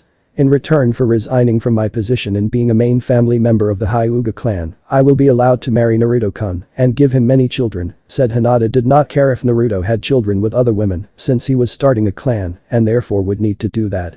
Besides, the Hyuga girl knew with his stamina, the blonde Saiyan had more than enough to go around and no one woman could handle him in bed. And knowing Hinata, she will give him an army and they will be deadly, thought Niji, while Hinata had a dreamy look on her face. If there was one thing Hinata inherited from her mother was the determination to get the man she wanted. Well, the choice in future husbands on the mother's part had been, well, let's face it, bad. The daughter had chosen from much better stock and knew Naruto was the right man for her. "Now leave me alone. I must plan for my wedding with Naruto-kun," said Hinata before she reached under the hospital bed to magically produce a large pile of different wedding items used for such a planning. When did you acquire that and how have you hidden it from me?" said Niji as he was completely stunned by this and flinched when Hinata glared at him. "I said leave now," yelled Hinata before she took the nearest bridal magazine to upon smacking him right out of the room, went through 3 walls, ended up in an empty room, bounced off some equipment, hit the ceiling, and then fell on the bed. "Ow," thought Niji simply before unconsciousness claimed him. Chapter 5. Slugging it out. Naruto landed gracefully on the ground outside of the last known city where Jiraiya's spy network had told the spy master where the Saiyan was located and the Saiyan looked around the city while trying to sense the woman somewhere hidden within it.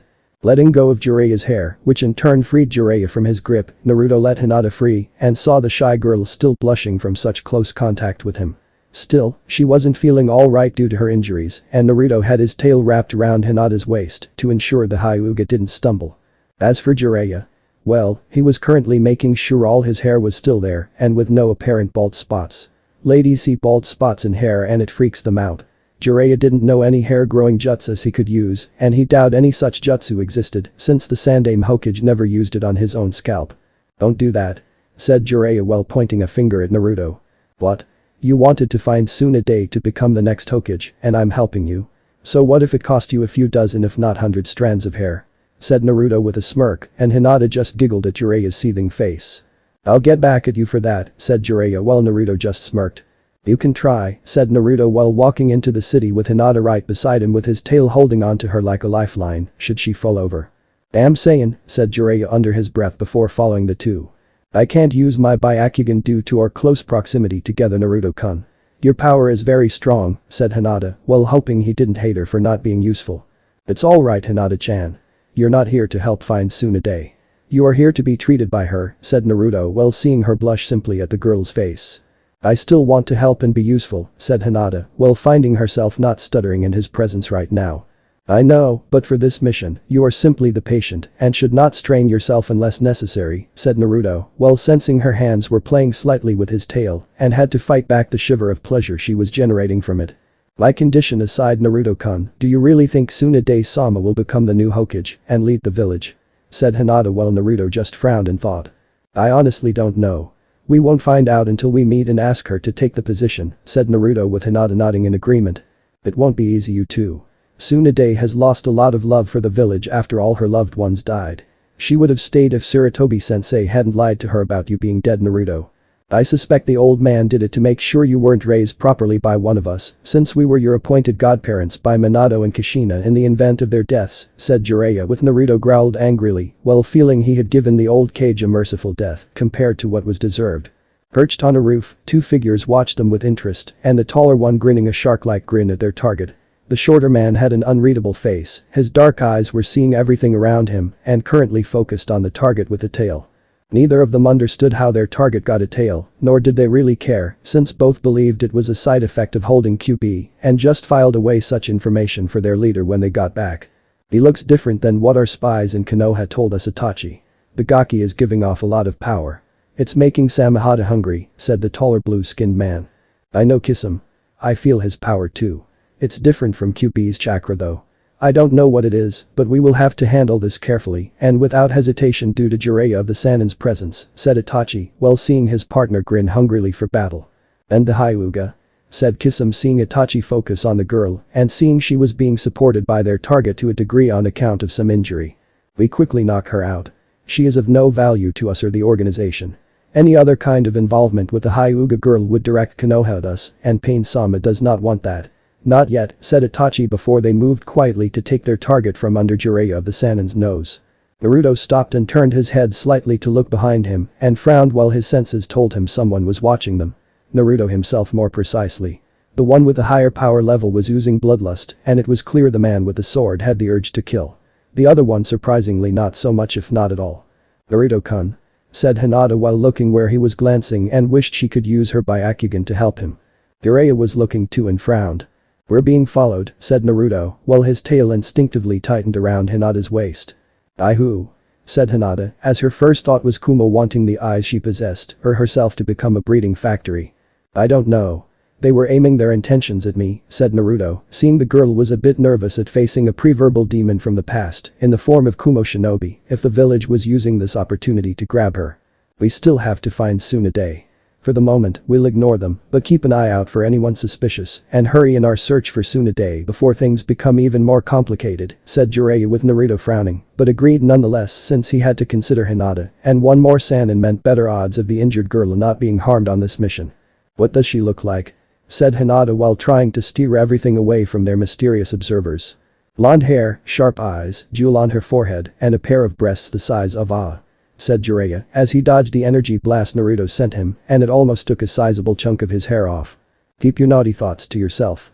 Besides, I can sense her power and it's in this direction, said Naruto, while Jiraiya grumbled before seeing them head to what many would consider the party district of the city. Tsunade loves to drink and gamble. She sucked poorly regarding the latter. Hence her title as the legendary sucker. Said Jiraiya with Naruto scowling slightly at hearing such vices. Drinking he didn't mind, but the gambling, then losing, and not having the sense to stop when you're behind. Unacceptable. If she loves to drink like you say, Godfather, then Tsunade is in one of these bars and enjoying herself, said Naruto, while trying to pinpoint the woman they were searching for in the city. Chances are she blew her money at a casino earlier and is now drowning her sorrows at the loss of so much currency, said Jiraiya with Naruto scowling slightly. She doesn't know the meaning of the word sorrow, said Naruto before sending out a harmless pulse of his power forward and felt a wave of energy clash with the people in front of him. The weaker people would shiver, a sense of something ominous or even foreboding was in the area to make them move along faster than usual. A stronger person like Tsunade would let out a defensive pulse on instinct, her awareness would be awakened to the fact someone powerful was in the area and unknowingly lead him to her. It was like sonar bats used, but with energy, and something Naruto thought of while looking at the busy street in front of him with bars on either end. Sure enough, Naruto felt a powerful pulse of chakra from a bar, not that far away from them, and surprisingly another one manifesting seconds after the first. Following the source of the two pulses to a bar where Naruto saw a blonde-haired woman drinking sake with another woman with dark hair holding a very pampered pig. Both women were tense or with the younger woman looking concerned, since she didn't know what that was they just felt. Tsunade, said Jiraiya calling out to he blonde while moving ahead of both Naruto and Hinata to greet his old teammate. Jiraiya. What the hell are you doing here? Said Tsunade seeing her old teammate walk in with his smile that could scare a million women to the other side of the world at her. What? I can't walk into a bar, looking for a drink, and be surprised to see an old friend. Said Jiraiya with Tsunade frowning at him. Not when I know your spy network can easily track me down, said Tsunade with the man laughing like he had just been caught. True. Still, it is good to see you again Tsunade, said Jiraiya, though his grin lessened. Why are you here? Said Tsunade while seeing him becoming completely serious now. You need to come back to the village Tsunade. You need to come back to become the next Hokage, said Jiraiya, while Shizune gasped and Tsunade's eyes narrowed. Before she broke out laughing. Ha! Are you serious? What makes you think I would even consider the job? The title of Hokage is for fools rushing to their deaths. The only exception is Sarutobi-sensei to the rule, said Tsunade, while Jiraiya rubbed the back of his head nervously. Correction Tsunade. Sarutobi-sensei was the exception to the rule, said Jiraiya, with Tsunade's eyes widening at hearing the news and what his tone implied. You mean he is? Said Shizune seeing Jiraiya nod. Dead. Died during the invasion Orochimaru planned during the Chunin exams, said Jiraiya seeing Tsunade just staring him in the eyes while looking for something. Who killed him? You could have easily said it was Orochimaru, but you didn't and that means someone else did the deed. Who? Said Tsunade while seeing two kids behind Jiraiya walk up to their table. It was me, said Naruto having heard their entire conversation. You? A mere child? Said Tsunade in disbelief while Naruto merely smirked. Is it that so surprising for someone like me to kill that old fossil? Said Naruto while Tsunade narrowed her eyes dangerously at him. Watch what you say about my sensei brat. Said Tsunade while Naruto just smirked. Why? The old man tried to manipulate me all my life to be his little weapon and be the Leaf's punching bag. He even lied to you about your godson being dead, said Naruto with Tsunade's eyes widening. What did you just say? Said Tsunade to Naruto while just noticing the girl beside him was a shy Hyuga. You heard me. Tell her Jiraiya. Tell her what you told me when walking into the city about how the old man basically screwed us both over to ensure one of us would be made the village pawn and punching bag, said Naruto with a toad-san and letting out a sigh. It's true Tsunade. Sarutobi-sensei lied to keep us from raising our godson, said Jiraiya, while Tsunade looked like she was ready to have a heart attack. So my godson is alive. What does he look like? Said Tsunade seeing Jiraiya smirk at her. See for yourself. He's standing right here, said Jiraiya pointing to Naruto with Tsunade and Shizune looking at him with jaws dropped. That's my godson. Said Tsunade seeing the Saiyan blonde in all his greatness with his arms crossed. Oh like you're some kind of great thing yourself when it comes to godmother material, said Naruto seeing the Saiyan growl at him. Watch it brat. I may be slightly drunk, but I can still kick you all the way back to the Leaf and leave an imprint of my foot to prove it, said Tsunade while Naruto smirked at her. You are so sure of yourself Tsunade-chan. You would actually hurt your own godson, who you have known for only a few minutes, and that was before knowing I was your godson too. Your body may not look old, but your mind sure has aged, and badly I might add, said Naruto seeing Tsunade looking pissed off. That's it. Outside brat. I'm going to beat you up and put my foot up so far up you'll be my living flesh cast for my entire leg. Said Tsunade while Naruto just grinned at her and Jiraiya sighed in defeat, knowing this was going to happen with these two. Once outside, which was surprisingly deserted, the two shinobi squared off against the other, with an air of confidence in both of them, and each with the strength to smash a building into rubble with a single strike of their fist. Tsunade was still a little drunk, but nothing a little adrenaline from what she surmised would be a simple warm-up against a simple genin who got the drop on an old man and needed to be humbled despite what Jiraiya told her about their sensei. You really want to do this? I'm giving you this one chance to back out now before I do something humiliating to you, said Naruto, while QB was whispering to him what he should do to such a woman with no real respect for her grandfather's beliefs. Do it, Naruto-kun. What better way to humble this spoiled child than to punish her like a spoiled child? Said QB while she giggled perversely, well sensing Naruto agreed with that statement. I guess so. It worked for Nari Yoshino in getting her son to do what she asked when he was being too lazy for his own good, thought Naruto, while hearing the fox let out more giggles in the back of his mind. Arrogant brat. I just have to use one finger to beat you, said Tsunade confidently, while holding her right hand up with just her index finger point up. Tsunade-sama, you really shouldn't do this, said Shizune worriedly while Naruto just grinned further. I'd listen to the lady if I were you, Tsunade-chan. She's clearly much sharper than you. Much prettier too. Said Naruto, knowing that would set the slug Sannin off, and could only smirk seeing Shizune blush at him, saying she was pretty. Oh, that's it. Said Tsunade as she slammed her finger into the ground to make a massive crack form while shaking the earth around them and reminding those that knew her of the strength she possessed. Incredible.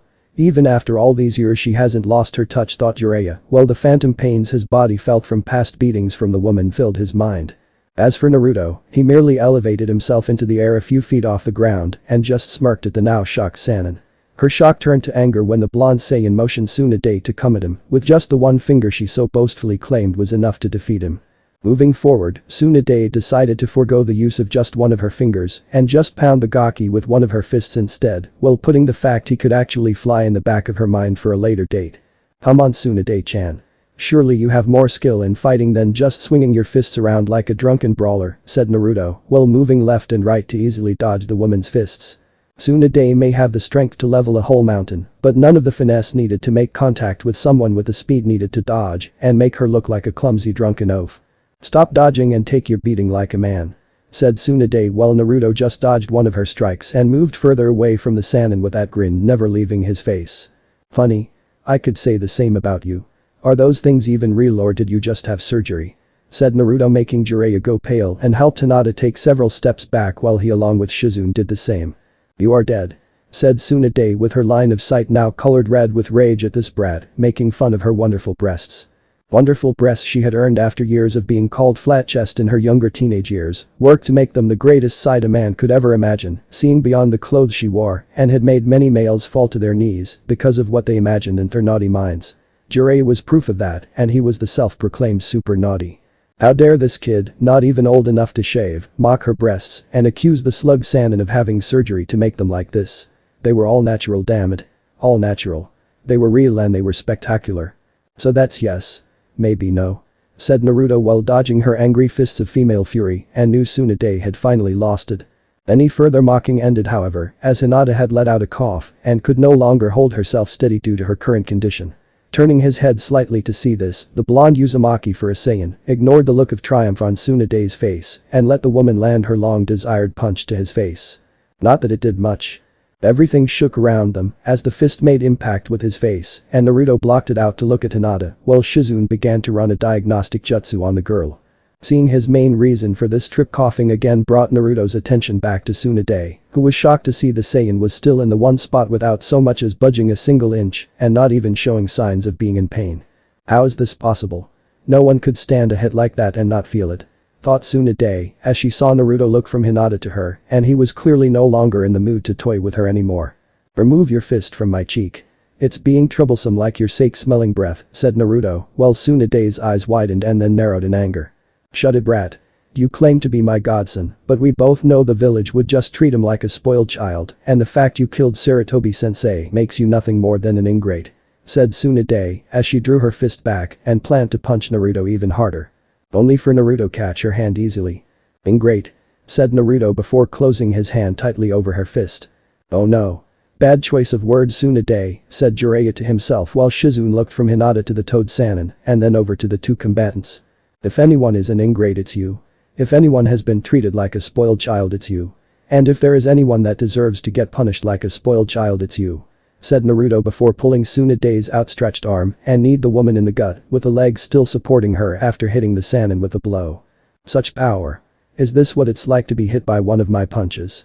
Thought Tsunade as she had always taken a sense of pleasure in being able to punch Jiraiya clear through an entire city and into another country. Now though she was finding a new line of respect for her fellow Saiyan in taking such a hit from one of her own punches. However, Naruto wasn't done with Tsunade yet, as the fox inside of him had basically suggested with a hint of perversion in his voice on what to do, and while the Saiyan was against it at first, the Slug Saiyan's behavior showed she had more than earned this particular attack. You want to put a boot to my with a hard enough imprint for everyone to see, huh?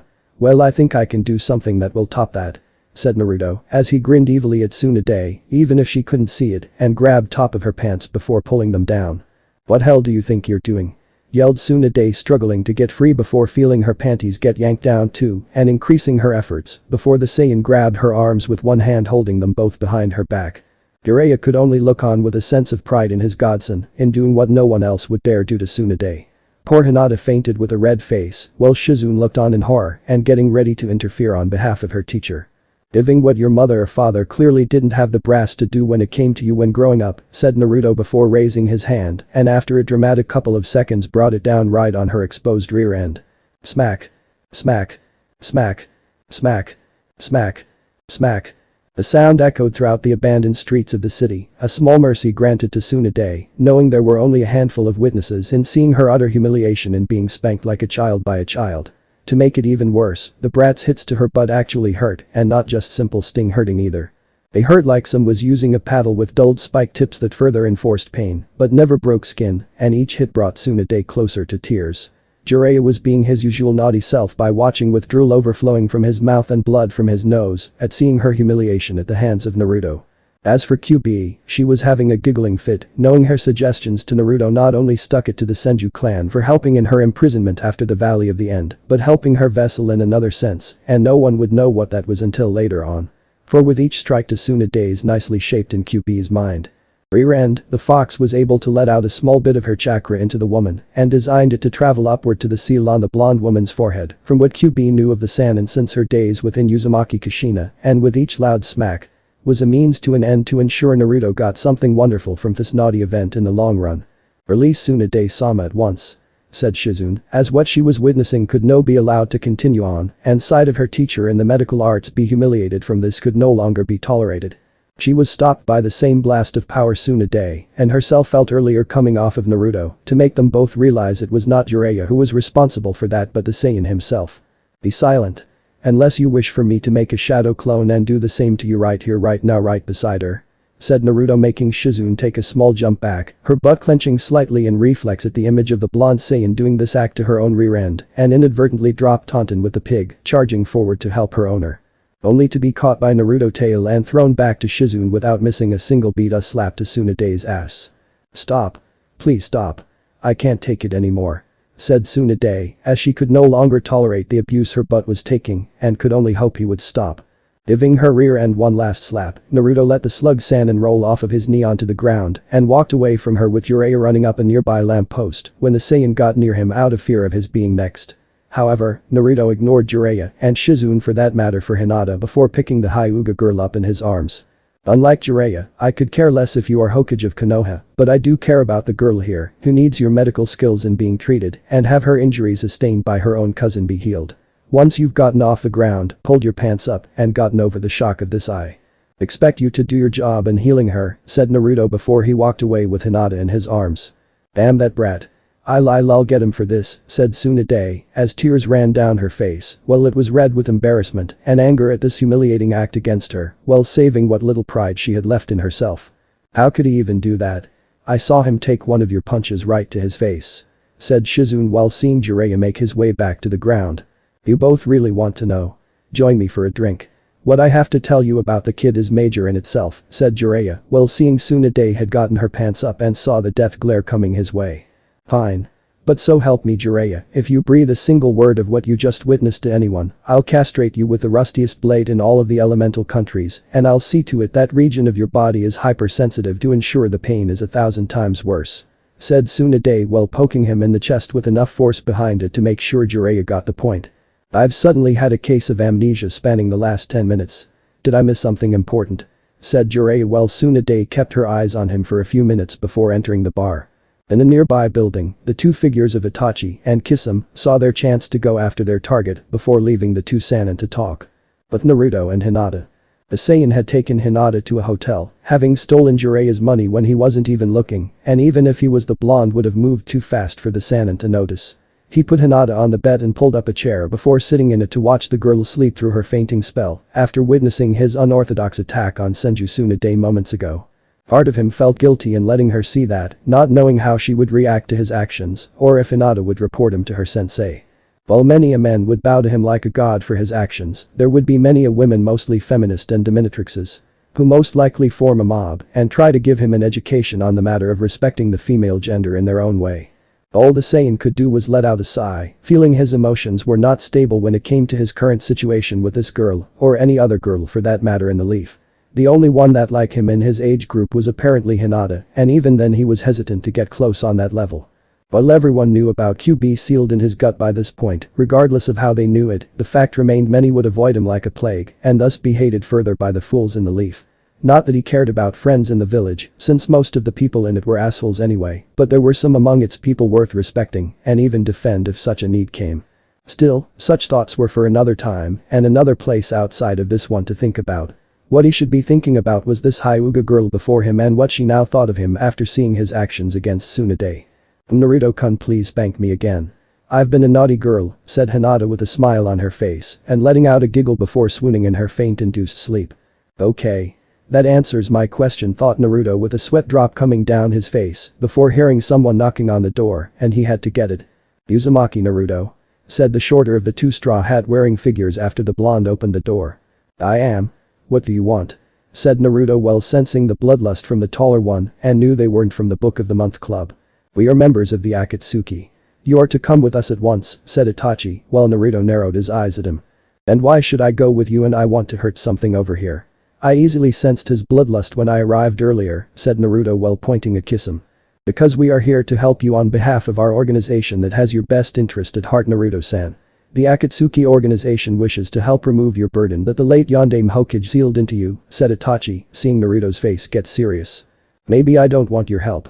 The last guy who told me what was in my best interest turned out to be a bastard and I had to kill the Hokage for his stupidity," said Naruto, while Itachi and Kisame were shocked that the rumors were in fact true. "So you killed the Sandaime Hokage. Not bad, Gaki," said Kisame with a sense of praise in his voice. "I try. But to the question regarding me coming with you, I'll pass. Oh Fee, good luck with the whole being openly gay thing you two and the rest of the organization you're in have going," said Naruto before he began shutting the door in front of him, but Kisame grabbed it and moved it open with an angry look on his face. "We're not gay." Kisame with his face nearly in Naruto's own while the Saiyan smirked at him. "Says two guys in an all-boys club with no women. You guys must really be sausage lovers," said Naruto seeing Kisame's race going purple since his face was naturally blue and was going red with rage to cause the facial coloring. "There is one woman in the group," said Itachi while Kisame was reaching back to grab his sword. "One woman? Out of your whole damn group? She must be lesbian then. Shame really. So many guys around her and yet not a single woman for her to be happy with while in your little gay group. That's just sad," said Naruto while Kisame looked even madder and even Itachi had an eyebrow twitching. "We're not gay," yelled Kisame while unwrapping a part of his weapon and got ready to bring it down on Naruto. "Are you metrosexual?" said Naruto curiously. "No," yelled Kisame with Naruto just smirking at him. "Then you're gay," said Naruto before finally shutting the door on the two. "Oh, that little shit is so dead," said Kisame before kicking down the door and Itachi just sighed knowing his partner was being provoked on purpose. Though to what end, the Uchiha didn't know and was beginning to think that the Kyuubi Jinchuriki was suicidal. When Kisame entered the room, he saw the window was open, but their target wasn't in the room and neither was the Hyuga girl with him. Heading to the window, they both saw a blonde-haired boy flying off and carrying the Hyuga girl with him in his arm. The two members of the Akatsuki were baffled by this, despite seeing this more than once, and wondered how this was even possible. Was it a bloodline? A high elemental affinity for wind perhaps? "What should we tell Pain-sama?" said Kisame seeing one of the last Uchiha in the world beside him. "We will tell him what we saw and what we know, Kisame. We then will figure out how to answer these questions at a later time. All the boy knows is that our organization is interested in him. Nothing more," said Itachi before they left and Kisame sneering at the direction Naruto flew off to. "You don't think I'm gay, right Itachi?" said Kisame to his partner. Said Itachi, well Kisame didn't like that response. "And what the hell does that mean?" said Kisame while Itachi refused to answer him with a single word or sentence. Said Itachi, while Kisame looked even more pissed off. "Itachi?" Come on. Answer my question, damn it. Said Kisum while still looking upset by his partner's actions. At Tsunoda's hotel suite. So that's what happened, said Tsunade, as she was in a chair, sitting on an ice pack and hearing how Naruto became what he was now. Yeah. Sarutobi-sensei really screwed him over when growing up, and ironically enough it was Orochimaru's interference on the seal that caused the change to occur. The old man quickly feared Naruto's new power, his attitude, and what he would do with it now that secrets were revealed to the blonde Gaki, said Jiraiya, while just finished his explanation of just about everything he knew about Naruto's appearance and power to Tsunade. What about the Hyuga girl? He said she was injured. Said Shizune, having sit through the entire explanation with Tsunade, and to admit the blonde Saiyan did scare her a bit. Hyuga Hinata. Her cousin Niji, who is in the branch family of the clan, nearly killed her during the Chunin exam preliminaries, and the action itself pissed off Naruto to no end. Beat the Hyuga brat within an inch of his life. Reminds me of the beating you gave me when I saw you naked in the hot springs when we were younger, said Jiraiya, seeing the Sannin in front of him look surprised by how far Naruto was willing to go for that girl. Is this a private party or can anyone join? Said Naruto, as he entered the room via the window and put the still out of it Hyuga girl on the bed. I hope you weren't getting fresh with her while she's unconscious in your arms, Gaki, said Tsunade with narrowed eyes, while Naruto just smirked at her before his face turned serious. Spare me the pointed look. I need you to examine Hinata of her injuries. That's the only reason I'm on this trip, said Naruto before leaning against the wall while his tail moved around him. Nodding, Tsunade along with Shizune began to do an examination of the Hyuga girl on the bed, and with Jiraiya's information on what Niji did to her, was able to pinpoint the problem easily. The problem now was the girl needed to be in a hospital where surgery was required to operate and fix the severity of the injury. I can fix this, but I need to do surgery, and the only place with the advanced equipment to do it is in Konoha, said Tsunade while sighing to herself knowing this was not her day. Great. All the more reason to come back with us to become Hokage, said Jiraiya, but his face of joy became one of fear at the sight of Tsunade glaring at him to shut up and then Naruto for other reasons. I never said I was going to be Hokage, Jiraiya. If I did come back, it would be to do the surgery and then I'm gone, said Tsunade while Naruto scoffed at her. And leave your grandfather's legacy in the hands of someone like Danzo. He's already made a move for it in the event you don't do the job. What do you think he's going to do should that old bastard become Hokage? Said Naruto, seeing Tsunade flinch and knew she had a good idea of what was going to happen. Such a scenario is not my problem, Gaki, said Tsunade while hearing a growl come from Naruto's throat. Your grandfather's village is not your problem. I don't believe this shit. What happened to the feared Senju Tsunade, who could shatter a mountain with a single punch and make the ground shake with stomp of her foot? What happened to the woman with the power to make her enemies tremble in fear just her angry glare alone? Because from what I've seen here before me, you're not that woman. You are not the Senju Tsunade of legend. Jiraiya would go on and on about while trying to find you. The woman before me is a shadow of that person. You want to leave Konoha after fixing Hinata-chan's injuries? Fine. Leave the village to its intended ruin by Danzo's hands when he becomes the new Hokage. But don't come back afterwards and don't look back either because it's a view you won't like in the slightest. Besides, you think Danzo is going to let you wander around for long? He's going to send his loyal subordinates after you and your assistant to either put you down or turn you into a mindless drone, said Naruto hearing Tsunade growl this time at him. Shut your mouth, brat. You don't know anything, said Tsunade with Naruto frowning and walking right up to the woman before he quickly grabbed her by the throat with the pole forward to bring the Sannin down so they were staring at each other face to face. I don't know anything. I know enough. I know Konoha needs you if it's to survive and have a chance of redemption under your rule. If Danzo becomes Hokage, I will see to it that his reign is the shortest one in history by blowing the village up and burying what is left of my enemies in the crater I leave behind. After I'm done with that, I'm coming after you, and the spanking I gave you earlier today will seem like love taps compared to the beating I'll give to your body for neglecting your birthright, said Naruto, while glaring daggers into the slug Sannin. Tsunade's face went pale with fear, as her rear end was still sore from the assault Naruto had launched against it not that long ago, and knew the Saiyan would make good on his threat. He had the power, the muscle, and was in Uzumaki by blood, meaning the blonde brat would use all of his arsenal to back it up. Fine. You want me to return and stay in Konoha? I will. I'll heal the girl and take up the title of Hokage. If only to make sure that Danzo team doesn't screw up my grandfather's village and fix what Sarutobi-sensei broke after coming out of retirement. But if you so much as speak of what you did to me to anyone, I don't care how strong you are, I will make you pay, and pay dearly for it, said Tsunade with a threat of her own, while Naruto just smirked at seeing the fire in those eyes he had not seen since meeting the woman. Now that's more like it. People will finally fear you again like they were meant to from the start, said Naruto before letting the woman go and walked over to Hinata, coming out of her fainting-induced sleep. Then Naruto-kun. Where are we? Did we succeed in our mission? Said Hinata as she saw her crush slowly come into view and found herself on a nice comfortable bed. That we did. Sadly, Tsunade can't heal you here like we first thought and we all have to go back to Konoha to do some surgery, said Naruto seeing Hinata look sad by this news. Where my father is waiting for me, said Hinata with Naruto frowning. As if I'd let him put that seal on your forehead, said Naruto with Tsunade, Jiraiya, and Shizune frowning. You mean the cage bird seal? Am I hearing this right? That archaic thing is still being used by the Hyuga clan? Said Tsunade seeing the Saiyan look at her with cold eyes. Yeah. What we would call archaic they would call a tradition of their clan, said Naruto growling with Tsunade joining him and making a similar noise. Just another thing that needs to be fixed when you become Hokage of the Leaf, said Jiraiya putting in his 2 cents. As if they would ever let me, said Tsunade seeing Jiraiya smirk at her. Funny thing about the laws of Konoha, they have ways of being interpreted and used in ways that can get around certain things like clan affairs, and this is one of them.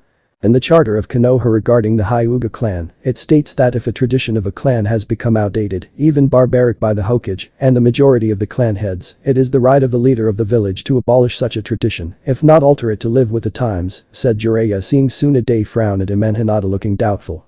But the K kidnapping when I was 3 years old just proved how much it was needed, said Hinata, while Jiraiya shook his head. Actually, it just proved the tradition should be changed to include all of the Hyuga with a seal, and not just the branch family.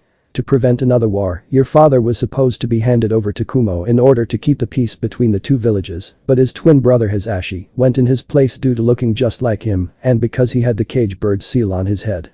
That everyone in the Hyuga clan had such a seal, your father wouldn't worm his way out of his intended death, and your much kinder uncle would have taken over as the new clan head, said Jiraiya with Tsunade frowning at his words and Hinata looking even more depressed by this. Wait a second. If that's the case, then why didn't the Sandame or ever the Yondame use such a law to interfere until now? Said Tsunade seeing Jiraiya look sad. Because my late student died before he could end as for sensei. He probably felt the status quo was needed to keep the Hyuga in his pocket since they have a great deal of influence in the village. My guess is, they worked out a partnership where he didn't use the law and they support every decision sensei made with the people following their example, said Jiraiya seeing Tsunade scowl since politics in terms of the whole you scratch my back, I'll scratch yours type of thing really pissed her off. Did I mention how I hate politics? Said Tsunade with Naruto smirking at her. So? If they don't like your way of doing things, then just scare them into it with a show of strength, and if that doesn't work try something else. Said Naruto while Tsunade just raised an eyebrow at him while Jiraiya just grinned. That's an interesting way of thinking Gaki, said Jiraiya while Naruto just smirked. Perhaps, but it gets the job done, and it's the only way to keep those assholes in line until our new Hokage installs some more level-headed management, said Naruto simply.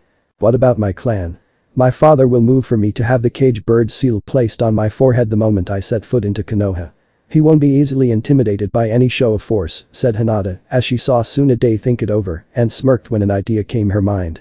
You become my student, said Tsunade at last, while Hinata's eyes nearly exploded from their sockets. Why your student? Said Hinata while Jiraiya looked stumped and so did the others in the room. Absolutely. Jiraiya here is taking on Naruto as a student and I can easily take you on as one with Shizune helping me out when my duties as Hokage require my full attention. It's in the very laws of Konoha that if someone from a clan who is taken on as an apprentice by the Hokage or someone of equal rank like a Sannin of the Leaf Village, then that clan the student is from cannot interfere in their studies. Do you accept? Said Tsunade as she had a feeling this girl had potential and the Byakugan eyes with a gentle fist made the potential Hinata had go up. I would be honored. Said Hinata excitedly before letting out an eep. And bowed in a humble manner. Alright. First thing we do when I get back to Konoha is do the necessary surgery to fix your current condition surrounding your heart Hinata, become Hokage to keep order in the village, and then finally make everything official on paper for you to be my student, said Tsunade seeing Naruto nodding in approval. Good. Oh, there's one thing I need to ask you Jiraiya, said Naruto with the Saiyan now turning his attention to the Saiyan. What about? Said Jiraiya curiously. Who are the Akatsuki? I had 2 of their members visit me before coming here with Hinata, said Naruto with Jiraiya going pale since this was unexpected. Oh shit. They paid you a visit? Said Jiraiya slightly panicky since he didn't expect this to happen so soon, since the organization was still young and still growing. Who are they Jiraiya? Said Tsunade with a scowl and her arms crossed in front of her. They're a group of S-class missing nin who are hunting down Jinchuriki like Naruto, but for what reason my spies haven't been able to learn and needed time to gather, said Jiraiya with Naruto frowning at him. And you were going to tell me this when exactly? Said Naruto while heading towards Jiraiya with intent to hurt the Saiyan, with the man backing up against the wall. Soon. To be honest, I thought I had more time to gather more intel and train you to fight them when the time came. They're actually moving ahead of schedule from what my spy high up in the organization first told me, said Jiraiya seeing Naruto clench his fists. And how reliable is your spy? How high up is he in the Akatsuki? Said Naruto with Tsunade looking at Jiraiya too with interest and wanting to know this information. High up. One of the members of group that reports and makes decisions that need to be addressed. I can't go into further detail, but make no mistake, the source is reliable and can be trusted with giving me key information. I imagine this recent action by them was unexpected for my spy and didn't have a means to tell me about it sooner. If he did, then I could have prepared for it and given you some additional training while here. Who was it that paid you a visit? It has to be a pair that are among those assigned by the leader of the organization himself, said Jiraiya seeing Naruto remember the two that visited him. One was a tall guy with blue skin, sharp teeth like a shark, and had a sword on his back with a scratched-off mist headband. The other had black hair, black eyes, shorter than the first guy, and looked like an older version of Sasuke, said Naruto with Jiraiya's eyes now widening in shock. Ashigaki Kisame formerly of the Seven Swordsmen of the Mist, and his partner Uchiha Itachi formerly of Konoha, with the title of murderer of the Uchiha clan under his belt, said Jiraiya with Naruto's eyes widening now. Uchiha? He's related to Sasuke? Said Naruto curiously with Jiraiya nodding. He's Sasuke's older brother. When you and Sasuke were 8 years old, he set out to kill every single Uchiha in the village, with Sasuke being the only one to survive it. Since that night, word got out about how Itachi killed almost everyone, and the councils along with the village itself have seen fit to spoil the child at every turn, in hope such acts would be returned upon ascending to a high rank in Konoha. Said Jiraiya with Tsunade letting out a growl, knowing those idiots would get poor results in giving things to an Uchiha and get absolutely nothing in return. And how has that been working out for them? Said Tsunade though she already knew the answer to the question. He's eating out of their hands and has grown arrogant. Thinks the village and the world should bend to his whims simply because he's the last Uchiha in Konoha, said Jiraiya, while Naruto scoffed since that wasn't the half of it. Add to the fact my so-called Jounin sensei is giving him secret training on the side while I was left to do nothing just makes it worse. Gave the team to jutsu training while he had me work on chakra control.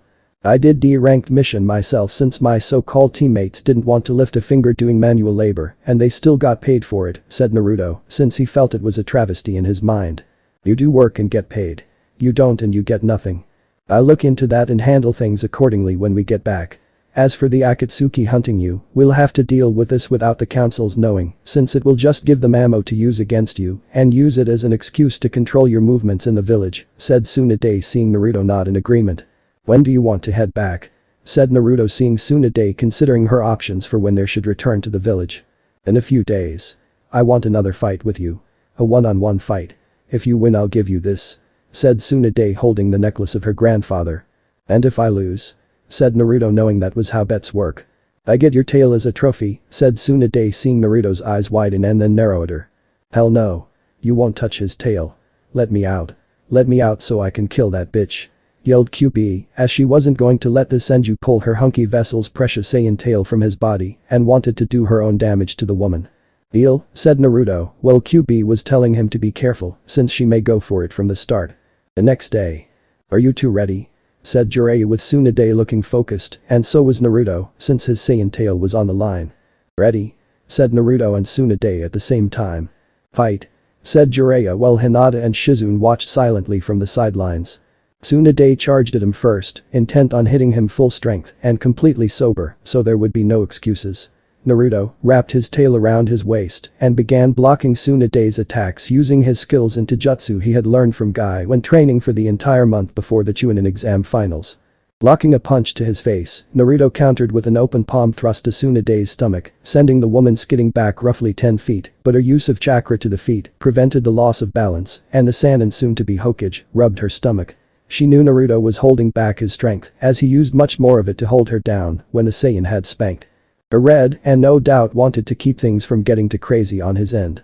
Tsunade healed her injury and came at him again while finding her body was feeling more energy than usual though the slug Saiyan chalked it up to not being hungover from the previous night of intense drinking. What Tsunade didn't know was the QB's chakra from the time Naruto spanked the woman the day before had made its way to the jewel seal on her forehead, designed to help heal either herself or others in need of such severe medical treatments to save them from death. However, the QB's chakra had effectively altered the makeup of such a thing and began to turn back the clock on the woman and give her renewed life to a certain point. It wasn't hard for QB to figure it out, as Uzumaki Mido had a similar jewel seal on her forehead too, and the fox knew all about Tsunade adopting it since time within Uzumaki Kushina had allowed the vixen now residing in Naruto to learn about what it did. Kushina always assumed that because the fox was pinned down at the time by her own complex seal, the vixen herself had her ears up and listening to every word spoken. Tsunade had explained the design of her seal to Kushina, telling her it was just like Mido's and could do wonders for those in need of saving. "Not bad, brat. You got some skills," said Tsunade, throwing out a leg to kick Naruto in the ribs, but the Saiyan had caught it and smirked at her. "Same to you. You're not near my level of strength, but I have to admit that kick tickled my ribsage and much better than the punch you threw at my face yesterday," said Naruto before throwing the woman away from him. "I have to admit, I'm feeling a bit better today than I did in quite some time, and for some strange reason I suspect you had a hand in it somehow," said Tsunade before rushing him once again with more speed in her steps. "Really? Well then, if that's the case I should spank you more often," said Naruto, while Tsunade's face became red and so red before charging at him with the intent of causing the boy pain. "I'm going to take that tail and I'm going to stick it on the wall above my chair for all to see," said Tsunade as she threw another punch, but Naruto went to the air and let her fist hit the ground to make a nice crater. "You have to catch me first, and until you let that temper of yours settle down I'm not heading down," said Naruto with a grin that would have made another Saiyan in another dimension proud. "What? Get down here and take your lumps, Gaki. You can't stay up there forever," said Tsunade while shaking her fist at him. "Want to make a bet, Tsunade-chan? And to make it interesting, the loser of the bet gets their spanked," said Naruto, seeing Tsunade narrow her eyes at him and saw Jiraiya snicker while Shizune looked away while blushing. From the look on the slug Sannin, this may be the one bet Tsunade dare not take and for once would err on the side of caution by not taking the bet. Naruto's hotel room. Shizune didn't know why she was heading to Naruto's room. Maybe it was to warn him about the significance of the necklace he now wore from winning the bet after the beating Tsunade in combat. Maybe it was to scold him for spanking Tsunade in the middle of a public street, which she still couldn't believe happened, and even more that no one was around to see it outside of their little group. In any case, Shizune needed to see Naruto and set things straight before they left for the leaf. "Naruto-san," said Shizune after knocking on his room's door. "What is it?" said Naruto when he opened the door, sweat coming off his exposed upper torso from doing intense physical training, and saw Shizune's face turn red from seeing it. How can he be that muscled?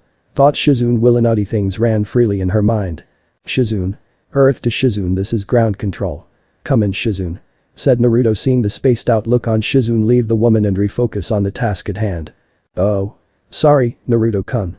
I was distracted by something," said Shizune while trying to focus on talking to Naruto instead of picturing herself doing things to Naruto. "Clearly. Why are you here?" said Naruto with Shizune moving her eyes from his to his body and back again. "I needed to talk to you about Tsunade-sama and that necklace you're now wearing," said Shizune while seeing the necklace on Naruto's sweaty body made him even hotter. "Is it really that important?" said Naruto while seeing the blush rising on the woman's face. "Yes. Can I please come in?" said Shizune while Naruto opened the door further to let her into the room. "Sure. Jiraiya's out doing his research right now so we have plenty of time to talk," said Naruto before letting the woman in and then locking the door after shutting it. Hours later. Shizune stumbled forward out of Naruto's apartment, nearly tripping from the fact one of her sandals barely attached to her foot, just like the rest of the clothing that was clinging to her body, and was caught by Naruto's tail. The Saiyan just smiled at the woman, who looked at him and gave a simple nod, though she still had a zombie-like look in her eyes before stumbling to her own designated room shared by Tsunade. All she had wanted was to talk to Naruto, nothing more than talk like civilized people, but somehow Shizune had found herself thrown into a world of hot passionate get naughty for the past few hours. He was her first and for some reason suspected the Saiyan had spoiled her for any other man. "Shizune. What the hell happened to you? Why do you look like that?" said Tsunade, seeing Shizune ignore her when entering their shared hotel room and reach for a bottle of sake. The woman knew the soon-to-be fifth Hokage carried around to drink herself silly before guzzling it down like it was water. "Can't talk. Drinking sake. Tired. Need nap," said Shizune before downing the sake and then headed for the bed, while Tsunade feared the worst from Jiraiya and searched him out. But Naruto. The Saiyan blonde smiled at another conquest, which was unintentional at the time, and knew that eventually Tsunade would find out. Though whether or not Tsunade suspected Naruto being intimate with Shizune was entirely up to the fifth Hokage to figure out. She could question the younger woman later of the events, but the Senju woman would have taken out her anger on someone else, and Naruto had a pretty good idea on who the poor soul was that Tsunade was going to lash out at. Jiraiya takes Tsunade's hits, and I get the spoils of conquest, thought Naruto with a grin, while safely putting away Shizune's panties in a ceiling scroll. Then turned to the sound of things being destroyed outside, and the girly screams coming that followed soon after. "Get back here, naughty. You deflowered Shizune," yelled Tsunade while the sound of things being destroyed, smashed, obliterated, and annihilated were heard all over the city. "I didn't do anything to Shizune. I swear it. Wait. No. Stop. Have mercy," yelled Jiraiya as he tried to dodge Tsunade's unexpected fury and failing miserably since the woman caught his leg before slamming him onto the ground with a massive beating soon following. "Never," yelled Tsunade as she proceeded to beat Jiraiya's body without mercy and once more within an inch of his life. "Soon, Naruto-kun. Soon I will be free and then all the world will shake from our time together," said QB as she could wait until it was time to be free and get a piece of her stud for a vessel with naughty ideas running through her head. In her own private room, Hinata was thinking the same thing and naughty thoughts also flood her mind. "Niji's punishment. Release me at once, Naruto-san," said Niji as he was tied to a training post wearing the horrible green spandex and the orange leg warmers with his hair being cut to mimic that of his own weird Jounin sensei. "Nope. This is your punishment for hurting Hinata. So suck it up and deal with it," said Naruto before putting a seal tag on the Hyuga's mouth with a simple genjutsu attached to make it seem like the Hyuga's mouth was shut. "You are truly evil, Naruto-kun," said QB as she giggled perversely in his head and had to admit his sadistic streak was turning her on. "I know. Now for the last piece for his teammate in Jounin sensei to see," thought Naruto before placing a simple note on Niji's body and then left while ignoring the muffled cries from the Hyuga boy. Sometime later.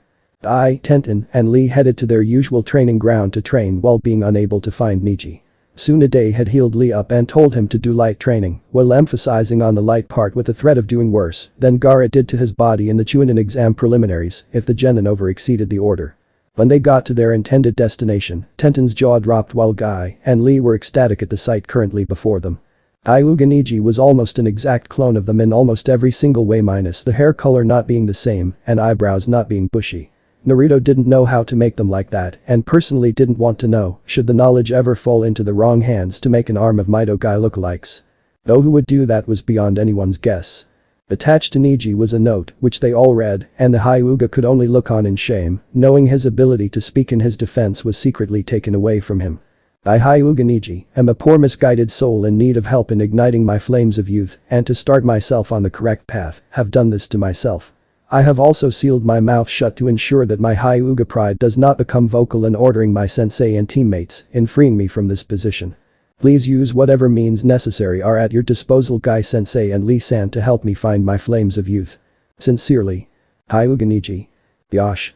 Niji is trying to embrace his flames of youth," yelled Guy with Lee shouting how he would help Guy sensei with Niji igniting his flames of youth. Thence began an infamous three-way hugging with a sunny backdrop genjutsu appearing out of nowhere in a background between Mido Guy, Rock Lee, and Hyuga Niji.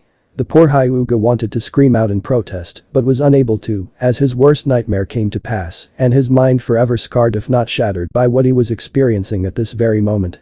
As for Tenten, she got the hell out of there since the sight before her was just too much.